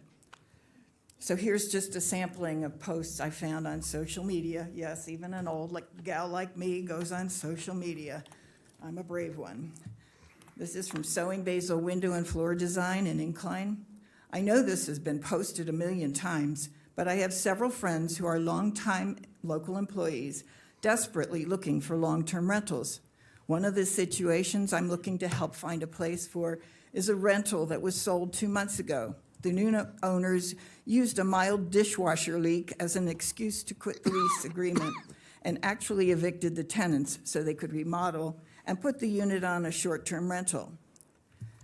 From Tracy Anastasos, a registered nurse. Hey guys, my tiny flat is going VRBO via the owners. I am looking for a long-term cabin rental.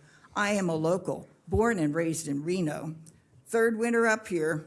Tahoe is my sacred place. I waited my whole life to be here. And then from Sharon Kennedy, some of you may know her. She is the former middle school principal in Incline Village and was, I think she was chosen to serve at least temporarily on the school board. 2 local teachers are looking for a long-term rental in Incline so they can stay here and continue to work for our community. They have lived and worked in Incline for almost a decade and recently found out they need to vacate their current living situation in McLeod because the owner wants to use the condo as an STR. So this is not an isolated case. This happens almost daily as we see this influx of short-term rentals. And by the proposals you have today to even increase the occupancy, I mean, granted, maybe for the smaller units it wasn't adequate, but for the larger units with much more square footage, you're going to result in almost every rental up there being at least qualifying for 10 occupants. By the way, there was already a housing study, and I don't know if you didn't read it, but it says in that study that was just from last year, September 2021, short-term rental limitations. While short-term rentals are not solely to blame for the shortage of housing for employees in Washoe Tahoe, they are part of the problem. Washoe County requires licenses, but should explore additional limitations. For example, many other communities. Thank you, ma'am. Appreciate it. Okay, again, this is a first reading, so there is not a vote by the commission. This is just. Mr. Chairman? Yes, ma'am. I do have 28 emails that were submitted that will be placed on the record Thank you so much, Madam Clerk. for item 12. Yes, understood. Okay, I need someone to give me an introduction. Mr. Lucy. Chairman, I would make a motion, or let me take a stab at this.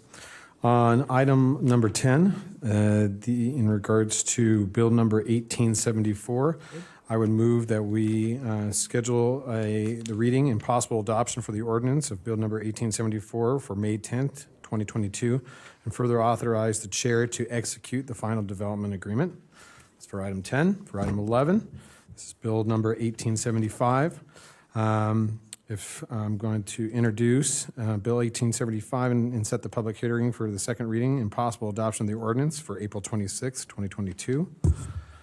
And then for item 12, this is for STRs. I'm going to introduce Bill number 1876 and set the public hearing for the second reading and possible adoption of the ordinance for May 10th, 2022. Okay, thank you, Mr. Lucy. All right, now on to the rest of our agenda. Mr. Manager, would you take us into our first public hearing, item number, if I've done all my math correctly, item number 27? Yes, item 27, public hearing, appeal of the Washoe County Board of Adjustments denial of variance case number. Wait a minute, I did it wrong. Not that one? No, my bad. Item 24, forgive me. I apologize, Mr. Manager. 22. Sorry, staff. 23, 24. We're pulling item 24. Oh, we Mr. pulled Chair. item 24. Yes. That I did not, we did not mention that. If there was anyone Collision. here for item 24, bad news. We have pulled it. There were some Okay, last-minute I'm changes sorry, by the tribe. my cheat sheet was long and voluminous. My apologies. Apologies. Okay, all right, thank you so much. Now on to item number 27. We really were there. See, staff knows what's going on and we don't, so that'll tell you. Mr. Pelham and Mr. Lloyd. Mr. Pelham's hiding behind the podium. Well, I have to read it, right? Open us up, Mr. Manager, of item number 27, please. All right. Item 27 is appeal of the Washoe County Board of Adjustments denial of variance case number WPVAR 21-0004, Berta front yard setback reduction, which sought a variance to reduce the required front yard setback from 15 feet to 8 feet to facilitate the addition of a two-car garage and a one-car carport at ground level and a new master bedroom suite on the floor above. The applicants are Robert and Diana Berta. The project is located at 919 Jennifer Street at its intersection with Bridger Court and Incline Village. The assessor's parcel number is 125-361-12. The parcel of land is approximately 0.32 acres in size with a master plan designation and regulatory zone of Incline Village number 5 within the Tahoe Area Plan. Variances are authorized in Article 804 of the Washoe County Development Code. Thank you so much. Mr. Pelham, welcome. Good afternoon, Mr. Chairman. Thank you. For the record, Roger Pelham with Washoe County Planning. Now, I have an extensive presentation, or I can do an abbreviated presentation. I would like your direction. Commissioners. Okay? Everybody's here to hear this, so Okay. abbreviated. Abbreviate. Very good. The request is to reduce the front yard setback from 15 to 8 feet, as shown here on the overhead. And what I am going to do is skip forward to the criteria that staff uses to evaluate a variance request. We are limited by Washoe County Code and Nevada Revised Statutes to allowing variances only when there are special circumstances applicable.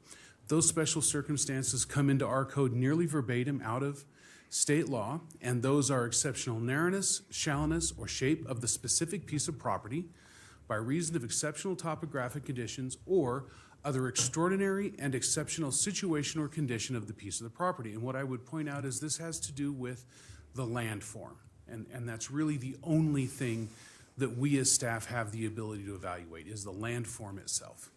So, looking at the exceptional narrowness, the width of this lot is approximately 88 feet. The minimum width for that zone is 60 feet. Okay, so that is greater than the minimum width. Slope above 15% is considered constrained. This one has a slope of approximately 13%. Exceptional situation or condition, there are open space easements on this parcel, as you can see, shown here. There are others on other parcels nearby. This one is similar to the surrounding parcels. Further, we need to see that the relief will not create a substantial detriment or impair the good of the development code. In this case, there is no exceptional narrowness, shallowness, or shape. For that reason, staff is not able to recommend approval. The Board of Adjustment did agree with us. Because there's no special circumstances applicable to this property, the granting may impair the intent of the development code, which limits us to only granting when there are, in fact, special circumstances. The other special circumstances that have been, listed by the applicant, and I know they're here and they'll give a presentation, primarily have to do with the limitations of TRPA code. Now, TRPA code up in Tahoe is applied to all similarly situated parcels throughout those in Nevada and California. That being said again, our limitation, staff's limitation is narrowness, shallowness, shape of that specific piece of property. With that, I'm available for any questions. Should you agree with the Board of Adjustment, there is a motion included in your staff report, and should you disagree, there is also the motion in your staff report. Okay. I'm available for any questions or any further Questions evaluation. for staff, or would we like to hear from the appellant? Yes, let's hear from the appellant. Okay, all right. Thank you, Mr. Pelham. Madam Clerk, would you call up, this is not true public comment, just bring up the appellant. That's the Bertas?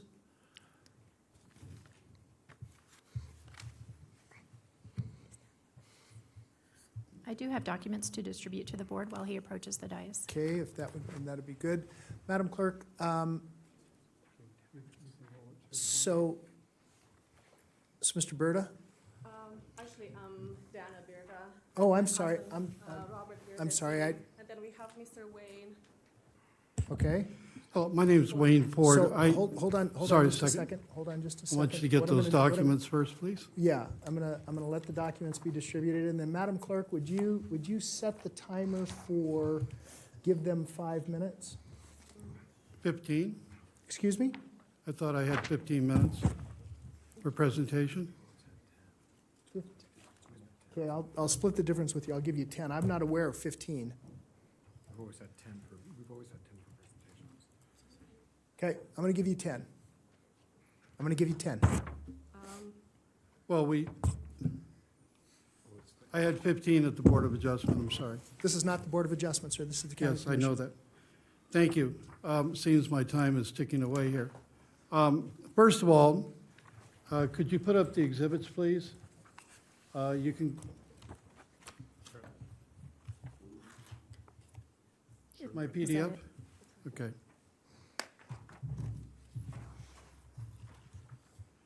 Okay. We found that there's, I'm just going to have to go with this. We found that there's 7 other lots adjoining this property that were omitted from the record. Mr. Stanley asked the planner, are there any other lots, and it's in your packet, that have similar variances or have varied the code to the front yard setbacks? All 7 of these lots, the finding was that because of open space, it restricted the parcel to a unique size and shape. That meant that the front yard setback was something that was restrictive beyond what the normal subdivision would allow for if these open spaces had not been imposed on these properties. And the planner's map is very telling in yellow that he put up. All these parcels through there do have that restriction. Back in 1982, Mr. Ferrari made a very passionate statement as chairman of the board that you also have a copy of in your presentation that I've given you, that you cannot create special circumstances for other people by denying the last applicant in the door. That creates special circumstances for them. Some of these setbacks, and we have a neighbor here, had a variance down to 2 feet. So by omission of Mr. Stanley's question, it was not part of the discussion. Hardship was defined over the years all along Jennifer because of this reason.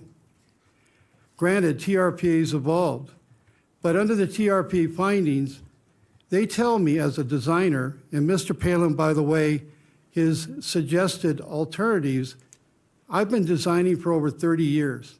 Under the TRPA code, 25 of those. They do not work. He did not put the floor plan down where he proposed to put garages as an alternative for not getting a variance. I can't put a garage next to a bedroom. I can't get in the home. You're not allowed to get out of a garage into a bedroom. So that was part of my presentation too. In addition to that, he suggested that the front could have the front wall over 50% of it removed of the home. Well, that is excessive development impact on the house because we have very few shear walls in old homes that were built in 1982.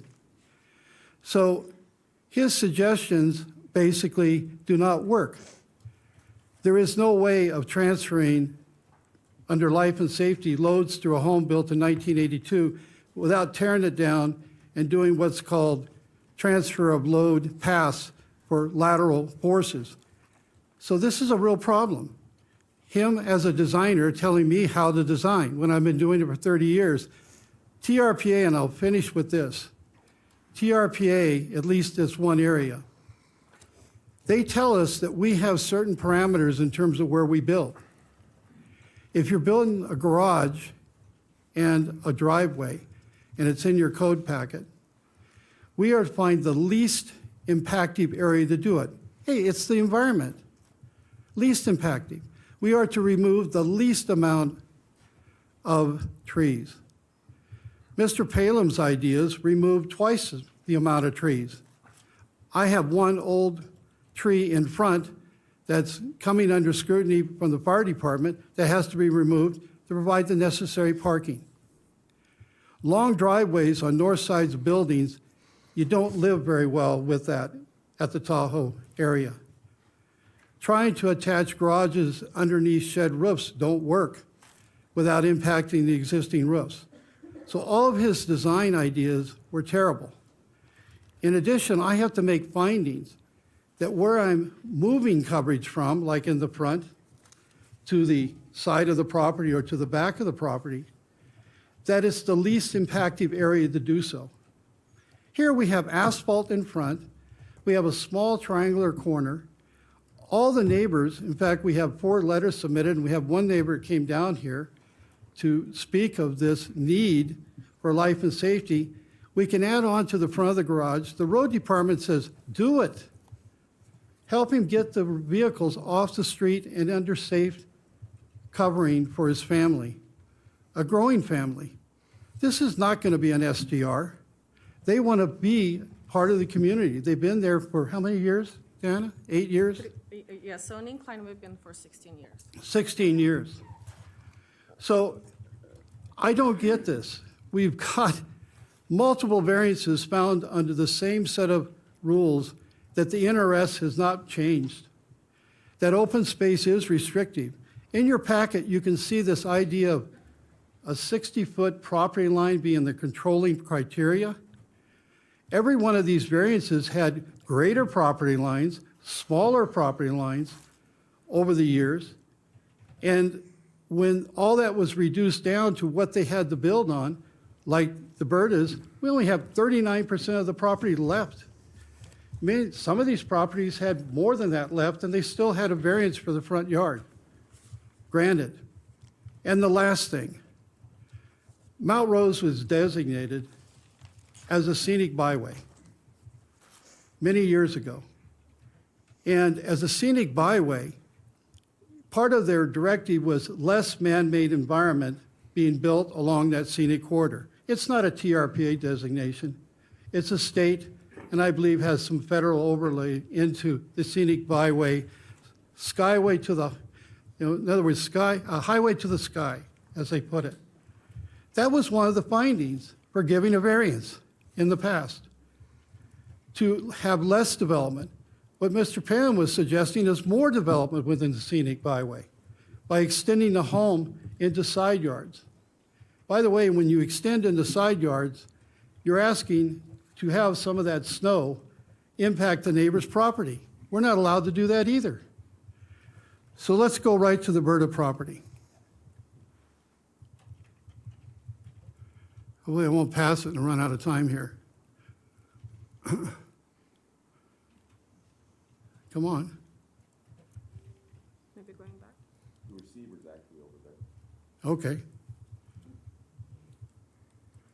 It's number,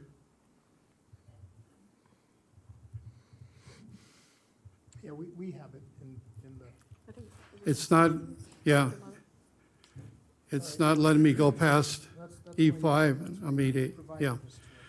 I would like to point out to you that the house was angled when it was originally built. And that angle's created part of the problem. But in doing so, the side yards, it balanced out pretty well for building on the front of the home. We start building things in side yards, that brings in neighbors, and you see a lot of side yard variances denied. I'm still surprised that under the NRS, that this smaller property, and I don't know why I'm not getting his parcel up there because my PowerPoint had it all there, was to vary this front yard by 1% of the property area. 1%. And I would really ask that the Board of County Commissioners restore what is needed. Please restore this variance so that they can build a garage on, put 2 cars on the front of their property in garages so they can get to them. During the winter months, this last snowstorm took them 2 hours to get their cars dug out. They have a family of 3 children and want to be part of the community, but when you can't get out of your car into your car for 2 hours, that's a real problem. 1-car garages, they're not worth building. Most people have 2 cars minimally. So if you have any questions of me, I'd be more than happy to answer them. This has been very disturbing that this criteria of 60 feet has been used as a rule of thumb, when in fact other variances were approved without this criteria being applied to them, obviously. And they have variances that they're enjoying right now that allow them to have garages on their property without having to tear their home down and start all over again. That doesn't seem like a good solution for the use of materials, and I don't know if you bought a 2x4 lately, but it has not been an inexpensive proposition. Thank you. okay? I'll stay here if you have any questions. You have questions for the applicant, the appellant? So I will tell you, Commissioners, I received 4 written letters from Jim and Kim Schmidt, Nancy Rogan, Robert and Stephanie Wilson, and James Wanberg. And they're all, every single one of them is, they don't have a problem with the planned setback, with the requested setbacks. All of them are in support of this request to have the variance overturned. Chairman, if I may. Yes, Mr. Lucy. Sir, I'm sorry, your name for the record again? Wayne Ford. Wayne Ford, Lucy. Mr. Ford. Yes. Mr. Ford, explain to me, I've got the Berta's home site up on my map, and I believe it's 917 Jennifer, is that correct? 919, Jennifer? 919 Jennifer? Yes. Okay. Oh, that's right, sorry. Exhibit 8. Yep, it just readjusted for me, my apologies. I don't, So currently, the acreage on that is 0.3 acres, correct? here it is. right 0.318? here. Yes. 0.318. And it seems that configuration, now, walk me back, go back to your E6 slide. You were originally, when you were asking for the 1%, the setback. This is the slide of That the is property. and so, walk me through, you're not going to, you're just adding the garage. Where would be the garage? Is it to the front? So it's Okay. just the light gray area in front of the shaded? Yeah, you can't. This is the garage here. Okay. A small portion of it sticks there, and then there's a carport to the side to provide additional covered parking, Uh-huh. and that sticks out here. That's the most encroachment. So it's this little triangular shape right there. So it's that sliver that goes over the proposed setback, is that what you're Yeah, saying? it's a 15-foot. By the way, there's other setbacks in the area that are down to 10 feet as recorded, Right. unlike what was represented. So this is not overreaching. So Okay. yeah, it's in this small little area right here. And I can see, based upon the construction and the layout of the lot, and it's kind of adverse, to the lot. It wasn't built with it. And sometimes you have to build, and this is the challenge, I would say, to the commission. I know the area well up there. I know those side streets up there are very challenged at best. Sometimes the topography does not always align with the parcel map, and it makes it challenging for all those units up there, all those houses up there to do that.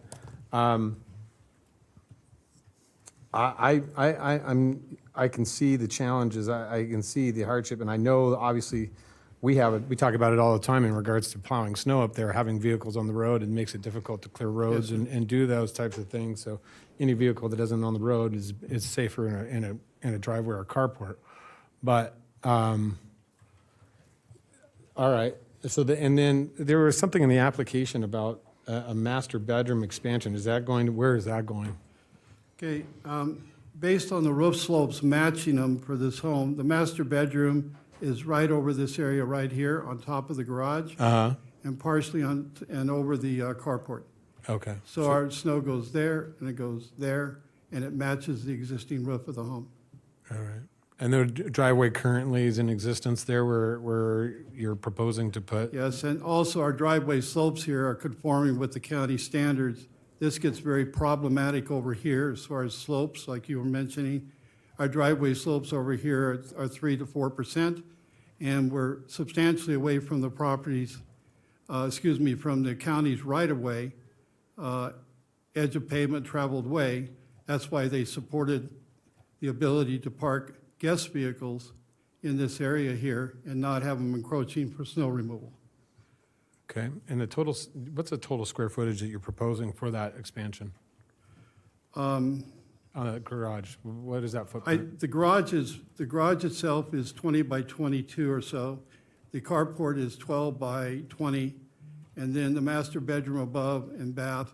So we're probably 1,800 square feet. And so when you say 1%, are you saying 1% of the total footprint of the house or 1% of the total new garage addition? Well, this little area right here is that we're encroaching into the front yard setback is 1% of the total lot area. Total lot area? Area. Okay. Yes, All right, 1% that's of what the I total wanted. area. Okay. All right, thank you, Chairman. Those are my questions. Yeah, so it's about 130 feet? 'Cause the lot there is If you had a question on dimensions, I'd be glad to address it. Okay. Chair Hartley. Commissioner Herman, I have you signed in next. Thank you, sir. We have had several of these come before us at different times, and this one is very similar to what we've approved. And I would be very definitely going to be in your favor, so. Well, thank you for your encouraging words. I appreciate it. Thank you. Okay?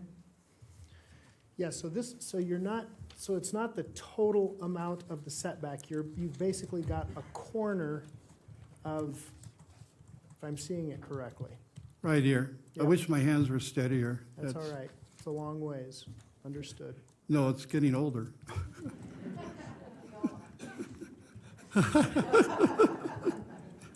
This ain't a wig, brother. Thank you. Right here. Okay. So that's the most encroachment here, and then it goes to zero about halfway over. Okay. You know, Commissioners, I've expressed this. I've been very frustrated with setbacks. We have numerous lots in my own community in Spanish Springs that some years ago, it was a director's modification to do a setback variance.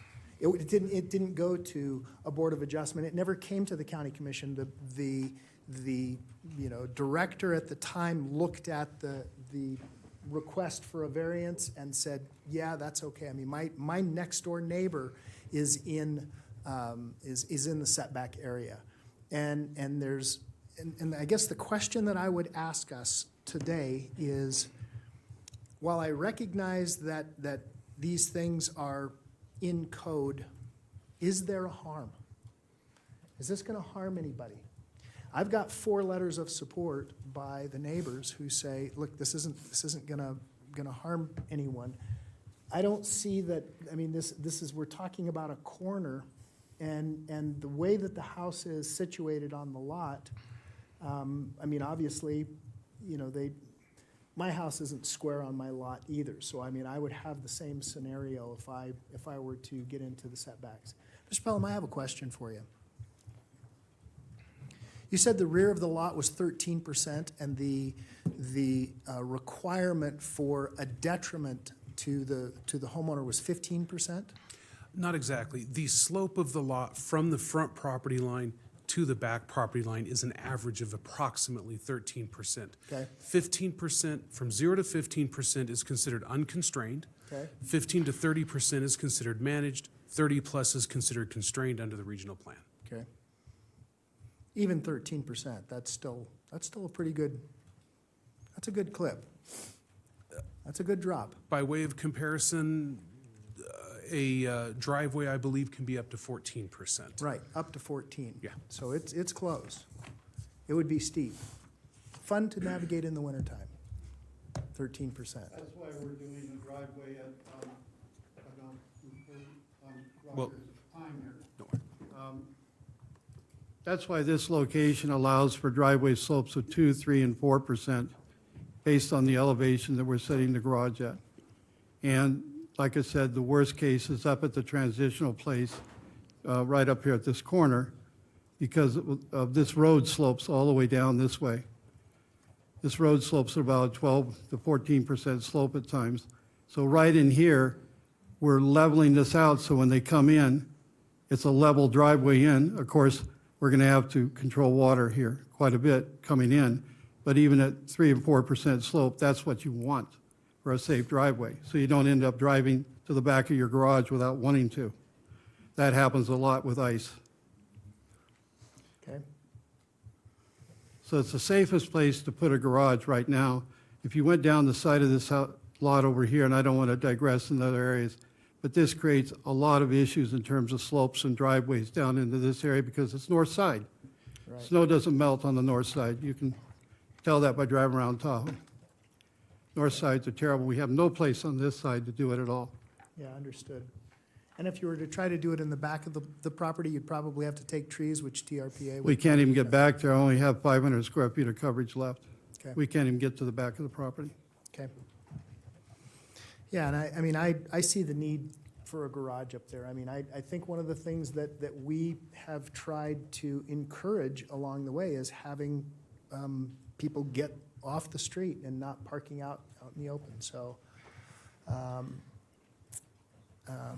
Mr. Pelham, can I ask you another question, sir? Certainly. Thank you. So, where did these numbers come from?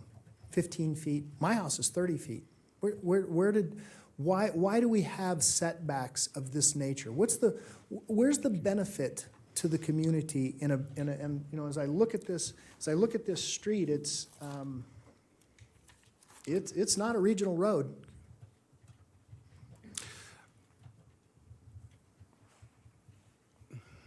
Let me consider that for just a moment.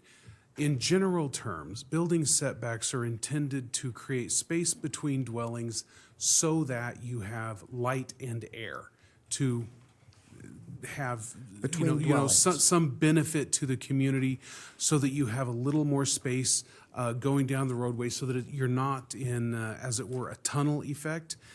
In this particular case, the setbacks were recorded on the final map. These were part of the subdivision itself. Okay. And in my staff report, I do have a table that shows the setbacks for this parcel of land and several of the adjacent parcels of land. And I want to say that was recorded, I don't remember off the top of my head. I want to say sometime in the 1960s. More generally, setbacks in this area are based upon the size of the parcel and the area plan. The Tahoe area plan, as you know, was updated last year, and we now have lots of these little areas. But in all cases, these setbacks are based upon the size of parcel. In this particular case, being approximately 1/3 of an acre, this equates to the medium-density suburban zone. It's not anymore. And generally speaking, across the board, those setbacks would be 20 feet front and rear, 8 on either side. Right. This one has a little less. It has 15 in the front. Right. Based on a 1961 map when land was different. I'm just going to tell you it was different. Fair enough. Okay. We've lost a commissioner. What do you want to do, board? Do we have any public comment on this item, Madam Clerk? Let's see, I have the emails that you mentioned Okay. that will be placed on file. Is there someone in the public comment? Okay. Come on up. Yeah, no, you can make public comment as well. Yes, my name's Robert Wilson. I live about 6 doors down. Okay. From the Burdiss. Welcome. And what I'm going to have you do, hold on just a second here. I'm going to have you fill out a card with the clerk once you're done. Well, I do. Okay? And thank you for identifying yourself, Mr. Wilson. Yes. The floor is yours. And the consensus of most of the neighbors is if this variance is granted, it would just enhance the neighborhood overall. They've done a wonderful job making this house one of the more presentable houses in that section of the neighborhood. And it seems kind of unfortunate due to the angle of the home that they're encroaching just that small little pie-shaped piece.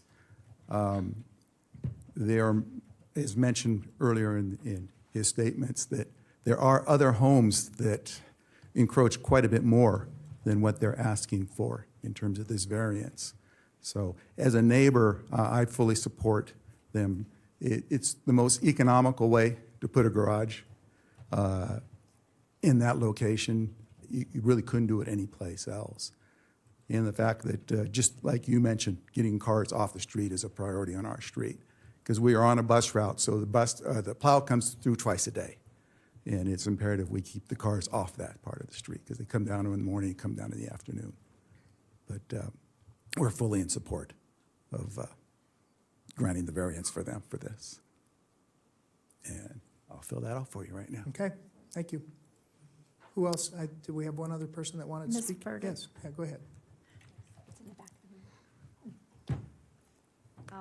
Hello, my name is Diana Beert. I'm the co-owner with my husband Robert here.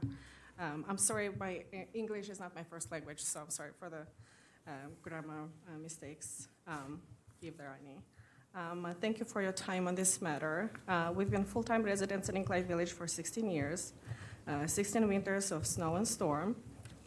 I'm from Eastern Europe, a small country called Moldova.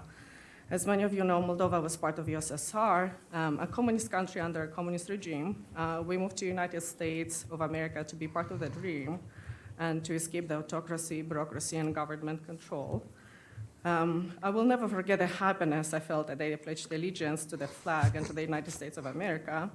I would like to mention we are exemplary citizens. We pay our property taxes. We always file our taxes. Every year, we never missed a year. We moved to the United States, also we worked hard. We worked 3 jobs to save on our down payment for our mortgage loan. Never applied for unemployment, never received any special help from the government. I'm so proud to be a US citizen. I'm sorry about my emotions. Take a deep breath, it's okay. Just having the same rights as my neighbors. Madam Clerk, will you pause the timer for just a moment? Take a moment, ma'am. It's okay.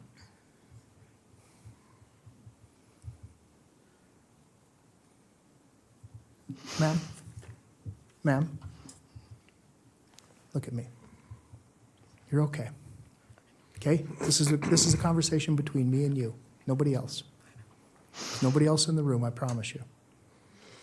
I just want to say that we are a family of 5. We have 3 children, and all our children were born here. So the necessity for a garage and another master bedroom is just, we have 3 bedrooms only, so it's a necessity for us. We're not looking for investing and selling and profiting on a house. We're looking to make this our forever home.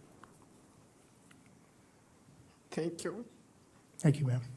And I just want to add that we have multiple neighbors who applied for variance, and they were approved with no problem. So I just hope that we are not abandoning any sense of fairness here. Thank you. Thank you, ma'am. Okay.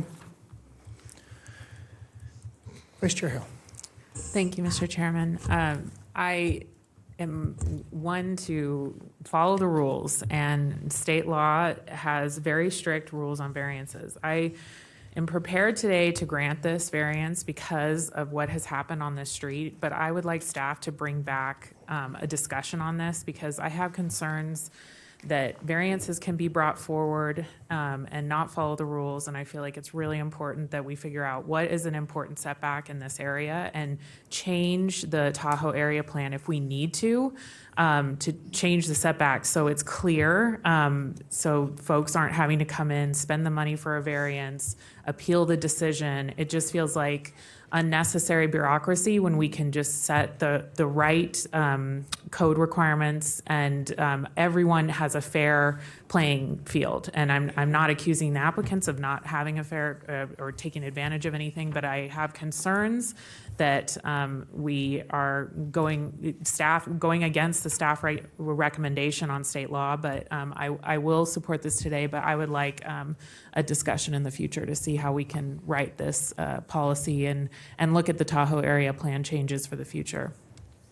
Commissioner, I would tell you that there's probably a whole bunch of area plans that need variances examined because I'm not convinced. Again, I mentioned my neighbor. My neighbor is we have 30-foot setbacks in the front, and he's in probably by 10 or 12 feet. There's no harm. There's no site issues. There's all kinds of things that where variances come into play where you say, okay, there's a reason for this to exist. Sometimes the blanket overlay of a setback is just it's nondescript and I don't see the use of them. But I'll tell you, Mr. Chairman, there will be new neighbors coming into the area and new owners, and we may have future complaints about parking in a driveway that's not long enough. And I know this because I get the code enforcement issues between neighbors in other parts of Lake Tahoe, and I want to see how we can be clear about these things and see how we can do some better planning, because I just don't think it's fair that we are having to go back and forth between these appeals and variances, see if we can do a better job for our community and with future planning. I see staff has come up. Mr. Lloyd. I just wanted to acknowledge Commissioner Hill and her comments. We do agree. It's a frustration that staff has had for many Yeah. years. We've relaxed the standard now 3 times in the last 5 or 6 years, so we can at least provide some more flexibility. And we're always looking for ways to increase that flexibility or the allowance to address situations just like this. Thank you. Yeah, I think that there's opportunities for us to do better, and this is not on staff. I think Tahoe is super hard to plan in. We've seen a lot of these, as Commissioner Herman has said, but come before us. So I think that it's just, when people buy a home, they may think, I can't do that because of the setbacks, and they don't even know that they can do a variance. So I think it's just really figuring out how we can be transparent in the future for these items. And so that's where I stand, Mr. Chairman. Thank you, Commissioner, Vice Chair Hill. Commissioner Jung, I have you signed in. I want to support the commissioner whose district this is in. I'm so glad that's the direction you're going, because I would hate for Miss Britta and her family to miss out on something that hasn't been consistently applied to the other neighbors in the neighborhood. But on the flip side, I also really encourage more education of us, of why they exist and what policy staff recommends to bring it up to the difficulty that is building around the lake, as well as the conformance that people can then depend on later in life. And I just put this out here, not to be snarky, but more people spend more time buying a car than they do looking at all the rules and regulations about a home. And that's just America. And I don't know how we change that unless we start at K through 12. But people really don't know to look at that. And you expect your realtor to do it, but they're in the business to make money too. They want you to sign on the line and forget about all that gook that's the legal stuff. But I don't think this particular family in this situation, it would be fair to deny that. So I totally support you. It's your district. Whatever you want to do, I'm behind you, because you have to face the people that you make these decisions for. But I thank you for allowing them that grace. I think that it is necessary for fairness, the conformance of fairness at this point. But it is something that this board is probably going to have to get its arms around in the next 5 to 10 years. So thank you, Mr. Chairman. Thank you so much, Commissioner. Okay, we've had discussion. We've heard from both staff and the appellant. We've taken public comment. We've discussed it back and forth at the board. We are now ready to take a motion. So Commissioner Hill, this is your district, Vice Chair. So if you'd like to do it, or if you'd like someone else to do it, we can certainly do it. I'm happy to do it. Okay. Move to overturn the decision of the Board of Adjustment and approve with conditions as included in Attachment D to the staff report, variance case number WPVAR 21-0004, which sought a variance to reduce the required front yard setback from 15 to 8 feet to facilitate an addition of a 2-car garage and a 1-car carport, ground level, and a new master bedroom suite on the floor above, being able to make all the required findings of fact in accordance with Washoe County Development Code Section 110-804-25. I have a motion by Vice Chair Hill, second by Commissioner Jung. We have taken public comment. Is there any other discussion on this item? Seeing none, all those in favor, please signify by saying aye. Aye. Any opposed? Motion carries unanimously. Madam Clerk, would you please let the record reflect that Commissioner Lucy is not in the room? He's not on the dais. Okay, Mr. Manager, that now takes us to our main event. So those of you who are here for this last item, we'll let you clear the chambers. And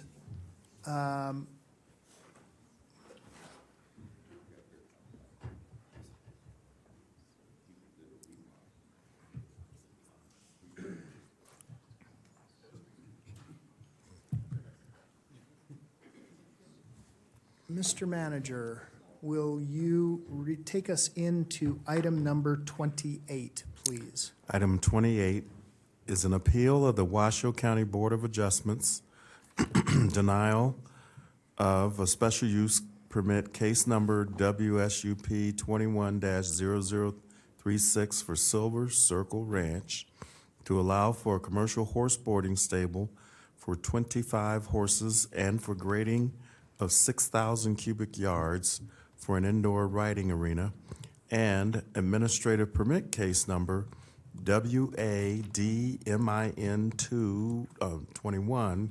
21-0016 for Silver Circle Ranch for an 11,580,000 square foot indoor riding arena structure that is larger than the existing 1,120 square foot main residence. The applicant for the special use permit and administrative permit is Pro Pony LLC, owner of 3400 Holcomb Ranch Lane, APN 040-670-12. These are two appellants. There are two appellants. First, the applicant, Pro Pony LLC, and second, Michael Cabrera, on behalf of Jill Brandon. The Board of County Commissioners may affirm, reverse, or modify the decision of the Board of Adjustment. If the board modifies or reverses, it may remand the matter back to the Board of Adjustment with instructions. Okay. Who do we have here from staff? Let's start with staff. I believe you're Miss Olander. I beg your pardon? You're Miss Olander. I am Miss Olander, Commissioner Hartung. Good afternoon, Julie Nice Olander. to see you. I can do a presentation, or you can go to the applicants. No, I'd like a presentation on this. All right, I'd like to understand from staff's perspective. okay. So this is a special use permit for an administrative permit for Silver Circle Ranch. This was presented to the Board of Adjustment on February 3rd, and the Board of Adjustment could not make the findings, and so it is now before you. The applicant the applicant is appealing the decision. That is Pro Pony, and then Michael Cabrera, on behalf of Jill Brandon, is also appealing this decision. So the request is for a special use permit for to allow a horse boarding facility of 25 horses and to grade 6,000 cubic yards of material for an indoor arena. The administrative permit is for that indoor arena, to allow that to be on the property because it is larger than the residence on the property. Also, the applicant's asking for some modifications to not pave the areas and also for a reduction of landscaping, and then also to waive screening requirements. So the property is zoned 93% HDR, high-density rural, and 7% general rural. And because of that, a special use permit is required for commercial stables. And then also because of the grading requirements, that grading that they're doing of 6,000 cubic yards also requires a special use permit. And then, as I said, the administrative permit is for the indoor arena. So the subject property is a facility that has been there since the 1970s.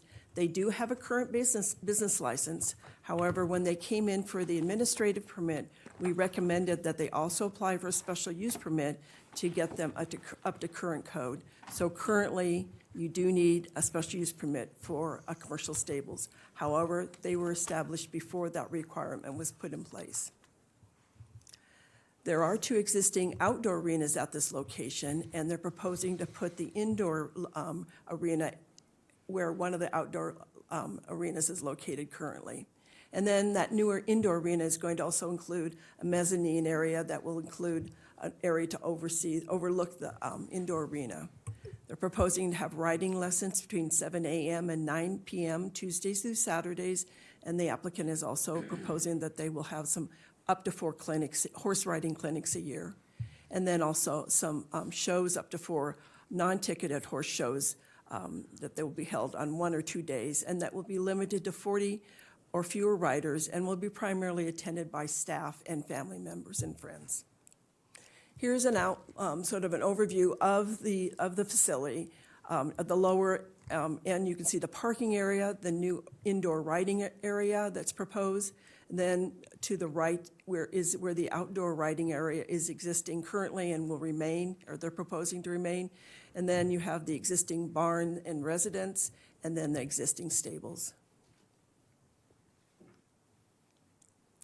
The applicant for concerning traffic, they've indicated that there'll be increased by 50 to 70 trips per week or 10 to 12 trips per day. And this would be an addition of 2 peak hour trips per day, and no traffic study is required because of that low number. I also wanted to pull the NDOT traffic counts for Holcomb Ranch Road, and they do their counts by average annual daily trips. So it's AADTs. And so in 2020, they showed on Holcomb Ranch Road, they had 2,550 trips. In 2019, 2,950 trips. 2018, 2,500.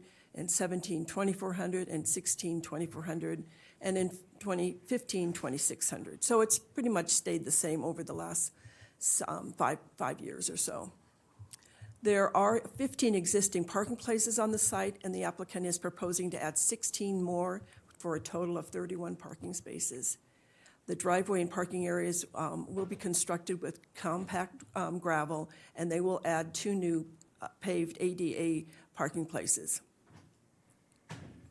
Concerning the grading, they are proposing to grade approximately 3,300 cubic yards of material, primarily just to create that new indoor arena. They're proposing that they'll have 2,700 cubic yards will be imported off-site and they're proposing to have 2,500 cubic yards that are on-site, and then an addition of 27 that will be imported from off-site for a total of 6,000 cubic yards.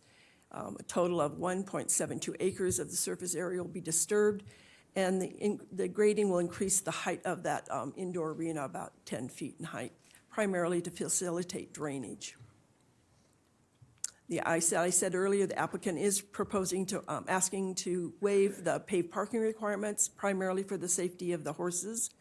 And then they also asking to waive the 20% commercial use requirement for landscaping. It's a very, there's vegetation on the property currently, there's pastures all around it. And then they're asking to waive the screening requirement. Because this is considered a civic use or a commercial use, and it's adjoining residential uses, the requirement does require that they screen this. But however, the location of the arena is not adjacent directly to residential homes. Originally, for the Planning Commission, we noticed 1,000 feet from the site. Various agencies were able to review the application, and those were included. If they had conditions, those were included in the conditions of approval. And you have numerous motions in your staff report. And that concludes my presentation. I know that both the appellants have presentations also. Thank you. Okay. Any questions for Ms. Olander? Commissioner Jung. I have a quick question, Ms. Olander. Did I hear you correctly? You said they were encouraged to apply for an SUP, but they weren't required to apply for an SUP? Correct. We encourage them to apply for this SUP because if you came in today for commercial stables, you would have to get an SUP. They already have to then move forward with a business license. They already have an existing business license, and they've had that business license for a number of years. So they already, in a sense, are in the door. However, we recommended that they update their license. Right now, their license has unlimited number of horses that they can board. So we recommended that they come up with a number of horses that they wanted to board the facility, and then some requirements around that facility, including when the lessons would be, how many lessons, and so how often. What if they wouldn't have done it? What if they said, thanks for the encouragement, but I'm doing what I want to do? Well, then they could not have, if they wanted to do the indoor arena still, they would have had to apply just for the administrative permit. That would have been the only item that they would have had to move forward with. So the special use permit they did to get themselves current with current code. But it also is for the grading, isn't it? Excuse me. Well, and then, yeah, I apologize for that. Yes, and it's also for the grading. But Right. for the license, the business license, they could continue the business license and without that. With special use unlimited permit. horses? With unlimited horses. Okay, thank you. Right, so isn't it 5,000 cubic yards of requirement? You can up to 5,000 cubic yards? That is correct. I apologize for that. I was anticipating Commissioner Jung speaking just to the license, but yes, they also need that grading. So they would have needed the grading permit, the special use permit for the grading of the indoor arena and the administrative permit for the indoor arena. Talk to me about, briefly, if you don't mind, Commissioners, talk to me, Ms. Olander, about what they would be required in terms of drainage. What are they going to have to do to accommodate drainage and being in a flood? They're near a flood zone, I believe. I don't believe they're in the flood zone themselves. They're not in a flood zone, but No. isn't there a creek that runs down? Sort of There the is back not a of the property? creek there, so that, it's just a sort of a low spot on the property is my understanding. Okay. So they wanted to raise that up a little bit and level out that property at that location where the indoor arena was at. The applicant probably could provide you more information on that exactly, but Okay. my understanding was just it need to be raised up at the north, I think it's the northeast or northwest corner of that arena area. But in the SUP, no more water that flows off the property today will be allowed to flow off the property if this was granted. Correct, and that is also one of the parts of the grading permit that would also review that and make sure that that doesn't cause any more drainage issues. I don't think it would be us, but it'd probably be the health department. How would we deal with manure? I beg your pardon? Manure? Oh, the manure?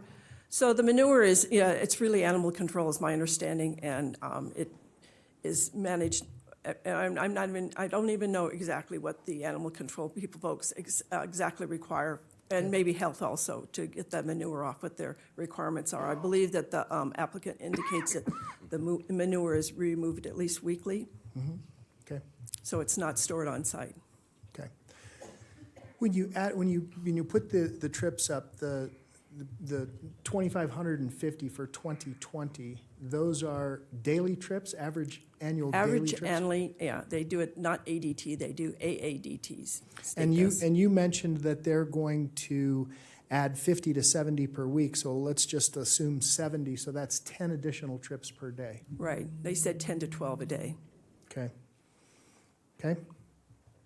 All right. We're going to lose a commissioner here in just a second, and we've lost another commissioner. And just to understand that, that section of Holcomb and Lakeside are NDOT roadways. They are not Right, under, yeah, no. not under Washoe County jurisdiction. No, that's correct. Yeah, no, it's probably a little-known fact. There's a number of those older roadways that belong to NDOT. Makes no sense to me whatsoever. My guess is that it hasn't been repaired in a long time since it belongs to NDOT. Oh, that was a... I did reach out to District 2, and they have made some notes on, I made point of that, being involved in the RTC TAC. I did make a point that Holcomb needed to be reviewed because we had some concerns about the roadway itself. So they are aware of it, but at this point, I don't believe it's on there, that they have any specific improvements planned on the roadway. Yeah, understood. Okay. Who do we have next? We have two appellants. I believe Pro Pony would be next. Okay. Madam Clerk, would you put 10 minutes on the timer?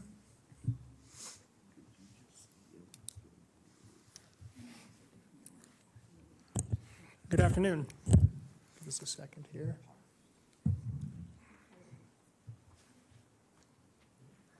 I don't think I should be giving this presentation. You got it? Thanks.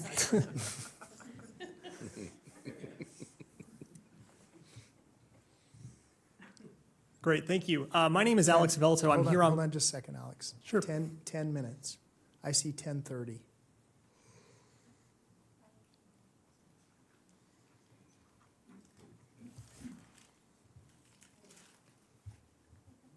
We'll give you a few Thank you. seconds, Alex. Go ahead. My name is Alex Velto. I'm here on behalf of Silver Circle Ranch. I want to start by showing you this image. And you'll see here, the same image here. We've done everything we can to produce a building in an area of this, in an area on the property that is the most discreet, the most out of the way, and the least obstructive to the neighbors. You'll see that the building is presentable. It's frankly a very nice building. And as we go through this presentation, you'll see all the steps that we've taken to be a good neighbor and to take into account the neighbor's concerns. Silver Circle Ranch is here for 3 reasons. We're seeking a special use permit for grading to the north side of the project, a special use permit to limit future activity to the existing use on the property. And we're seeking an administrative permit because the proposed structure is larger than the main residence on the property. Now, as was explained by the county staff, and has been thoroughly investigated and established by looking at the record before you, there is a grandfathered use. The reality is that this property is a commercial stable and has a business license for unlimited horses. Were it not for this special use permit to be before you, the property could act in an unlimited fashion into perpetuity. We're trying to restrict that to the existing commercial use that Pro Pony and Silver Circle is currently doing on the property. Most importantly, we want to give young riders the ability to ride in harsh conditions. I stepped outside yesterday into a snowstorm. These are not the best circumstances for young riders. It puts people in danger, and it makes it so the horses are in danger. We want to give the children an opportunity to ride in an indoor facility that has the same foot space or smaller than the existing riding facility they have. We also want to maintain the current business model and expressly limit it to 25 horses. Silver Circle is a non-conforming permitted use under Washoe County Code, and we're attempting to bring the property into county conformance in line with its historic use. Now, this is a point of contention, and this is something that came up before the Board of Adjusters. What is the historic use, and what is the current state of the activities? We have a commercial stable that's been dating back to the 1970s. The business license allows for unlimited horses, and there's a barn on the property that has a capacity for 33 horses. There are currently 8 annual events per year, 4 clinics and 4 shows. Now, I don't want to give you the misperception here. This isn't exactly a Brooks and Dunn concert. These are small riding clinics, often attended by the folks who are the immediate relatives of the riders. And the special use permit does not increase the allowance. It limits the grandfathered use. Now, it's important to emphasize this because the property was always intended to be a commercial stable. This is a letter from the Nelsons, the prior owners of the property. They rejected multiple cash offers from buyers who did not want to maintain a commercial stable because they wanted Dr. and Mrs. Whitmer to maintain a commercial horse stable. You'll see in the second paragraph that they're satisfied to sell the property to Landis Whitmer to see her continue their family's tradition.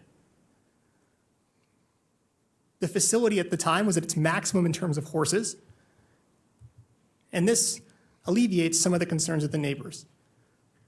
The veterinarians also submitted letters talking about their service on the property over the years. This letter from Dr. Green speaks to the ranch having 20-plus horses back to the 80s and 90s, documented by the veterinarian who treated the horses. You're asked to analyze the findings. The property is this proposal is consistent with the use because the use is established by the commercial stable activities that have occurred since the 1970s.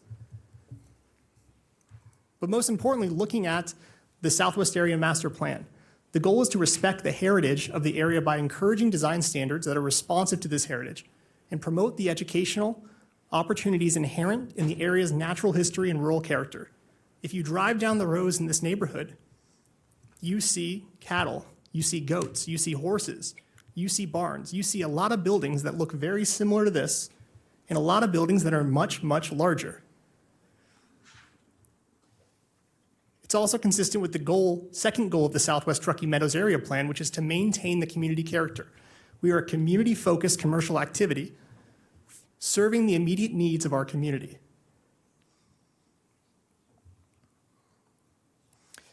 This image is important. As you've heard, there is required grading.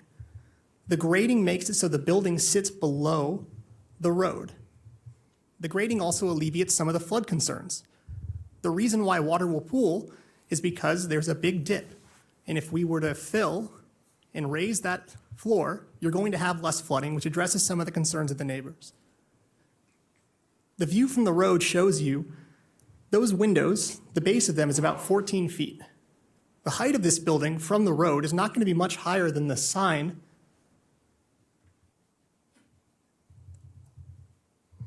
that identifies the property to the public. And it very well blends in as you're driving down the road. This is the view from Holcomb as you're driving from Lakeside. Let me be clear, that's just a rendering. That building does not exist. No, sir. This is a rendering. I didn't do this rendering. We paid someone much more qualified to do this rendering, and they did a 3D I'm just trying to image. understand that that building is not there. That's all I'm trying to understand. That is correct. All right. It is not currently there. We've taken a 3D rendering and placed Forgive it me. in using an assessment of what the property looks like. Proceed. And perspective is extremely important. This is another photo. This is Miss Whitmer with her adopted dog Remy. As you can see, the height is maybe 3 or 4 Remys above her to the road, or as the sign says, about 9 to 14 feet. This is why we need to raise the floor to level it out and then place the building. The building height will be roughly 27 feet above the road. Now, a one-story building can be anywhere from 12 to 14 feet. In this neighborhood, one-story buildings tend to be much higher. Two-story buildings tend to be much higher. So we're really looking at a building from the road that's going to be roughly 2 stories. The second required finding is the improvements. There are no necessary improvements to the property other than the conditions that have been applied by staff, and we have trusted staff's conditions. We think that staff has adequately conditioned the property, and we've trusted staff's input. They've made the findings and thoroughly vetted the project. Because there's not going to be a change in use of the property, we're looking at the building, which will not have events in it, versus the existing use of the property, which is a commercial stable with 8 events per year. Now, Silver Circle Ranch is committed to proper manure storage, and this was a question that was raised earlier. We are committed to modifying our manure storage to put in a drain on I believe a cement or an asphalt pad. We'll keep the manure on the pad, have a drain that releases any runoff into septic to avoid any of the concerns about water contamination. That's a new proposal we're willing to come to the table with today.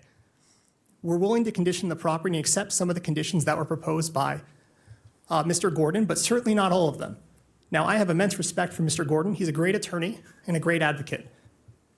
It is exceedingly difficult for us to address some of the concerns of the neighbors, given that we've been trying for weeks. And we received notice of these proposed conditions this morning. Many of these conditions, while I can't hypothesize about the intent of suggesting them, they will have the effect of preventing the property from actually being able to serve the community, and it will make the project impossible. We'd prefer that you look to staff's proposed conditions, and I'm happy to address some of the proposed conditions, but the lighting will be removed because the lighting is only there for the outdoor arena, which no longer becomes necessary if we put in this building. Traffic, we can commit to the condition about traffic, and we can commit to some of the other conditions, but certainly not all of them. Next is site suitability. The site is suitable because we've chosen a location on the property that is most reasonable. However, we cannot push it back because there are some very old, very important trees that if the building were to be moved back, would have to be removed. It would also make fire access impossible. The building itself is the proper size because it's the only way you can have a safe riding facility, which you'll likely hear about from people in public comment.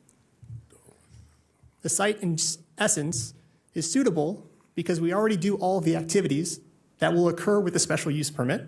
It's just a question of whether there should be a building. If you look at this image, you'll see in the lower right-hand corner, that's where the building would be. And it's the most appropriate place because we're not choosing to put it open in the middle. We're choosing to hide it behind some trees and tuck it away as much as possible. I see my time is up. Your time has expired, yes. Yes, Counselor, so. And I'm happy to answer any questions. Any questions at this time? So I do have a question. So you said that it had an established use already. That's already there. Yes, sir. And so, but what you don't have is an established use with the building. No, sir. The established use is the commercial activity which allows for unlimited horses. So Correct. we have 600 pages of boarding agreements that have been submitted to this board. We have business licenses going back decades. We have letters speaking to the commercial activity. That has nothing to do with the building. It does not, sir, but I think it's important for this commission, when it's evaluating all of the findings, to think about not the findings versus nothing, because not approving the project does not mean the project goes away. We still have a commercial stable that's going to continue operating. Oh, yeah, no, that's not It's the argument, Counselor. Sure. That's not the argument at all. The argument is that you have an existing use, but you don't have a use for the building at this time. You don't have a permit for the building, so. That's correct. Our understanding from communicating with staff is that if we were to, instead of coming here for a special use permit, Mm-hmm. have taken the building, we could have placed it anywhere on the property and removed our existing residents and attached an apartment to the building, and we'd go straight to building permit. That's what we've been told by staff. So we could have taken the building, painted it purple, put it right in the middle of that area, and An attached an attractive apartment. color. But we don't want to do that. We want to be a good neighbor, and we want to come here and make sure the project is good for the community. Understood. That's what I'm trying to get to the point of. Understood. Thank you, sir. Okay? Okay. Commissioners, any other questions? Okay. Mr. Gordon. Not to be confused with Commissioner Gordon. It's way above my pay scale, Mr. Chairman. You have 10 minutes, Mr. Gordon. Great, thank you. Mr. Chairman, members of the commission, for the record, Garrett Gordon, today representing Jill Brandon and speaking on behalf of 48 adjacent neighbors. These 8 neighbors opposed this project. I went to the Board of Adjustment, and the Board of Adjustment denied this project because they could not find that there was not a detrimental impact to the surrounding area. Particularly the building is 12 times larger than what's currently located on the property. You can see here in little dots, it's not very clear, but the 46 property owners are really adjacent to the subject property, so the most impacted. Why are we here? Not make number D. Issue it's not detrimental. You cannot issue a permit that will be significantly detrimental to the public, health, safety, and welfare, injurious to property or improvements or adjacent properties, and detrimental to the character of the surrounding area. I'm not here today, and you'll see later in my slide, saying, kill this project. I'm saying much of Mr. Velto, what he said, are not listed conditions, are not written down. So the balance of my proposal and later in my presentation are what we believe are reasonable conditions in order to satisfy this condition. The site, first of all, as far as grandfathered, it's still subject to interpretation. We believe we have evidence as well that when this property was sold, there was 4 horses on it. 4 horses, grandfathered for 4 horses, and grandfathered for a commercial stable, which is horse boarding, not horse events, but horse boarding. Also, the property used to be twice as large. Now it's been cut in half over years. So now we have a lot more horses in a lot smaller area, which is subject to concerns of the neighbors. So to your question, Mr. Chairman, why are we here? And to you, Commissioner Jung, why are we here given this grandfathered status? I would submit to you, Mr. Chairman, and it kind of answers your question, because they're expanding a non-conforming use. We have said when we toured the property, if they just stick to what they've always been doing, then withdraw your use permit. To your point, Commissioner Jung, withdraw your use permit. Let's talk about grading, let's talk about the building, and let's talk about what you're actually grandfathered for. But that's in question. So we're before you with the use permit and the blank canvas. You got to treat this property like what's the use permit, what's the use, what are the findings, or what are appropriate conditions? And that's what we're here today to hopefully talk about, our conditions. This goes beyond a commercial stable. It's actually bringing in an outdoor entertainment venue. You can see here, why are we here? A commercial stable under HDR requires a special use permit. What's the definition of a commercial stable? Boarding or raising, riding clubs, riding instruction. So we're going to tell you today, let's condition 25 horses for boarding and raising, for riding clubs and for riding instruction facilities. That's the definition. You can see, though, indoor entertainment, indoor sports, indoor events are not allowed in the HDR. And you can see here, outdoor entertainment, outdoor sports clubs. You can see outdoor entertainment that talks about arenas are not allowed. And they can't argue it's non-conforming. We have two non-conforming because your code says you can't have one non-conforming use and change it to another. So we're here for a commercial stable for boarding. We're not here for outdoor events, which is prohibited. And there's precedent. 5 years ago, you approved over on Rhodes Road a commercial stable called UDS Barns. Equestrian events with competitions and spectators were prohibited because it's not an allowed use in HDR. Not at all. They can do boarding, stables, indoors, it's fine, but they can't have events unless they pull their use permit. We can talk about what they're grandfathered for. Also, NDOT, this was mentioned. There's a permit required for any access point off a state highway. This is certainly a state highway. Spacing, access management, unsignaled spacing for access on a state highway, 660 feet. They're 165 feet. So we don't understand how they can have overfloor parking going through an access point that is 165 feet away when state law, NDOT requires 660 feet. I'm running out of time, so let me just move to our conditions. I've mentioned this many times, and I've been before you many times and told this. Special use permits run with the land. We may love Proponi. We may love Landis, but she could sell this property tomorrow, and whatever you do here today is the new person who comes in from California or Arizona or whomever to move forward with this.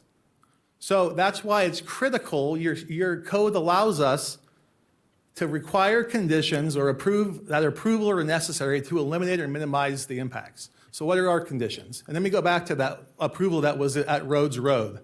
Again, it was 30 acres. It was for a commercial stable, and there was a number of conditions put on that project, not here, which seems a little odd, but many of the conditions we're going to propose, there's already precedent for. Number one, I have 14 conditions that we're asking you to put on this to meet that detrimental finding.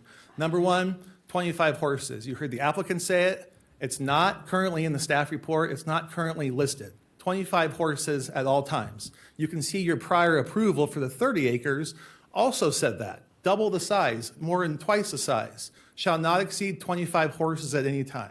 That's number one. Number two, the manure. Part of the record today is an environmental consultant study. The annual waste generated by these 25 horses is 300 tons. 300 tons, 600,000 pounds of waste. And it's currently sitting on the ground. Here's a picture. There's also a stack, when I toured the property, sitting next to the creek. So we have to have a condition that it's stored in containers, it's not on the ground, there's paved access to it. And you just heard a minute ago, they said, I think they pick it up every week. We're just suggesting every 2 weeks that it's picked up for odor, flies, enclosure, and regular pickup. 3, the building. The Board of Adjustment found it was too big. I would be very uncomfortable coming before this body if I was on the other side and saying, sorry, I can't negotiate with the neighbors because my client already bought the building. That has been what we've heard, and Mr. Velto, a lot of respect for him. I went and sat down with him and his clients. I was expecting a list of conditions sent to me, given they were denied at the Board of Adjustment, so what conditions they should put on in order to mitigate that denial. We didn't receive anything. So we came up with, arguably did the applicant's work, our own conditions. So we're asking for a smaller event stadium. Nevada Kids and Horses, 5,000 square feet. I know Commissioner Alexis Hill knows a lot about it. Very reasonable, can have horses, can do riding. It fits more in the character of this area.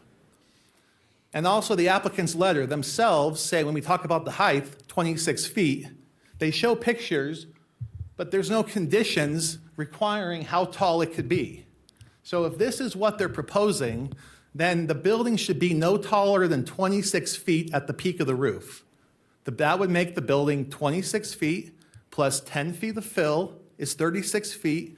There's 20 feet up to the road. That, in the applicant's own words, would give us 15 feet of visibility. I'm just codifying what they're proposing because there's no requirement in the staff report that they build what they're showing. It could be a purple building, 50 feet tall, so long as they had the same square footage. Number of lessons never exceeds 70. This is from their flyer that went out to the neighborhood. We do not want to change the activities that have been taking place. No change to capacity of the use. 70 riding lessons. Perfect. Let's codify it. Also, horse wash, wastewater, high pressure. That all should be going down a septic system. Also, they're trying to modernize the ranch. Existing structures should be brought up to code. You can't exacerbate a non-conforming use. You have to meet health, safety, and welfare criteria and standards when you're coming in to legitimize your operation. They're here for a use permit. They're here for a commercial business. They need to be treated like a commercial business under Washoe County Code. 7, this is one of the big ones, is you can see outdoor entertainment prohibited in HDR. Outdoor sports requires a use permit. They should be coming to you either asking for a use permit or to change the code to do outdoor events. And using their own words, they say Silver Ranch has not and never will be an event center. We're saying, okay, rather than saying no, you can't do it, let's do 4 with 25 horses on the property at a time, not to exceed 48 hours. I think very reasonable given technically under code, they're not allowed to do events in this residential neighborhood. Hours of operation for outdoor activities, street lighting, loudspeakers. Given this outdoor nature of this proposal, residential compatibility, we think those are appropriate. A review period to come back to the Board of Adjustment to make sure they're complying. No parking on Holcomb Ranch, Dryden Way, Lakeside Drive, planting around the building. And finally, in closing, Mr. Chairman, if they want to be treated like a commercial building, why are they asking for waivers for commercial standards? Mr. Gordon, thank you. Correct. Okay. Okay. Questions? Hey. You don't get away that easily, Garrett. Oh, I'll stay here. I love this. Thank you, Mr. Chairman. You don't get away that easily. Okay. Commissioners, questions for Mr. Gordon? Wow. No questions at all. Commissioner Herman, I see you signed in. My bad. Kind of missed me on the last round, too. No, oh, you should have, you need to, I have a bunch of names. And we haven't gotten to public Are comment, they so. all bad? No, I'm just kidding. I didn't see you at the top. I apologize. Go ahead. And if we need to call Mr. Velto back up, we will do that. In fact, ask Mr. Gordon, and then we'll call Mr. Velto back up.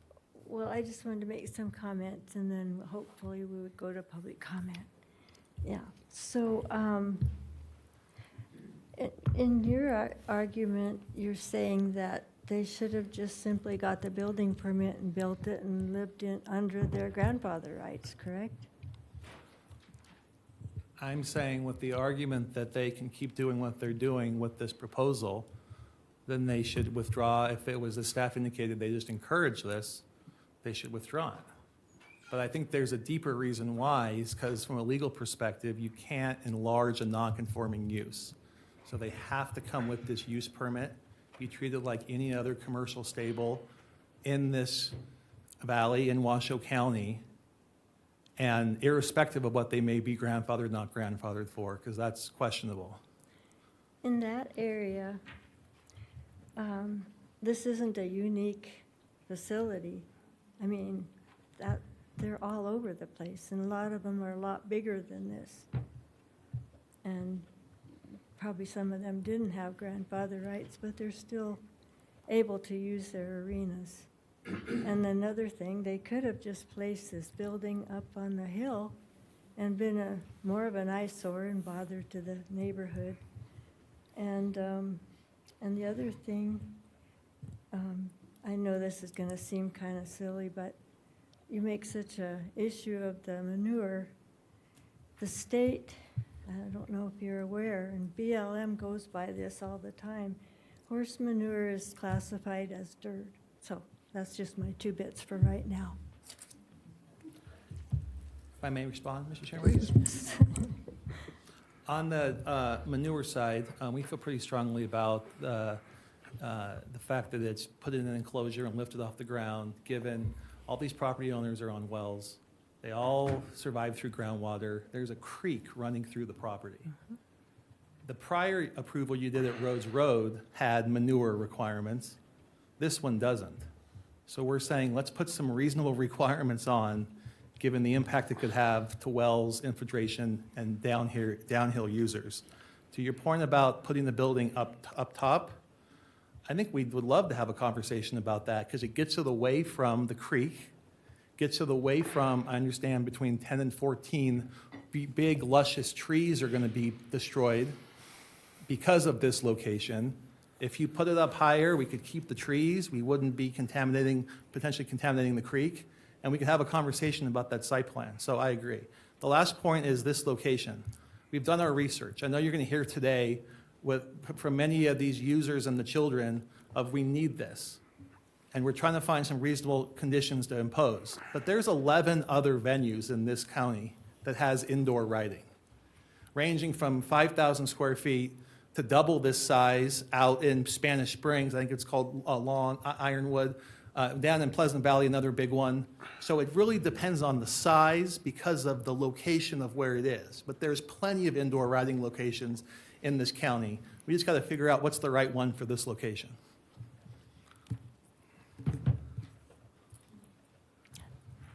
I'm done. Okay, Commissioner, did you want to ask Mr. Velto any questions? It's okay. I'll wait till after. Okay. So hold on, Commissioner Jung, let me just ask you, Huffaker is listed as a state highway? So Holcomb Ranch, Or I may have misspoke. Holcomb is listed as a state highway? It is considered I'm positive about this, a NDOT minor collector. I'm asking, because Yeah, I it don't is know. I don't live in that neighborhood. It is an State Route NDOT 71. state highway minor collector. Okay. Subject to those. Yeah, spacing and standards. that's not, I'm asking, because Oh, I yeah. don't know. It is, sir, Yeah. yes. Yeah, I know NDOT owns it, and hasn't maintained it well, but I didn't know that it was a highway. So that's interesting, okay? Commissioner Jung, I have you signed in. Thank you, Mr. Chairman. I have a quick question for the whole board and the applicant and the appellant, and that is the definition of entertainment. And does entertainment is it considered entertainment if tickets are sold? And the DA just told me no.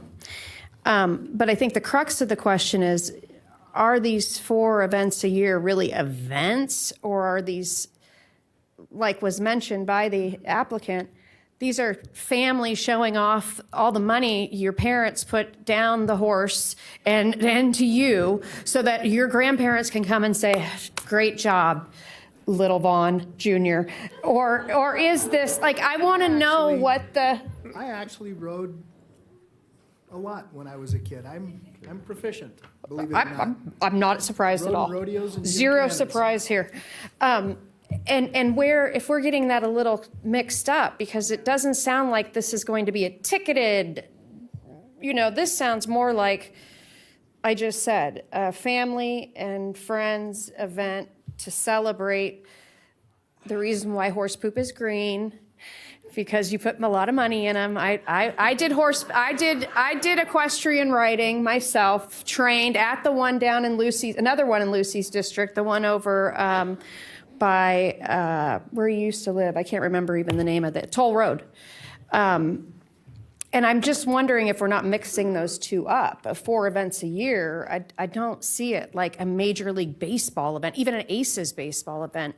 And I'm wondering if we're not looking at the right use and conformance of that, because it doesn't raise itself to that level in my mind.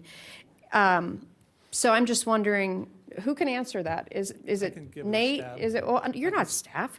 Is it? You're going to tell me whatever is right on both sides of your arguments. I'd rather have a staff that we pay for with attorneys. Ms. Olander. Julie Olander, for the record. So we do, as you know, you have heard the outdoor events come before you. So we have the festivals, which would be Burning Man or the 4th of July celebration up at the lake. And then we have smaller events, and those go before the Board of Adjustment. And then if there's different categories. So if it's up, I believe, I'm just speaking off the top of my head, I think it's 99 or less, then it's just done internally. But they have to apply for it. So any kind What of if they event- don't? Well, they're supposed to. Because I have events at my house all the time that I'm Well, sure are if they're not private events, 99 people. Well, if they're private events and they're, if they're private events, there's I'd have to double check exactly how that's categorized. But we, so I'm processing a incline farmers market event that is love it. that has been going on for years. So there's lots of different events, and we have different classifications. This applicant has been notified that if they're going to be having events at their location, that they have to apply for the outdoor event license. It's through our business license group. So I'm not as familiar with some of the numbers. I could look those up for you really quick. No. I'm just. But they would have to apply for them. Anybody that's having events has to What apply happens to if the they business don't? license. Then they're not legal. They're not considered legal. Then what? So, well, we have code enforcement for those things. I mean, there's And things then that what's the go on, price? as you I mean- know, that are not done legal, and so All the time, all yeah. the time. So we Clearly, try- if I'm having but we events at my house and I didn't get them permitted, I mean. some of the events at your house probably didn't require an events license. I have events at my house, and I don't get licenses for them because they're small. If they're, if it's a personal. But I think you get event- my point. Yes, I mean, get it sounds like some of the stuff staff encouraged, and then, I mean, I don't know what I would do as an applicant, to be honest. And I'm not in any way going after staff, because I know you do the best you can by reading the policy that this board has put before you. So anytime that policy fails, look right at me, because that's my fault. I'm not in any way going after staff. I'm just wondering how we can split this up and create peace and harmony for all the people involved, as well as a functional, covered riding arena that the neighbors can live with, but that also fulfills the need and speed of what this community wants to do. Now, I will tell you, as I said about the question before, which you saw, we rejected we actually gave a variance. I am going to follow the direction of the commissioner whose district this is in. This is Commissioner Lucy's district, who I would argue has the most boarding stables of all of our districts. So I'm just telling you where I'm at. I wish we could make this completely work.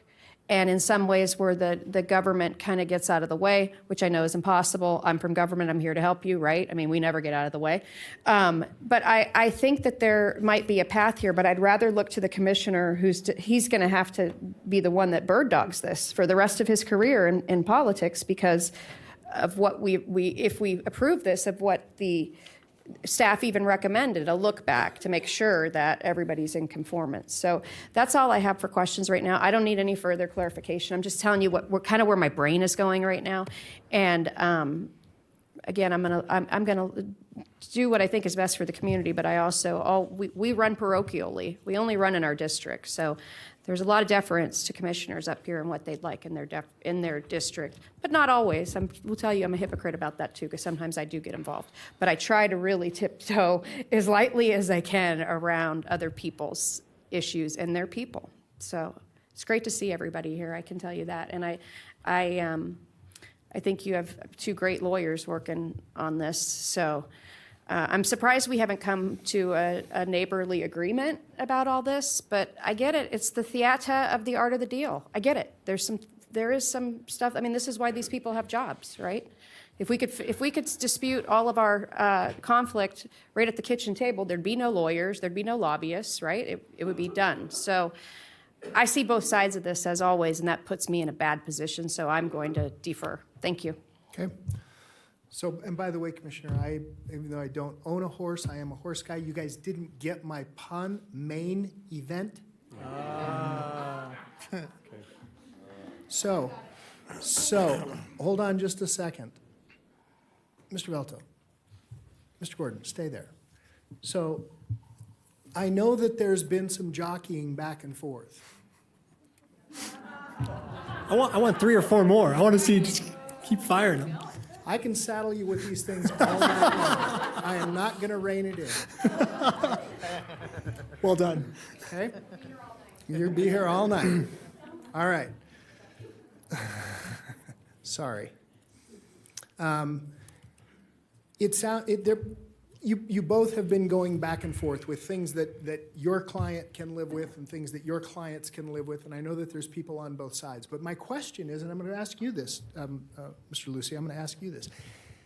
And I'm going to ask you this, and it's not where we need to take some public comment, and I know that we need to hear from Commissioner Vice Chair Hill, and the district attorney also wants to weigh in. But I'm going to ask you this very clearly. Is this thing cooked yet? If I can, there are a number of conditions that Mr. Gordon has proposed we can agree to. There are a number of conditions that we think put riders' safety at issue and make it so the project could not possibly happen. If you would, I could tell you these conditions that we are agreeable to, and this is in addition to the. No. So without getting into any of this, what I'm suggesting is, and I know you guys are you're gonna whip me for this one, so it's okay. I don't mind. Okay, seriously, one more and No. you're grounded. Hey. That's it. Meeting adjourned, folks.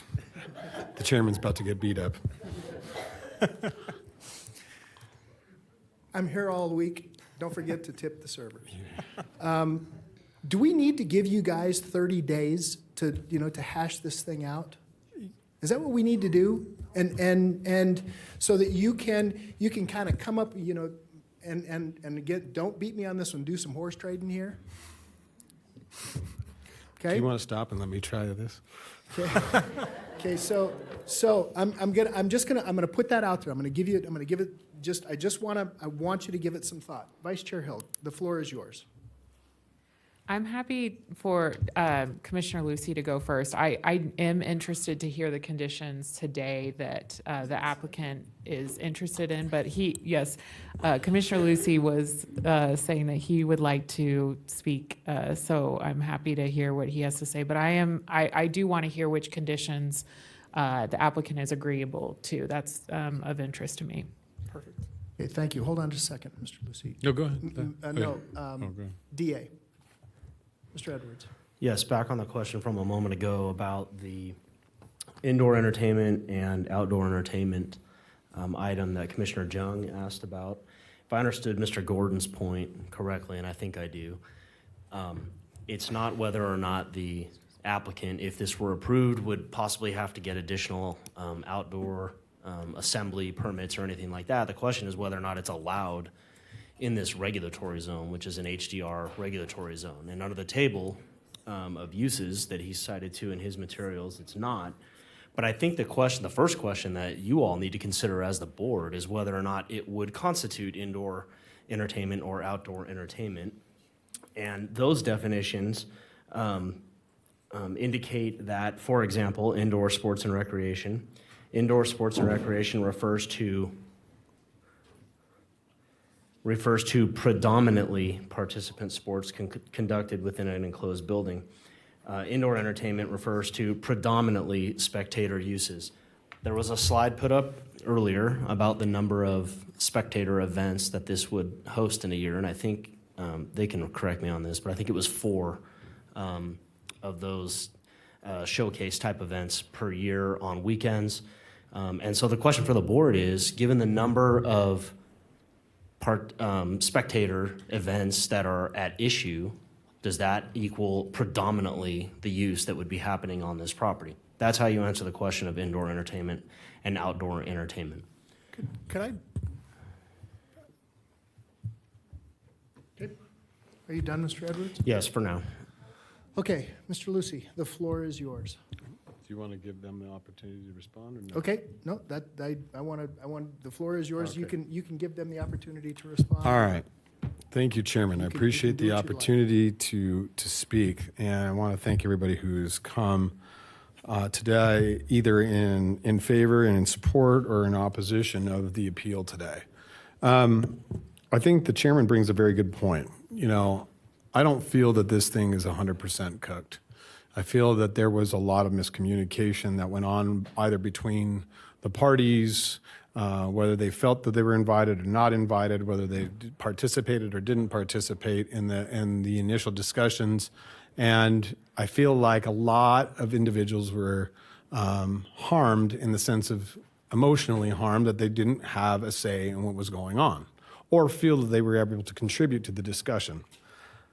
In my opinion, based upon what I've heard and how I've spent the time working on this over the last 2 or 3 weeks, there's been a lot of challenges with this, and I have my own issues, and I think that those can be addressed. I think there's some issues that are easily addressed. I don't think I think there's some requests that are being made that are unrealistic. And I think to Commissioner Jung's point, there are a lot of stables in District 2 between Pleasant Valley, Washoe Valley, Holcomb Ranch area, you name it, Old Southwest. There's a number of different stables. We have another SUP coming in front of the Board of Adjustment for a 33,000 square foot one out in Meadowview in 2 weeks. We have, there's a bunch of them. And they're seeming to be a more popular thing these days, and equestrian sports is one of the challenged areas within our community, always has been.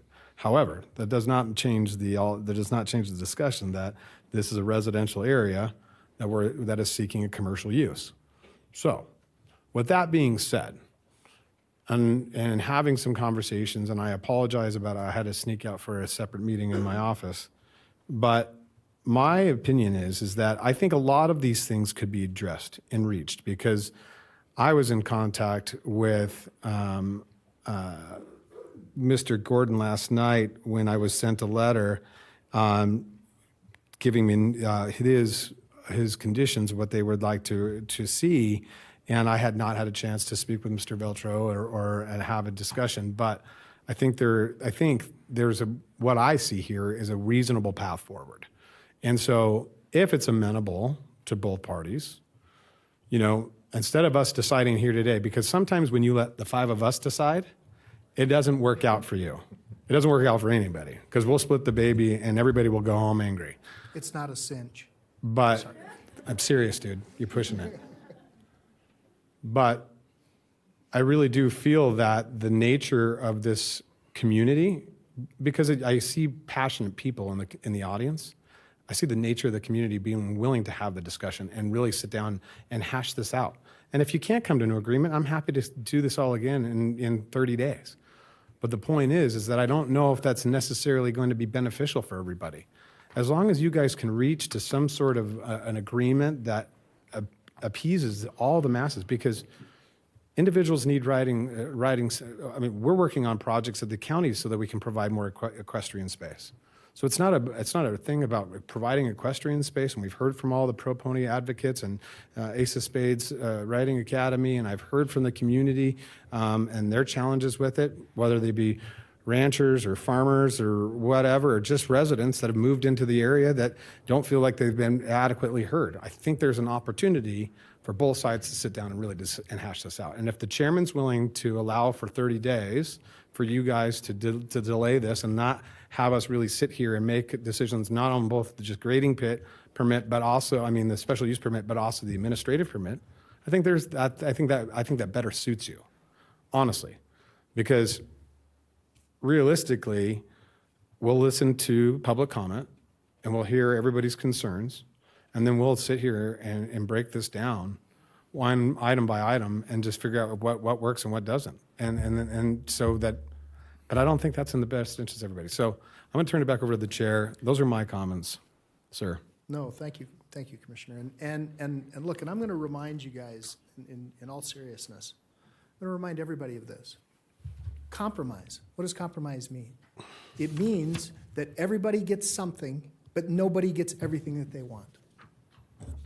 So, and that means that you have to give and you get on both sides of the equation. And you have to figure out, which hill you're willing to die on and which one you're not.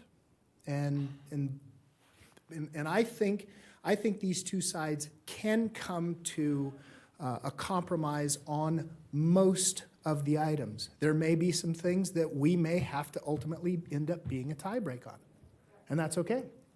That's entirely all right. We have played a quasi-judicial board lots and lots of times. So that said, Commissioners, I'm going to... Chairman, I want to add one other thing, Okay. one other point to this. Today, if we were to move forward with the decision and the denial was upheld, they get to continue doing business as they've always done. So it doesn't change the outcome. No, and if the neighbors want improvement, they want to see action, this is an opportunity to truly address those types of changes and see that kind of outcome. So it's in the best interest of everybody, because doing nothing changes nothing. But if we do something and have a conversation today, I don't want to make a decision because I'm not feeling like I'm in the best mood anyways, and it's been a late day for me. But I think that this is where I think this is in the best interest of everybody, honestly. I want to hear everybody's comments and I want to participate in it, but I want to make sure that I think that this is not the best interest of everybody's time. Thank you, Chairman. Yep. Gentlemen, go ahead. Hold on, is the mic not on? Turn them on in the back. Better? There you have it. We're both in agreement that we're happy to take 30 days, work through this. We can guarantee you a few meetings where we can try to work through this as best we can. I'm optimistic that we'll have something for you next time we come forward. Don't you love it when lawyers want to spend your money?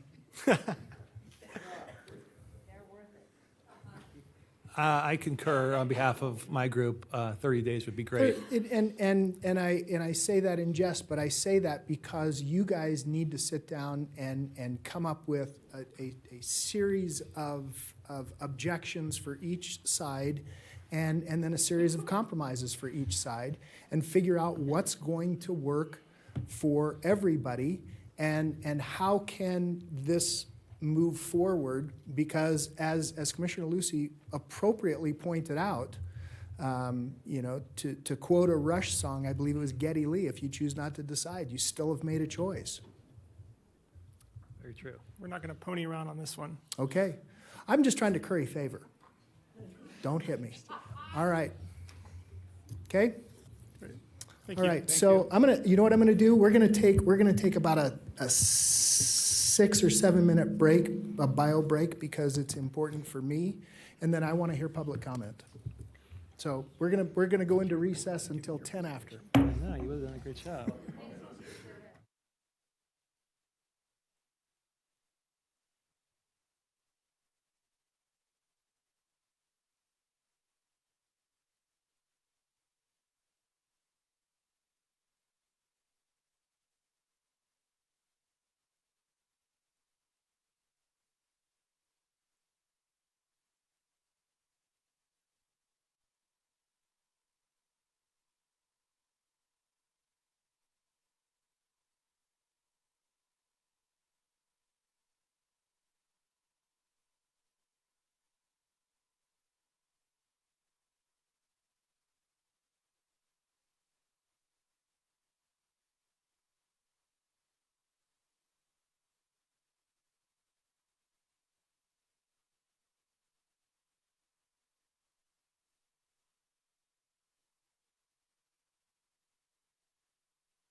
you have a seat, because we're going to bring us back to order. Absolutely, that's why I left it out.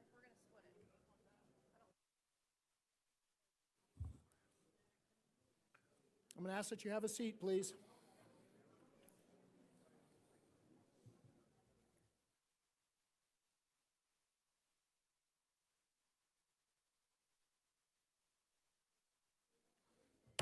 I'm going to bring us back to order. And if you'd like to speak under public comment and you're signed in, you may. You'll have 3 minutes. It's okay either way, either for or against. If you feel that you want to wait to figure out what will be brokered, I promise you I won't do any more. If you want to wait for that, you can certainly come back and speak at a different time, because this will be coming back. It's going to come back to us in a month. So, Madam Clerk, will you call public comment? Certainly. We have several people signed in, so I will call 3 names, the first of which will come up to the microphone. The others, if you will queue up, it'll speed the process up a little bit. So first up, we have Sandy Scott, followed by Harry Pappas, and then Rich Lorson. And by the way, if you wish not to speak, you can just say, wish not to speak at this time. Go ahead. No, ma'am. No, ma'am. Oh, sorry. No, ma'am. Sorry. Sandy Scott is up first. I apologize. Ms. Scott. Hi, I'm Sandy Scott. I was prepared with a presentation, but now where everything's been rearranged here, this is kind of a sudden upset. I was hoping that we could get this thing settled. This has gone on. It's been a problem, and it does need to be resettled. I would like to yield my time to Jill, if I could, please. Jill Brandon. Yes, no, ma'am. We don't allow yield of time. Okay. She'll have 3 minutes as well. I was prepared to follow the letter that I sent to you. That would have taken me longer time, so I have shortened it. I have heard things here today that I'm unprepared to deal with. I don't understand how this has gotten this far. I really don't. And I'd like to say, I have been a homeowner. I've lived in this area for 72 years. I was a neighbor of the Nelsons, drove by their property every day. I'm shortcutting my notes. That facility was not ever used as a commercial. It was for friends of Warren Nelson's. They had very few people at that barn. They were guests. And I've been involved with horses all this time. And one of the things I'd like to point out that this riding academy is not a necessity. It's a luxury. There's better riding weather outside than being inside an indoor arena. It is cold in a steel barn. I've been there once. It's better riding outside. I don't care what the weather is.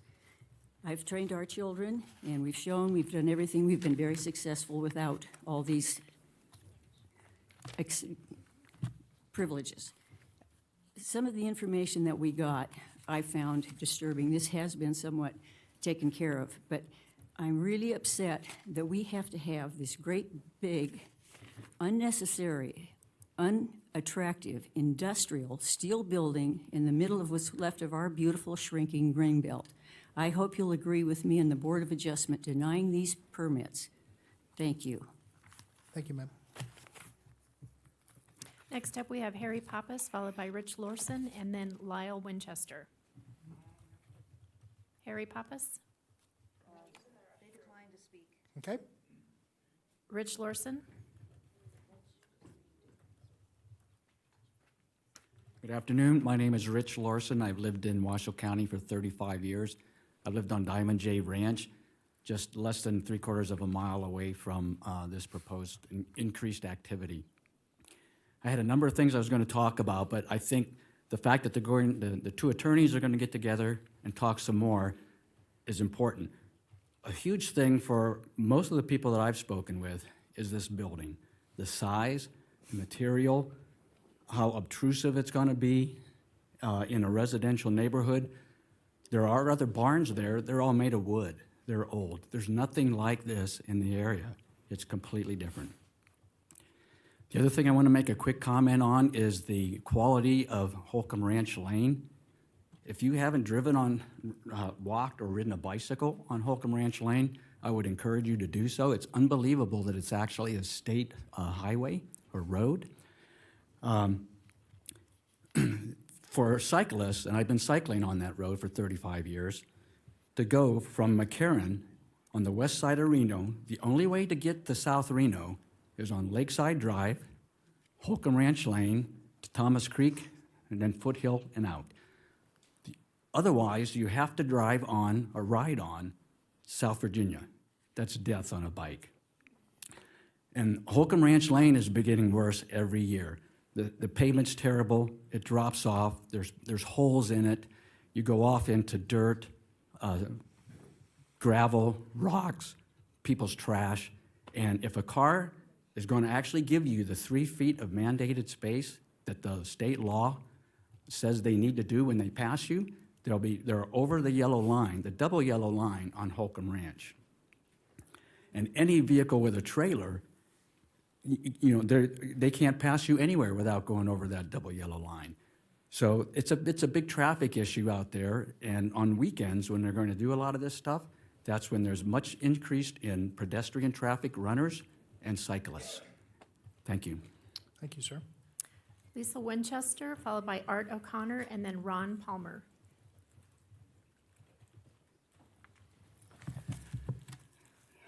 I also had everything prepared to talk about, but with potential negotiations going back and forth, I still want to say something. I'm Lyle Winchester. I live at 3155 Holcomb Ranch Lane. I'm catty corner and directly across from Silver Circle Ranch and Pro Pony. I'm directly across the street almost from this project. One more time, directly across. I don't think any one of you would want this size of a building across from your home. Think about that situation. The traffic is already bad on Holcomb Ranch. If a truck tried to turn into Pro Pony, right? That could be a major problem for a bicyclist, vehicles driving too fast. My son, Bill Winchester, which I know a number of you know here on the board, I know specifically you know him, and you know the 2 accidents he sustained riding a bike, 2 separate accidents, both in bike lanes, not his fault. He is a double paraplegic, and that young man does everything he can to sustain his family. My family and I have lived here for 50 years, over 50 years. I've been here for over 50 years now. Wanted to live in this area, not want a commercial area, not want commercial activity across the street from me. Think about it. Not one of you, not anybody here, I don't think for the most part, would want this size of a building in front of their house. That's very important. If negotiations can come about that can satisfy the neighbors, I'm for that. But I really want you to all remember, people do cause accidents with speed. People cause accidents not thinking. This is a potential problem with having more traffic in the area that can cause more injury to people. Thank you. Thank you, sir. Art O'Connor, followed by Ron Palmer, and then Cindy Lazatic, and I do have a document to distribute for Mr. O'Connor. Welcome, Mr. O'Connor. Okay, well, I'm not going to talk about all that stuff because I'm going to save it for that. But I just want to answer Commissioner Hartung's questions. For as long, I've lived in this neighborhood for 50 years, and I currently live right on Holcomb Ranch. But they have all Holcomb and that portion of Lakeside between Holcomb and Huffaker are all state highways. The county should take them over and fix them because, as somebody already said, there are potholes on Holcomb that are this big. And if you don't know where they are and you hit those things, you could break an axle. The state has not taken care of that road. And so I'd like to see the county take it from the state, and That way, when I call for somebody to traffic control, I get the sheriff and not the highway patrol that won't even come out there. So anyway, so Holcomb, very narrow country road. This project done 50 horse trailers for those events. That's a lot of traffic. Ron Palmer, followed by Cindy Lazatik, and then Mark Sainert. Ron Palmer. Cindy Lazatik. No, okay. Okay. Mark Sainert. Go ahead. I said I'll speak next time. Oh, next time. Oh, I'm sorry. I thought you said next. I beg your pardon. Forgive me. Nancy Flanagan.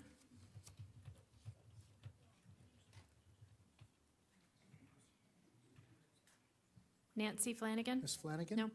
Okay. Chris Sue. No.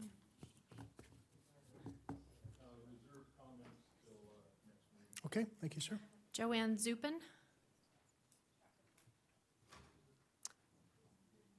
Sheldon Schenk. I'll reserve comments till next visit. Thank you. Rhonda Schaefer. I'll reserve comments. Julianne Wiebe. I'll reserve comments. Calvin Tita. And I'll also reserve comments till the next meeting. Thank you. Joe Vanderbeek. I'll reserve comments till next meeting. Pete Lazatek. Jill Brandon. Cherie Humphreys. Steve Master. Okay. Jana Buck. Elizabeth Buck.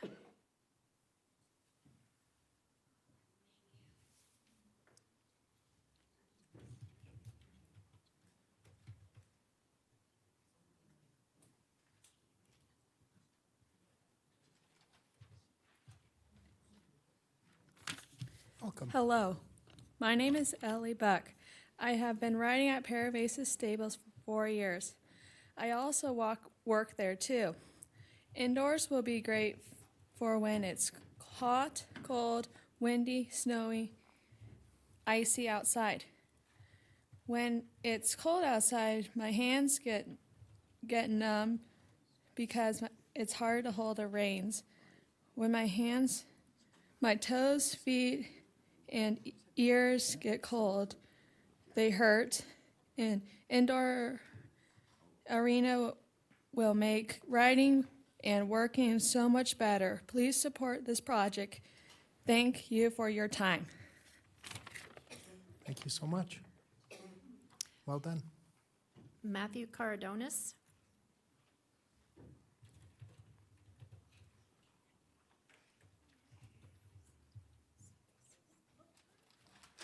Welcome, sir. Good afternoon to all the commissioners of Washoe County, Nevada. My name is Matthew Caradanus. I'm here to voice support for the construction of an indoor horse riding facility for the Silver Circle Ranch. To all of the commissioners that were able to take time out of their schedules to visit the property and meet with the owners, your time was greatly appreciated. Thank you. The Silver Circle Ranch is a private horse riding and training facility that is not open to the public. The only persons using the arena would be current members of the Riding Academy. There really is no practical reason to deny this type of project in this rural ranching area of South Reno. This area of South Reno has always been home to agriculture, cattle, and horse ranching, including the Silver Circle Ranch. Why are we trying to deny this type of project in this area now? The pasture property directly across the street from the project is home to dozens of cattle. The property bordering the Silver Circle Ranch to the south, up until recently, was home to several cattle. It is currently home to a small herd of goats. This project is in step with the surrounding area.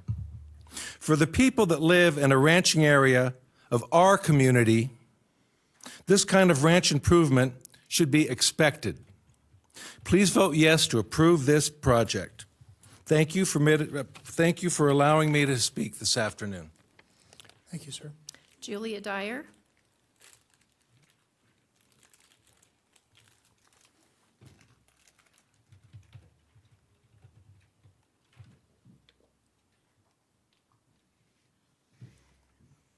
Welcome, ma'am. Thank you, Commissioners, for your time today. My name is Julia Dyer. I'm one of the parents to a rider at Paravasis Stables. Horseback riding was a really, really important sport to me growing up. Unlike my daughter who rides here, I lived in a place where year-round riding was the norm. Here in Reno, we're very much limited by the weather, and an indoor arena would open up the sport of horseback riding to local riders. Paravasis Stables has provided an inclusive community for riders, neighbors, parents, and the horses alike. And as part of Reno's greater equestrian community, Silver Circle Ranch cares for people. It cares for the environment, and it cares for the horses. This is a commercial horse stable that has operated so successfully because the closest house is more than one football field away. The others are multiple football fields away. In the spirit of compromise, it is my understanding that Silver Circle Ranch has reached out to neighbors, inviting them to things like, I think it was called an open house. It was in December, sending mailings, initiating conversations. So it's my understanding that this has been initiated, and I hope the conversations end in a reasonable agreement next month. Thank you, ma'am. Delilah Dyer.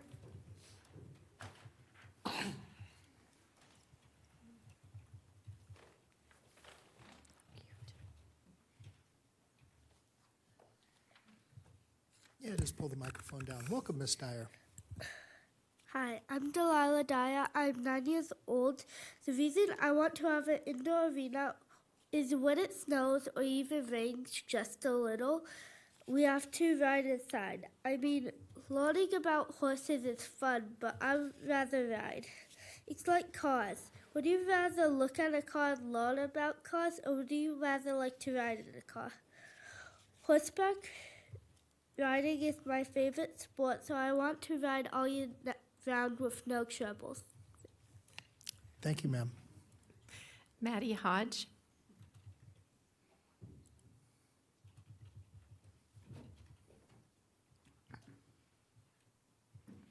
Welcome, Ms. Hodge.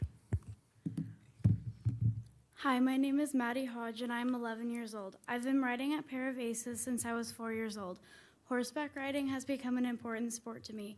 The addition of a new indoor arena will ensure that kids like me have a safe place to ride when the weather is bad and it is unsafe to ride outside.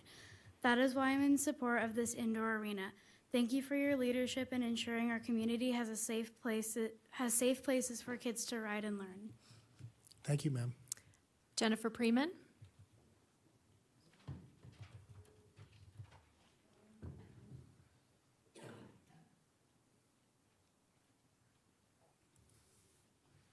Welcome. Hi, I'm Jen. Thank you for listening to me. I'm not 9 or 11, but I am 37, and I am employed, an adult, and I ride at Paravasis.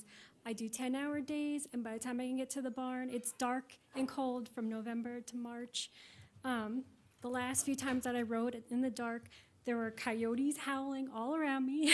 I was alone. It was terrifying.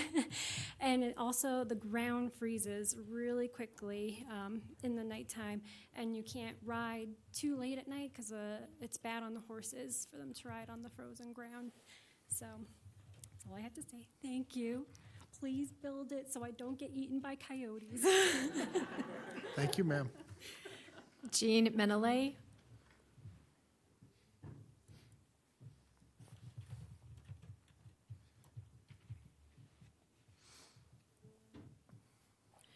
Good afternoon. My name is Jean Meneely.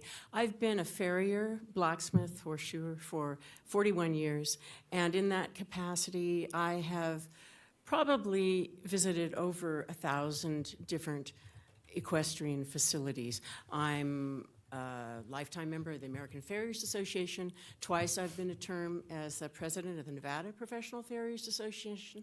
I have visited some of the most humble backyard facilities, and I've Also visited the Queen's Royal Mews at Windsor Castle, where, by the way, it was Queen Victoria that built the indoor arena there. But of all these places I've been to, I've never seen anyone make such tremendous improvements as the Whitmers have to Silver Circle.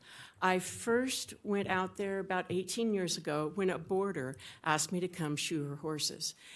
She was there for a brief period of time, and then she moved on, and I also did the same. So I had not come back until Liz Reeder came with Pair of Aces, and I couldn't believe the changes the Whitmers had made to the property. And because I shoe horses maybe every 2 or 3 weeks out there, every time I came, I could see the improvements. The fencing, new road surfaces, new gates, and there's not one piece of that property that they have not touched and improved. Oh, and I would like to make just a real brief comment about the surface area. I did notice previously someone mentioned that something about helmet on. The horse slipped, knocked her down, and she died due to her head injury. So I do want to reiterate that paved surfaces can be very dangerous, as can the icy surfaces that this other person spoke of. I also worked down Steamboat quite a bit. Someone mentioned Rhodes Road, and if you go down that road, on either side, there's nothing but enormous facilities, of which the indoor arenas, some of them have multiple indoor arenas. Those are the crown jewels of these properties around which the ranches have been built. I would hope you can find a way to allow the Whitmers to put this last icing on the cake of this property. They've done so much to improve. Thank you for your time. Thank you, ma'am. Carolyn Jarbo.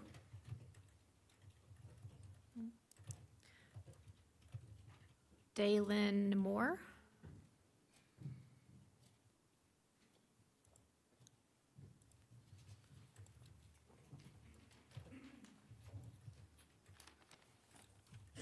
Hi, excuse my voice. The Welcome. pollen has attacked me these last couple of days. My name is Daylin Moore, and I live on the end of Timothy Drive, just a few little ways from where Silver Circle is. And I am in full support of their project. More so, I really understand the struggle that Dr. Whitmer and Mrs. Whitmer are currently going through, because I've been through a very similar experience not too many years ago. All I wanted was a covered arena for my family to ride safely in year-round. To make a long story short, it was 4.5 years of intimidation, rude behavior, and lies that were spread to try and stop my project. It was also a very expensive endeavor for me. My project, a number of the people here that are opposing this project were the ones who opposed my project. I went to court, and I totally prevailed. It was established in that court that arenas are usual and customary in our area. Dr. Whitmer and Mrs. Whitmer should not be forced to spend the money I had to spend to fight for their personal property rights. I now have a lovely covered arena made of the same products that they are going to build. We use steel because it lasts. We use steel because it looks nice for a long time. Steel is the building that holds the heat. We ride great under our arena when it's 100 degrees, but we also ride very well when it's 20 degrees. Metal absorbs the heat. We currently have a lot of indoor arenas around our area. We have Harrah's. We have what used to be the Meachams. We have my covered arena, which is a private use, although I do let my neighbors use it. But this is no different, this project, and it should be approved. It is within their rights as a business to be able to continue to do commerce in their facility. By building an indoor arena, they are only improving their abilities. I ask that you approve this wonderful project. We need it in our area, and I hope that you won't allow these loud voices to sway you. It is the right project, and it's in the right space. Dr. Whitmer and Mrs. Whitmer have done their due diligence and will build a building that is nice, safe, and very much within the area. I hope you'll go ahead and approve this project and continue what the court said. Thank you, ma'am. Thank you for your time. Rebecca London.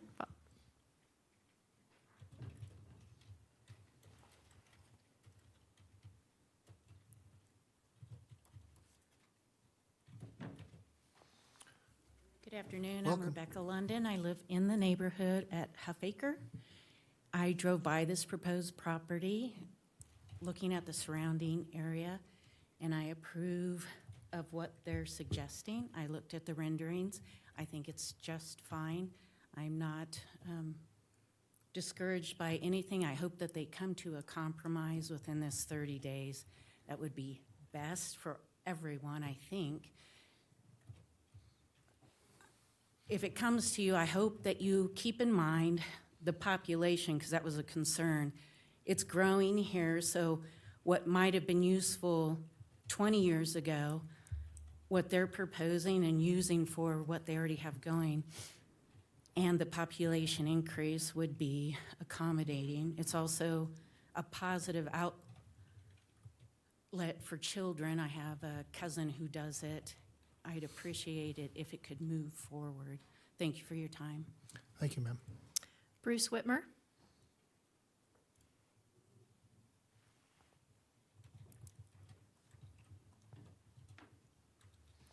Welcome, sir. Hello, Commissioners. Thank you so much for taking your time on this project. I think the intent is to move forward. I really appreciate the push towards arbitration. That was our goal a couple months ago. We're really looking forward to working with the other side to make this work. And thank you for taking that initiative to encourage that. We'll look forward to seeing you in a month or so. Thank you, sir. Kaylee Work.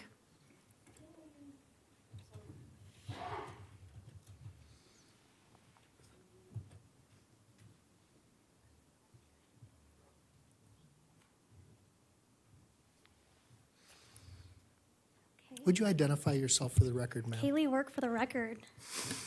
Thank you. I'm here on a personal matter today. Thank you. It is my pleasure to stand here before you and offer my support for the Silver Circle Ranch Indoor Arena project. Silver Circle Ranch is a very warm and welcoming place for young riders, and they are committed to providing a safe environment for children to learn responsibility and horsemanship. Unfortunately, the winter weather and hazardous air quality during fire season in the summers really offers barriers to consistent training at the stables. Improving their facility with a covered arena will make a safer and more enjoyable atmosphere for riders and the horses. And I appreciate you suggesting a compromise, and we appreciate your consideration.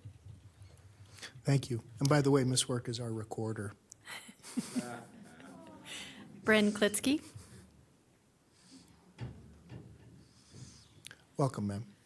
Good afternoon. Thank you guys for hearing us again. My name is Bryn Klitsky. I am the ranch manager at Silver Circle. I am definitely in favor of this project. It is something that we are working very, very hard to make a good place for the kids to learn. I have a different spin on where I come from. I also have 3 equine pages on Facebook that I have a very, very deep contact with the equine community. One of those pages is called Northern Nevada Equine Emergency and Evacuation. I work in conjunction with the local sheriffs, with animal control, to help in situations of emergencies when we have fires and floods. We always try and get the horses and the people to safety and any animals that needed that in the ranches. So what that does is, with me being on site at the ranch, it offers our facility a unique perspective into the emergency part of the area. Not only do I have a huge amount of contacts in the community that can help us in an emergency situation, but I have specified different things for different zones, for areas that not only in our neighborhood, but on zones all across the county. So if we have an emergency and a flood or a fire, I can bring in people quickly to help us and our neighborhood. I have not only helped in the community with that, also people in this room find work with my other pages, evacuate, and also rescued animals from people in this room that have left. So I'm in the helping business. I do that. That's what I do. I like to help. I like to make sure that I offer my services to anybody who needs it, whether they're in favor or in opposition. That's what I do. So I just wanted to let you know that I am very much in favor of our project, and I certainly hope that we can get this settled in the next 30 days so we can come to a good compromise. Thank you. Thank you, ma'am. Felice Cantorini.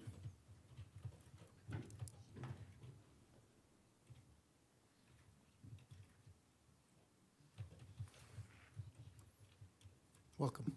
Thank you. Surprised my legs work. Hi, my name is Felice Cantorini.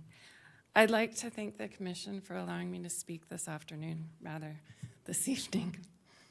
I will be speaking in support of the Silver Circle Ranch Indoor Arena Project. My first word was horse. And to my parents' dismay, I lived, ate, and breathed the barn life. I have ridden competitively for 32 years and have been with Paravasis Stables since 2015. The program that Miss Liz Reeder runs, as well as her care of the horses, is unparalleled. To any of the barns that I have been fortunate to have ridden at in the last 32 years. She and I have built a lifelong friendship over our mutual love of horses, but also because the admiration I have of her for building what she has today, her business, from the ground up. What sets her program apart is that she has had a roadmap all along. The listing of the ranch came at the junction of the next phase of her roadmap. She has known all along that in order to develop horses and riders that are able to compete on the international stage, an indoor arena would be required. The Whitmers, who believe in her program as much as I do, have lived down the road from the ranch for 20 years. 20 years.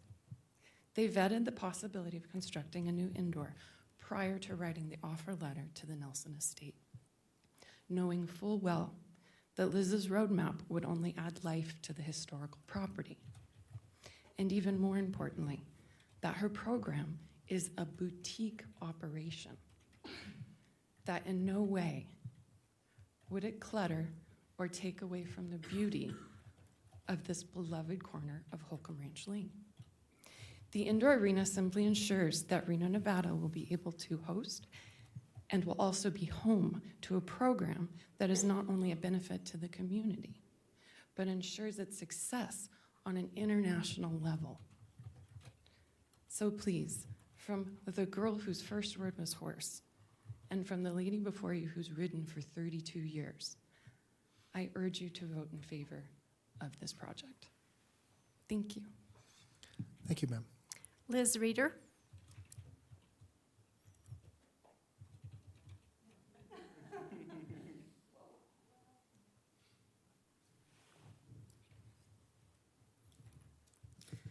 Thank you for taking the time to continue to listen to us today. My name is Liz Reeder. I'm the owner-operator at Paravasis Stables. I've been involved with our Sierra Nevada Horse Show Association, a local riding club and nonprofit, since 2015, having competed on that circuit since 2006. I've been the president of the SNHSA committee since 2019. I lease all of the horse facilities at Silver Circle Ranch. Felice, who went just before me, so kindly stated that I've had a roadmap from the beginning, which is accurate. I've always set out to build a program that has about 25 horses in it, some of that for the riding academy, some of that for horses and boarding and training. Limiting myself to that number, which is not normal in this industry. Most people go from 25 to 35 to 45 to 50 and up. My goal was to limit the number to where I could do the best job possible for clients, for kids, for riders, keep everybody safe, and have the results to take to the national and international stage. After college, I chose to stay in Nevada because it was small business friendly. I was going to talk about the benefits of riding horses for children and what it can bring. Did you know that in the Olympics, horseback riding is the only sport that men and women compete on the same field against each other? It brings self-esteem, self-belief, confidence, discipline, patience to kids. I'm incredibly proud of my children who stood up here today in public to comment for something that they believe in. However, I do feel like I want to clear up some of the event questions. There's been a lot of misinformation and misconstruing of how our events work. The events that we host on site are sponsored mostly by Sierra Nevada Horse Show Association, one additional by the local Dressage Association. Think of them as a local 4-H club. We talk about commercial riding stables, and it references clubs. That's what our events are. This is not a ticketed spectator event. This is a horse show. In fact, within county, you guys have a separate permitting for this. It is a temporary event permit. It's called an animal show. My 2022 permits are in process right now for all of our events. It is not outdoor or indoor entertainment or anything of the like. It is its own temporary special event license. There are no tents, there are no vendors, there are realistically no spectators. It is mom, dad, and grandpa sitting out there enjoying watching what they've invested in and what their kids have learned from the program going forward. PA systems, they're only used at event days. Events are daytime only. There's a lot of misconceptions about that. We can clear that up over the next 30 days. But I did want to state on the record that there is an event type and a permit type within Washoe County specifically for that. I do hope that we can come back in front of you in 30 days and have your support for building the arena to help keep the children safe in the wintertime. Thank you. Thank you, ma'am. Clinton Thies. I just signed a card. I'm Clint Tesey with Summit Engineering. I just signed the card in case you had any technical engineering questions regarding the application, anything that the attorneys couldn't answer. So, Thank you. Sheldon Schenk. Alyssa Janiga.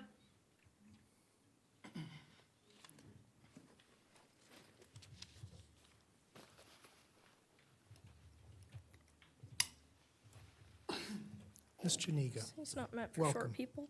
Okay. Hi, my name's Alyssa Janiga. I'm 14 years old. I'm here to present the perspective of a person from my generation and a person who rides the actual horses and is part of the training establishment that Liz Reeder holds. My family lives in District 1, represented by Miss Alexis Hill. I'm a freshman in high school, and I've been riding at Silver Circle Ranch for about 2.5 years. I support the building of the indoor arena at Silver Circle Ranch because sometimes the Reno heat, wind, and cold do not allow us to ride. An indoor arena would allow us to ride inside on bad weather days. Riding is a way for me to exercise and stay healthy. Without an indoor facility, there are weeks in which we are not able to ride sometimes. Riding makes me happy, and now at school, we spend a lot of time sitting in front of our computers these days, especially worse since COVID. And riding allows me to spend time in a place that gives me joy. Being able to ride when the weather is hot, cold, and windy will increase not only the physical health of the animals, as they will be able to get regular exercise, but the mental and physical health of the children who ride at Silver Circle Ranch. The improvement of the physical and mental health of the horses and the children at Silver Circle Ranch is why I support the indoor being built. Thank you. Thank you, ma'am. Landis Whitmer.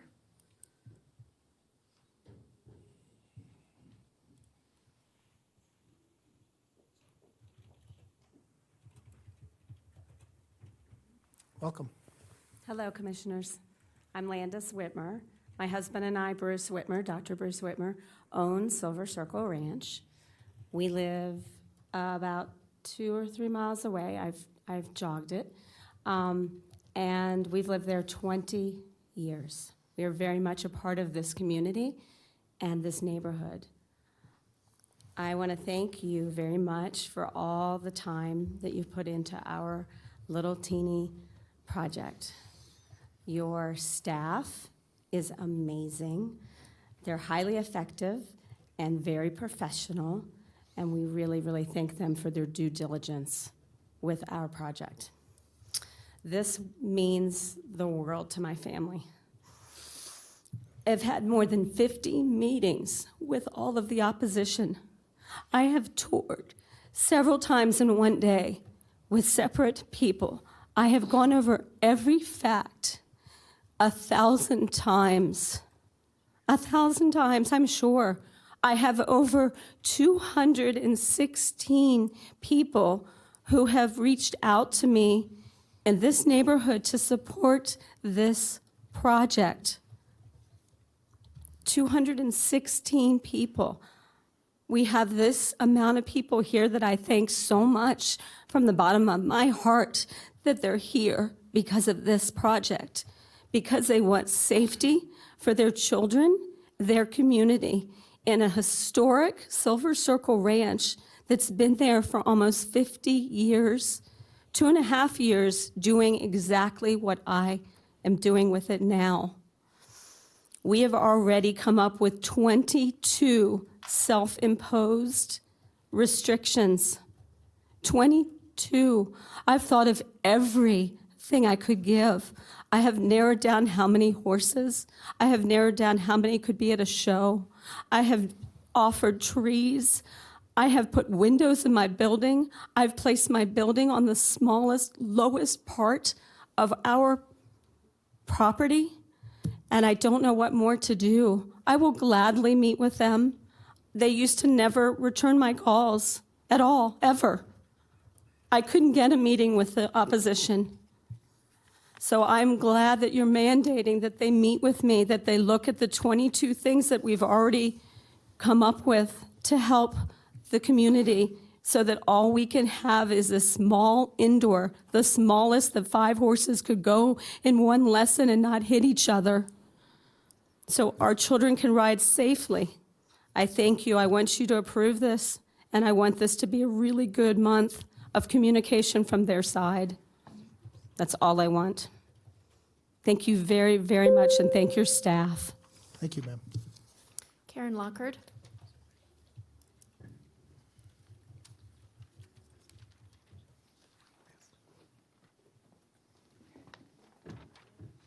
Welcome, ma'am. Hi, my name is Karen Lockard. Thank you for allowing me some time today. I'm actually taking this opportunity to read a letter to you for somebody that could not be here. My name is Mike Winkle. My address is 1454 Green Ranch Road, Reno, Nevada, 89519. I'm a Reno native, longtime horseman, Reno businessman, and work for a development company who's responsible for the operation and transformation of the equestrian center at Ranchera. Reno is in desperate need of equestrian facilities like this one proposed by the Whitmers at Silver Circle Ranch. The historical significance of the facility by itself warrants the upgrades proposed. The proposed site improvements are intended to improve the facilities in support of the existing business at Silver Circle Ranch. The upgrades would add the benefits of year-round training, lessons, and clinics promoting equestrian disciplines, community, and veterinary services. In my opinion, Washoe County should make every effort to support property owners willing to make an investment in improving the quality of life and recreational needs of the community. Northern Nevada is horse country, evidenced by the popularity of the Reno Rodeo and many, many other equestrian events held at the Reno Livestock Event Center. The benefits to Washoe County and Northern Nevada should not be underestimated. Horsemanship is a value that youth in our community benefit from in so many ways. It teaches responsibility, cultural values, and discipline. This facility would add the benefits of year-round training, lessons, and clinics, promoting equestrian disciplines, community, and veterinary disciplines. Please approve the proposed enhancement to Silver Circle Ranch. Thank you. Thank you, ma'am. Ruby Tanner.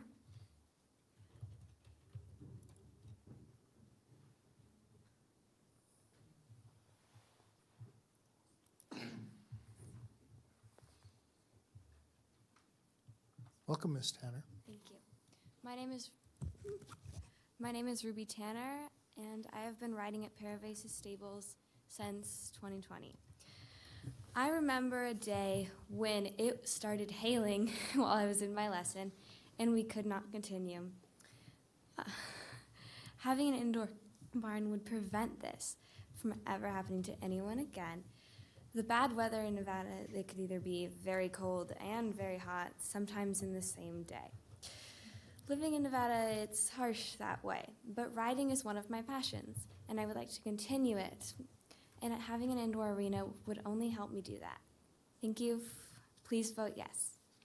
Thank you, ma'am. Carolyn Tanner?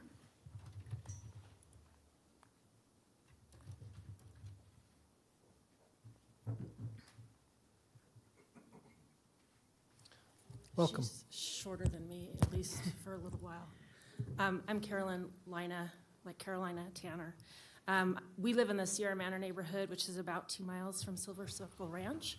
And I want to thank everyone for your consideration of this important project. I know it's a difficult position to be in, and we're very grateful for the 30 days to try to work out some of these issues. But since I took my daughter out of school for half a day, we decided to stay and give you our comments.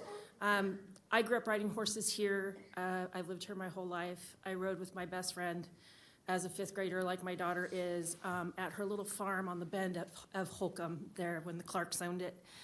We were thrilled to buy our home here in the south of Reno. That was so close to training stables, and Liz Reeder came very highly recommended to us. It's very close to our house. It's convenient. I think the thought of driving out to Spanish Springs is a 7th circle of hell for us living down in the south. My daughter was able to ride. I'm sorry, Chairman. There's a lot of traffic between South Reno and your area. If I lived there, though, I would be thrilled. My daughter was able to ride beginning in June 2020 during the pandemic. It was one of the few things that we were able to do because it was outdoors. There weren't many other options for us.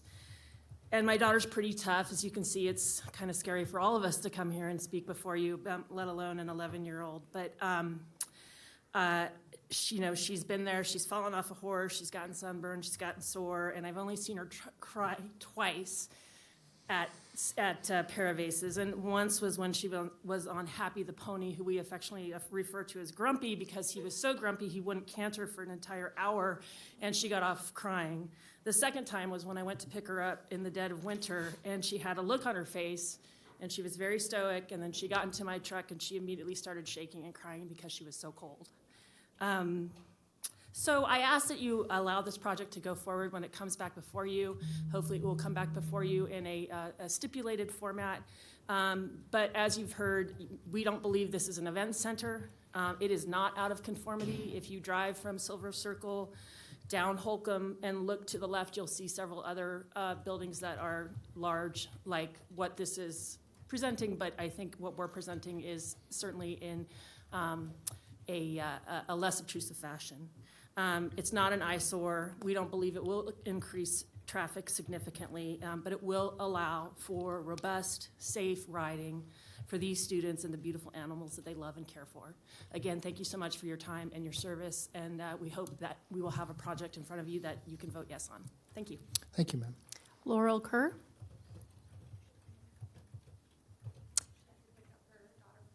Elle Morrison?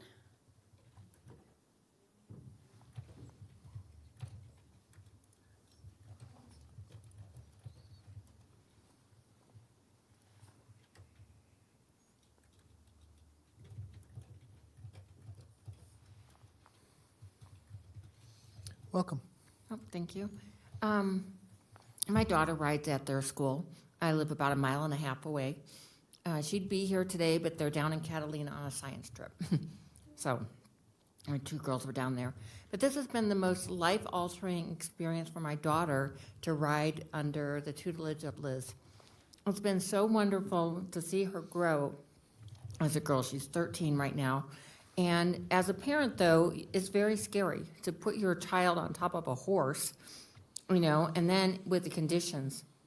She's fallen off twice, but in the middle of the winter with the smoke, all these things up here are very very scary, you know, and I do not want to end up having a paraplegic daughter because she was put in an unsafe condition. As people have pointed out, weather changes quickly here in Reno, and you could have your daughter. It just happened to me. I was out shopping, and snow started coming down really quick. You know, I went in the store, I come out, and there's snow all over my car. It's the same thing. You know, you're on the middle of the horse, you're in the middle of the arena, and here comes the snow, here comes the mud, you know, and you know, you can't just get off a horse. So we ask that you think about this, the safety and security of our children, and this is probably the best experience my daughter has ever had. Yes, there's other places she could go, but Liz is here. You know, and we need this arena to keep our children safe. Thank you. Thank you, ma'am. Marianne Merriam.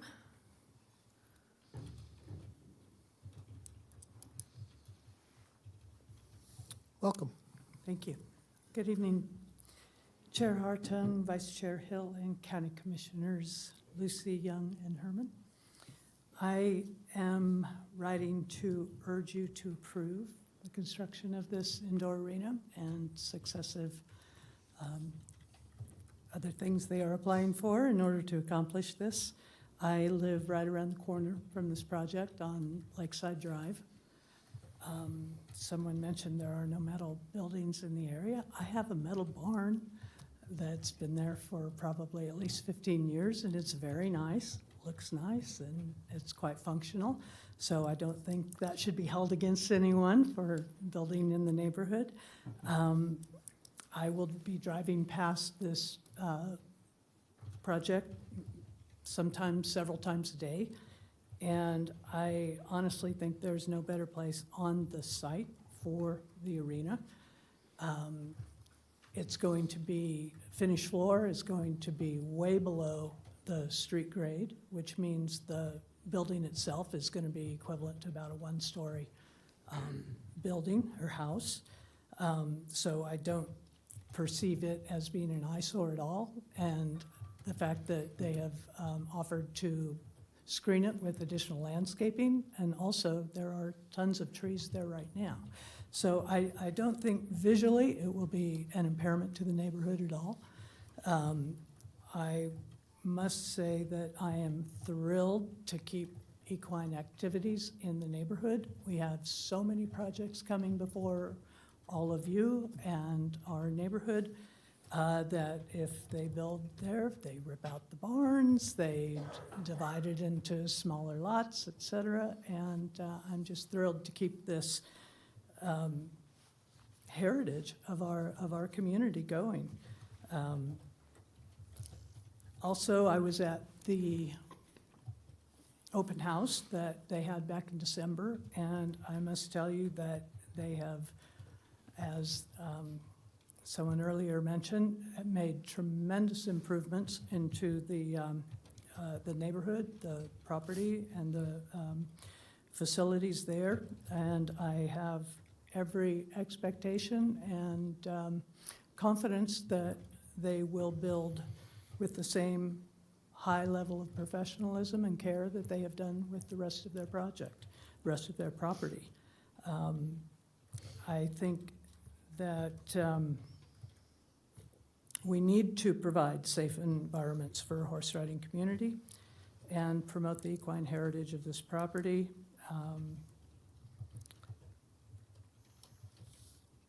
What else? I've also written a couple of letters to you, so I hope you received them. Thank you. Robert Mays.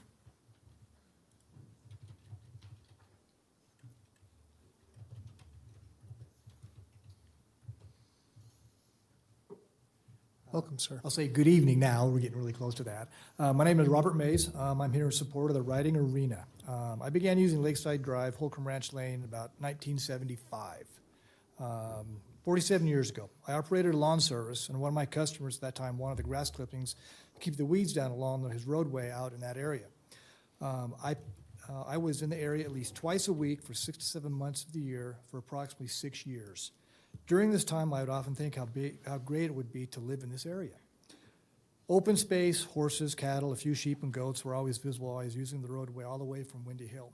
My wife and I returned to Reno after our schooling in the late 80s, and shortly after we purchased a property at the top of Thomas Creek and Foothill Road, approximately a mile and a half away. We built our home, barn, arena, pastures, etc. in 1993. We continue to reside there today and pass by a pair of Aces stables on a regular basis every week. The property improvements and the facility cleanliness has been nothing but great. Not all facilities that I have visited are so well kept. It has made the area better. The proposed structure is well placed and is barely visible from the road. My wife has been an equestrian her whole life, 50 plus years. My wife, our daughter, and now our granddaughter all ride horses. There are times when they attend Pair of Aces stables for lessons, shows, as well as clinics. The indoor arena would be a great addition to our area, especially during the winter months during inclement weather. Thank you. Thank you, sir.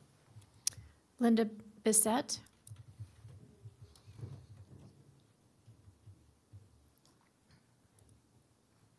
Ms. Bissett, welcome. Thank you, Chair Hartung, Vice Chair Hill, and Commissioners. I'm Linda Bissett. I'm here in support of this project. As a lifelong resident of Washoe County, I won't say how many years that is. It's been a while. But I'm familiar with this property, but it wasn't until I lived on Holcomb Ranch Lane in 2018 that I became aware of the Pair of Aces stables and the riding program at Silver Circle. I support this project for the reasons enumerated by all the supporters that have previously spoken. But what I'm here today to do is to read into the record a letter sent to you yesterday by Margot Piskovich, resident of Southwest Reno. She could not be here today, so I wanted to read her letter into the record. It primarily addresses the appeal filed by the opponent. It states, I am writing regarding the denial of a special use permit involving the Silver Circle Ranch, a commercial boarding stable. More specifically, as to the other appeal filed by an opponent of the project, Ms. Brandon does not have a legitimate argument, as an unpublished opinion has no legal precedent, and her claim of preserving for the future has no relevance to the issues and does not list any future rights that she will lose. The denial by the County Board of Adjustment should be totally overturned. The ranch has been in existence since the 70s, so by definition, there is no detriment to the surrounding area. The special use permit is to add 2 animals and make the arena larger and indoors. I am confident you have seen the photographs depicting the area as you did today. The property in issue consists of approximately 13 acres, and it has been used for the same activity on it since the land was purchased by Dr. and Mrs. Whitmer, and as it was used before their purchase. County staff recommended support of this project. Common sense reveals this building is not a detriment to public health, safety, or welfare, or to the adjacent property or character of the surrounding area. The denial of the County Board of Adjustment is not supported by the facts and should be overturned and reversed so the special use permit can be granted. Now, we know in light of the conversation today, we're going to try and work together to come up with a consensus and come back to you. But I appreciate your time today and look forward to seeing you in a month. Thank you. Mr. Chairman, I believe that's everybody that signed in, unless I missed somebody. Is there anyone else wishing to speak at this time that did not sign in? Okay. I do have emails to be placed on the record. There were 106 emails sent in for this item. Okay. Thank you, Madam Clerk. I'm going to bring it back to the board at this time. Commissioner Lucy, I have you signed in, and then we'll get some direction from council. Thank you, Chairman. Once again, I want to thank everybody for coming today. I know it's been a long day for everybody who's come at 1 o'clock and sat tirelessly through our meeting to come to a resolution today. I think that a lot of the sentiments shared today are very, very important to have put on the record. I myself, as a child, grew up on my grandparents' ranch in Fallon, learning to ride and work cattle for my family. Now, you wouldn't know that from me in today's day and age. I couldn't probably saddle a horse if I wanted to anymore. But that doesn't mean that it didn't hold a very important place in my life. What I want to promise everyone in this room is that through hopefully a 30-day period, that both parties can really work through the nuances of this, because there are benefits to both.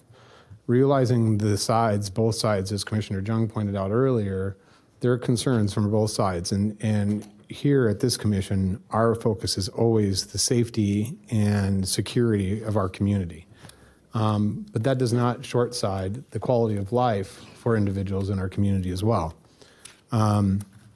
District 2, Holcomb Ranch, is a wonderful, very beautiful area, just very similar to many areas of our community that share a special place for those that live within that community.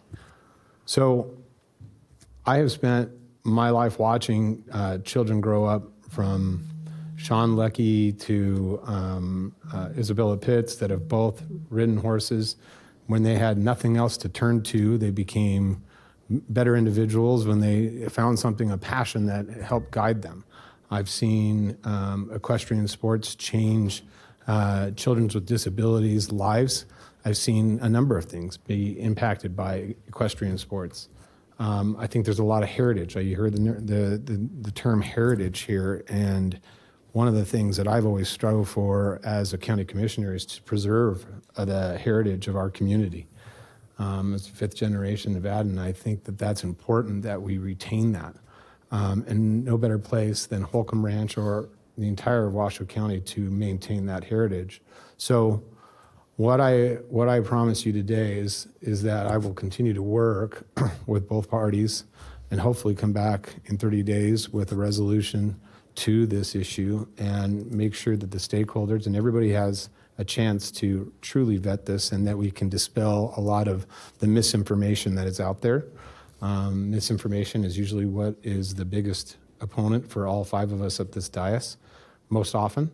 And so a lot of times it just takes getting the right people in the right room to have those discussions. So don't be disheartened by the duration or the length of this. Is not kicking the can down the road. This is really truly coming to a resolution that's going to be beneficial for not only you, the participants of Silver Circle, but also the community as a whole, and the preservation of our region. So with that being said, I want to thank you all for coming today. I appreciate you taking the time and sharing with us your experiences and your passion for this. And hopefully we can, like I said, bring forward a fruitful resolution in 30 days for you. With that, Chairman, thank you for providing me that time. Thank you, Mr. Lucy. So, Mr. Edwards, do we need to do anything today? Have we satisfied all the requirements, or do we need to take a vote? What is it that you'd like to see on the record? Because this is an adjudicative item, I would recommend that you take a vote on a motion to continue it to a meeting approximately 30 days out. Okay. All right. Mr. Lucy. Thank you, sir. Mr. Chairman, on the advice of our district attorney, I would make a motion that we continue this item for 30 days to allow for the parties to meet and consult and bring back a potential resolution to the issue in front of us, sir. Second. Okay, so we have a motion and a second. Would you amend your motion slightly, Mr. Lucy, to say approximately 30 days so that it lines up? Yes, approximately 30 days within our calendar so that we can fit that into an agenda. Okay. Seconder agrees. Okay, so I have a motion and I have a second. We have taken public comment. Is there any other discussion from the board? Seeing none, all those in favor, please signify by saying aye. Aye. Aye. Any opposed? Motion carries unanimously. Please affirm your votes. I want to thank everyone for coming out today. This is not easy. It's not easy. It's very intimidating speaking in front of a board like this, but remember, we're your neighbors. You know, we're your neighbors, so we get it. We do understand. And I will remind you, compromise means nobody gets everything they want, but everybody is going to get something that they want. And so I'm hopeful that we can come back with a compromise that will satisfy everyone. And by the way, if everybody leaves angry, that means we did a good job. That's what compromise means. All right. Thank you so much. We're going to give you guys a couple of minutes to clear the chambers because we've still got some business to do. So if you would do that quietly, we would appreciate it. Mr. Manager, will you take us into item number 20? is, We're still in a meeting, folks. We're still in a meeting. Thank you so much. That's why there's a lobby. item 29 is a master plan amendment, case number WMPA 21-0008, a regulatory zone amendment, case number WRZA 21-0005 for Highland Village Phase 2. Okay? Recommend- Mr. Pelham. Oh, I'm sorry. Recommendation, I'm just getting warmed up, Mr. Chair. Recommendation to amend the Washoe County Master Plan, Sun Valley Area Plan, Appendix C maps to reconfigure the boundaries of the suburban residential master plan designation, decreasing the designation from 16.7 to 14.7 acres, and reconfigure the boundaries of the rural master plan designation, increasing the designation from 1.67 to 3.68 acres on 3 adjacent parcels, APNs 508-020-04 through .44.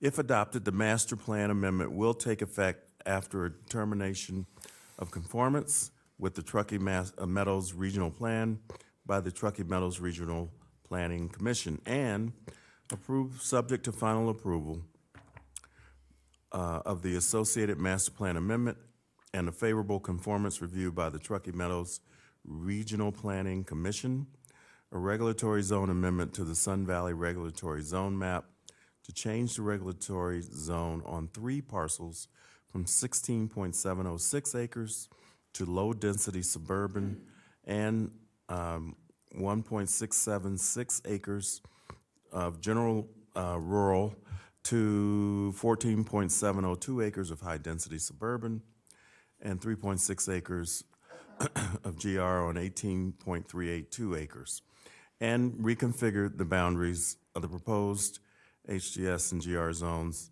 on the 3 adjacent parcels, APNs 508-020-04 through .44.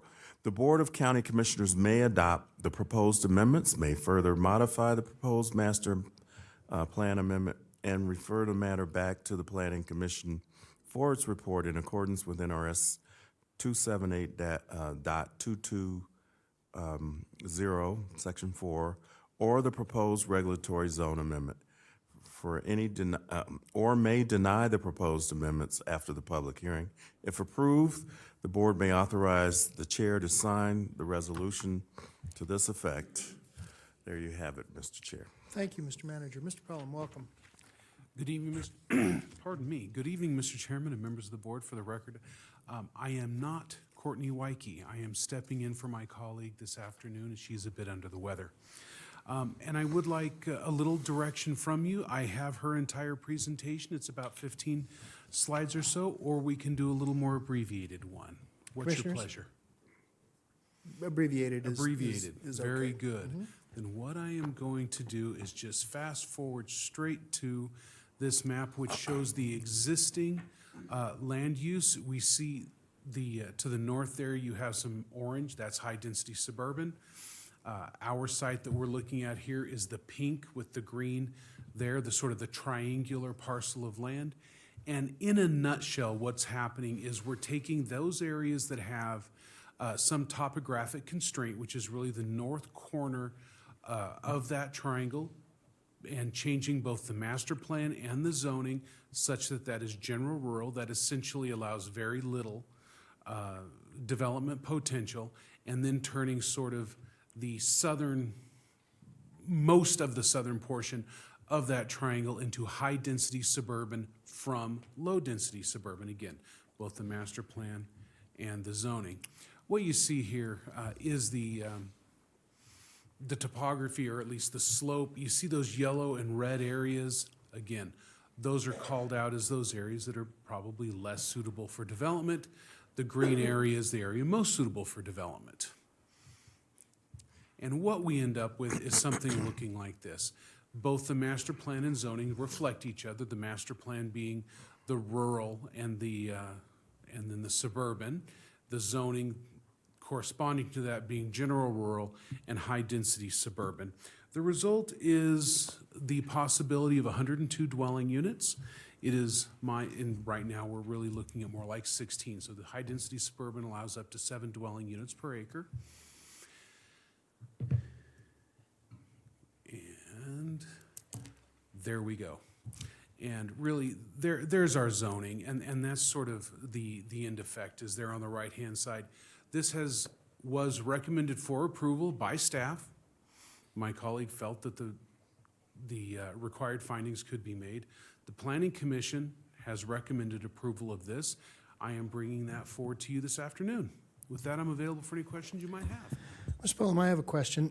Wasn't this before us some time ago? Didn't John Krompatik bring this same parcel before us? And wasn't this wasn't the subject parcel?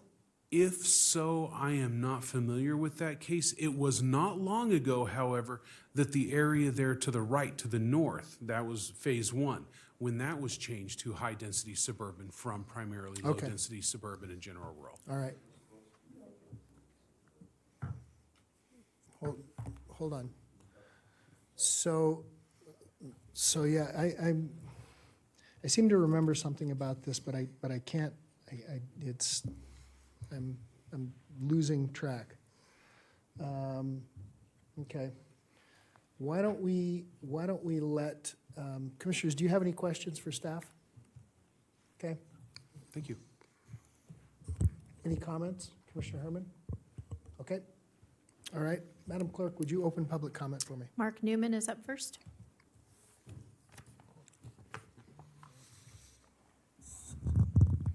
Okay, hi guys. Welcome. Good evening. For the record, my name is Mark Newman. I'm on the Citizens Advisory Board for Sun Valley. I'm also on the board for Highland Ranch. And I'm also running for the position in the Sun Valley General Improvement District coming up in November. This Phase 1 was brought in front of you because originally it was zoned to be rural, all of that. And with the discussions through Highland Ranch and community at the community center itself with the developer, they had consented to pretty much go to a low-density suburban, which was 3 acres, and then there was a little he and Han with the general improvement district, and they said, well, if you don't go too heavy, you could go like 3.6 if it would work out better. The other parcel that they're talking about today, Phase 2, also, which is on Highland Ranch Road, and thank you very much for bringing up looking at improvement of Highland Ranch Road. As he just said, they're going to be adding another 200, and Phase 1 has approximately 500. That's going to be another 600 vehicles exiting and entering on Highland Ranch Boulevard if we go to that high-density urban or suburban, as he's calling it. If we can keep it down to that low-density suburban, which is 3 acres, 3 units per acre, it could help the traffic a little bit. But there's one other thing on Phase 1 where the Midnight and comes out into Highland Ranch Road. They're going to make that a 4-way. With Julie Olander, when she was on the project on that, that was supposed to be a pork chop right in and right out. Now that they want to do Phase 2, they want to eliminate that pork chop and make that a through intersection. I have seen I live right down the street from that intersection, and there has been numerous accidents, and that's only a T. If we make it a 4-way, there's going to be extreme amount of accidents on that intersection right there. So thank you very much. You guys have a good evening. I got to get to another meeting. Thank you. Carol Burns.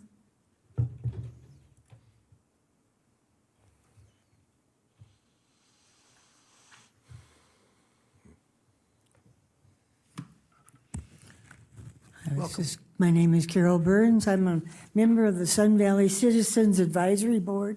And I wanted to mention, too, I don't know if this is the same developer that we went through with the northern portion, but I know there was a letter of agreement signed that was to stand for 10 years as to the density of the northern portion. And now they're coming back with the southern portion, and they want to go high density again. I don't know if that letter agreement applies to both sections, if it is the same developer or not, but we're talking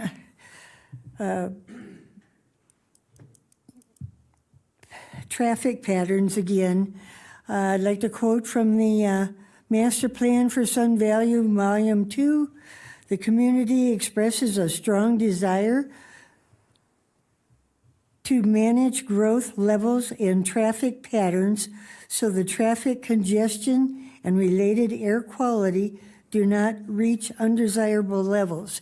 And of course, we have undesirable levels going on right now because the development of the Highland Ranch took the road to Pyramid, and that gave the folks who live north and east of us the opportunity to cut through our neighborhood to get to the freeway, and they do. I was sitting here listening to all this stuff today, and I was thinking, well, we are also a state highway from 7th Street down to McCarran. Maybe we should put a stoplight at every other block, and that would stop the traffic that would come through our valley. Mr. Newman talked earlier about the fire department and the police department. There's been no plans for any development of those to cover all this community in development that we're proposing. Last year, evidently, they passed through a low-cost housing plan by, I think, the first or second and McGuffey of some 200 homes, apartments, I guess, I don't know what they are. We recently approved a gentleman plan that's going to be off of West First Avenue, of homes, but they're going to be 2 or 3 to an acre, as we have in our rural community. This is a rural community, just like those folks too. And we don't have a lot of horses and cows, but we sure have a lot of cars. And I don't think this is fair to us. We're in a capsulated valley, and it just becomes worse and worse for our pollution. Thank you. Thank you, ma'am. Ken Crater.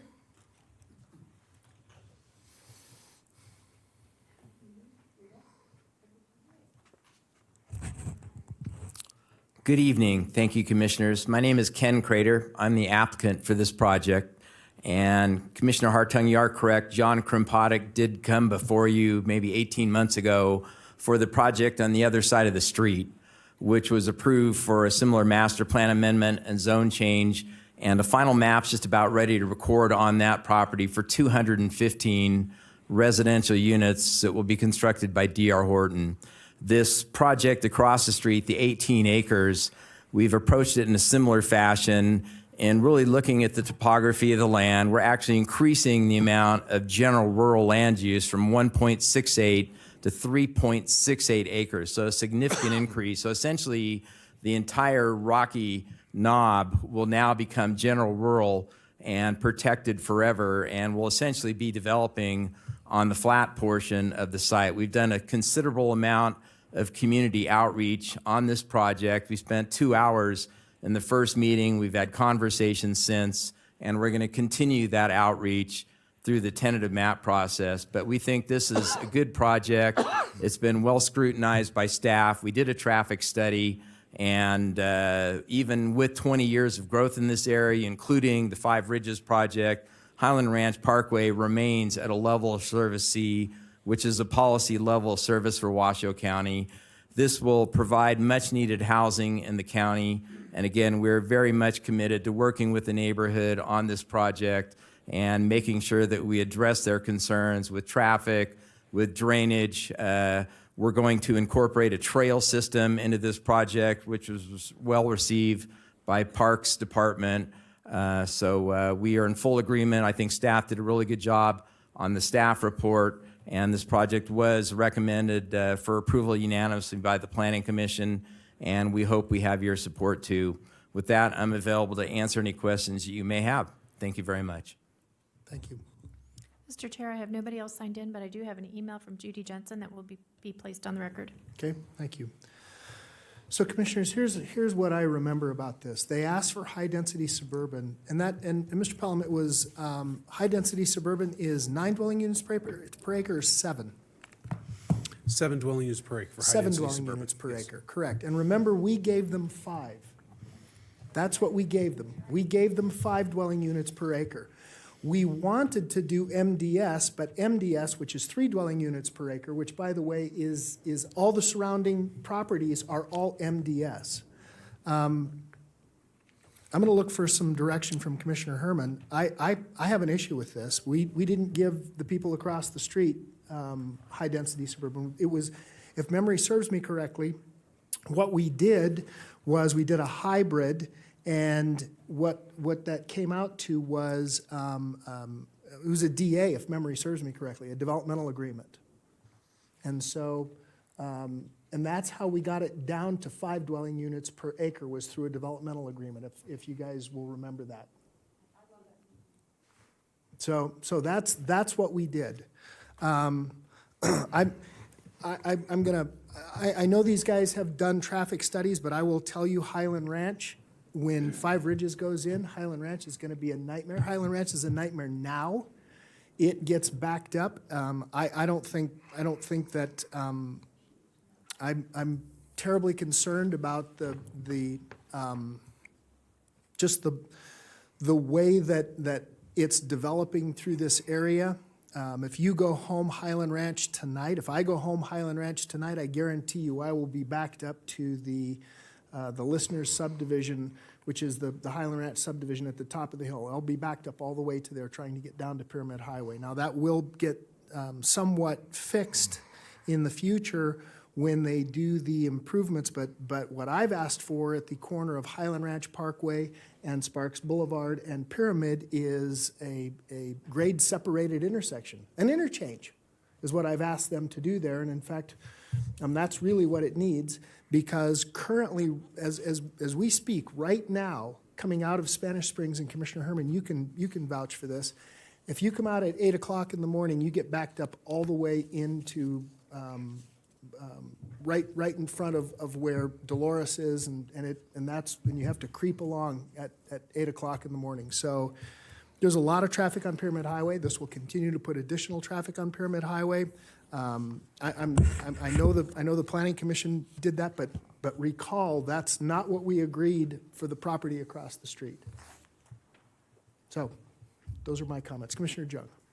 Mr. Chairman, I happen to agree with you, and I think it's only fair then, and in conformance in terms of the lay of the land and how the 2 different projects look, right? And it's in response to our wonderful, wonderful Sun Valley cab members, because they live that too, day in and day out, and they're keeping an eye on that. And I think that if we could do a similar density as we did with the project across the street, I can make a legal finding that it's in conformance, and it also is in conformance with what the citizen activists and their body would like. And they're also, as you mentioned, one of the speakers had mentioned, who's on my Sun Valley Citizen Advisory Board, he's also in the HOA, and he's running for GID. So I love that they all work together and that they serve on different boards. I get some complaints from people like, oh, isn't that, but I think it gives them more knowledge to make the argument. So, Mr. Chairman, if you want to make the motion, I will support you in that. I don't know, how do we deal with that, Mr. Edwards? Because we did a developmental agreement, as memory serves me. Because high-density suburban allows them, and this is where I got into a twist. We give them high-density suburban. They sell the property tomorrow. Remember, the land use goes with the land, not with what was agreed. Mm-hmm. So your options today are you can either approve this, you can deny it. If you want to make any changes to what's before you today, it's got to go back to the Planning Commission for a report under 278-220. Commissioner Herman, it's your district. And that could be what happened before. That's exactly what happened. know. We sent it back, and it had to come back with the developmental agreement. I believe that's probably the way we need to go again. Okay, make a motion I would make that motion. to send it back for a developmental agreement. Yes. Have a motion, have a second. Is there any other discussion? We have taken public comment. All those in favor, please signify by saying aye. Aye. Any opposed? Motion carries unanimously. Thank you.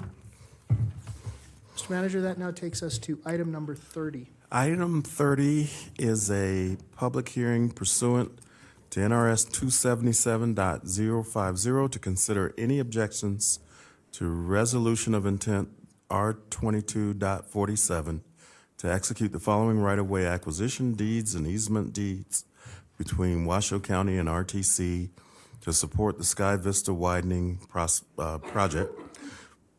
A right-of-way acquisition totaling plus or minus 18 square feet and a temporary construction easement totaling plus or minus 445 square feet in APN 550-020-19, a temporary construction easement totaling plus or minus 48,364 square feet, a drainage easement totaling plus or minus 2,553 square feet, and a public use easement totaling plus or minus 276 square feet on APN 550-020-21.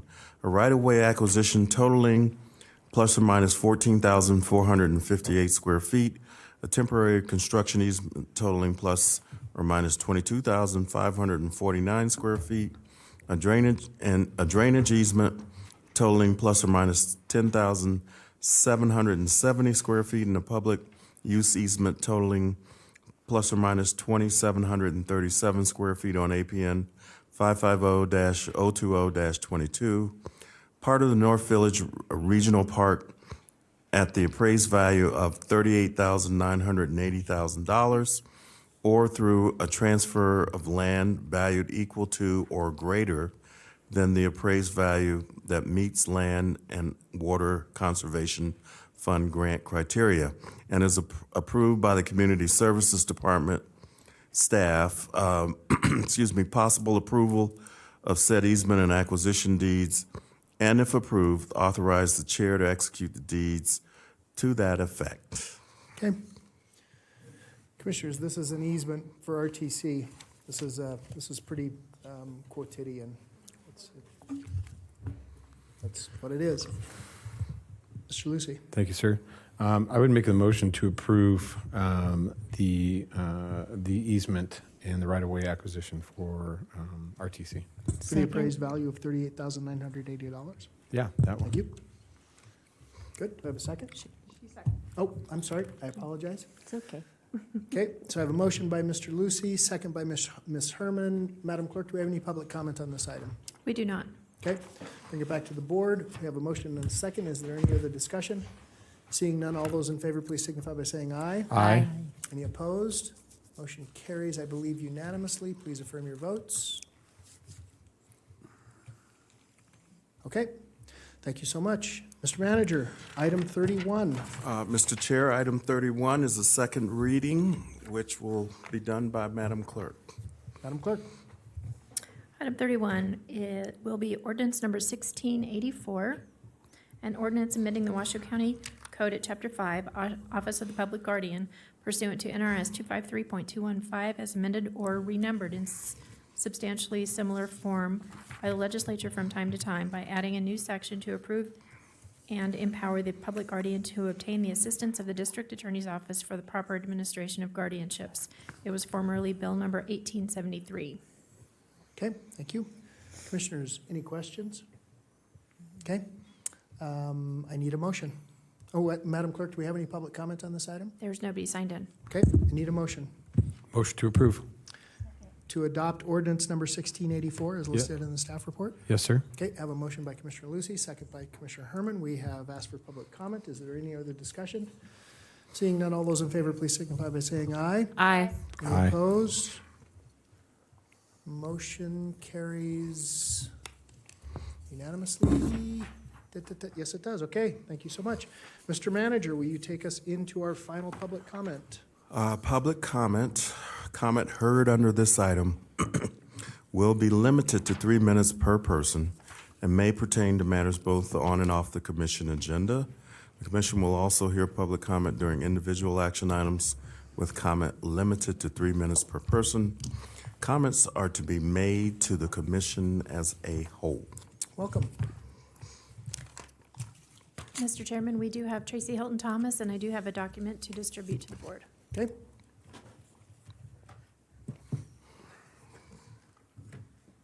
and you thought you were getting away from this. Proverbs 27:17, iron sharpens iron, so one person sharpens another. Each of you have the duty to spend taxpayer resources responsibly, without waste, and with fiscal sustainability. Paper ballots have been mandated per Nevada statutes, and you approve the spending of the $400,000 for printing them and another $150,000 for mailing services on March 8th. So item 26 is approving state funding to offset these costs this primary. There is no guarantee these funds will be available in October or in future elections, according to the staff report. Electronic ballots are not required by law and place a costly and undue burden on taxpayer funds and resources that is not sustainable. According to the registrar's August 2021 workflow chart, 40% of the operations would be eliminated significantly reduced, which would result in 50% or greater cost savings. This was demonstrated when the 2020 primary election was successfully conducted with one polling location. The 2020 general election removed voting kiosks from 50% of Washoe County's polling places. This primary is the perfect opportunity to remove the rest. You have nothing to lose and everything to gain by removing them. Voters opting out of receiving their ballot in the mail can pick their ballot up in the registrar's voter's office. Voters can mail their completed ballots back to the registrar or deliver it in person to 30 designated locations within the county. Same-day registrations can be completed at the registrar's office, where adequate resources are available for verifying voter information before issuing any provisional ballot, resources which are not available at polling locations. Staff resources relieved from the overwhelming duties associated with electronic ballots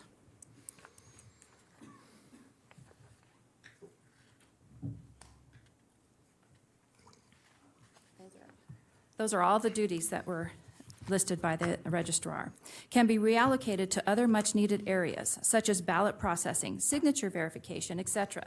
Barriers to split shifts are also removed. There is no reasonable justification for overworked staff. Cost savings from the elimination of electronic ballots can be redirected towards facility expansions, such as the Reno Sparks Convention Center. The registrar's office currently is woefully inadequate in processing of election material and observation. It will not stand for either of the 2022 elections. Nye County has already made the move to gain the cost savings to taxpayers by eliminating electronic ballots. Lander and Lyon counties are reported to be also removing them. Is Washoe County going to be the last in this as well? What is the harm in at least trying it for the primary? Thank you. Thank you, ma'am. There's nobody else signed in. Okay. We'll close public comment, bring it back to the board. Mr. Manager, that takes us to our final item, number 33.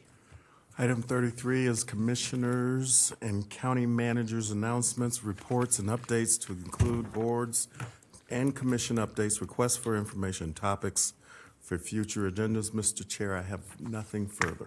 Commissioners, my screen is frozen, so there it is. Okay. Chairman. Commissioner Lucy. Thank you, have Chairman. signed in. I want to say thank you to the board. I think you guys all did a great job today, and it feels like the last couple meetings we've had long meetings, but it feels like we're getting back to work that we haven't done in 2.5 years. So it's nice to actually have a couple different topics in front of us and kind of get back to the regular business that this county needs us to do. So I want to thank you and all your time and effort. It's been awesome. And Chairman, thank you for your leadership today. It's been phenomenal. Thank you. Thank you so much. Commissioners, anyone else? Okay, without further ado, we are adjourned.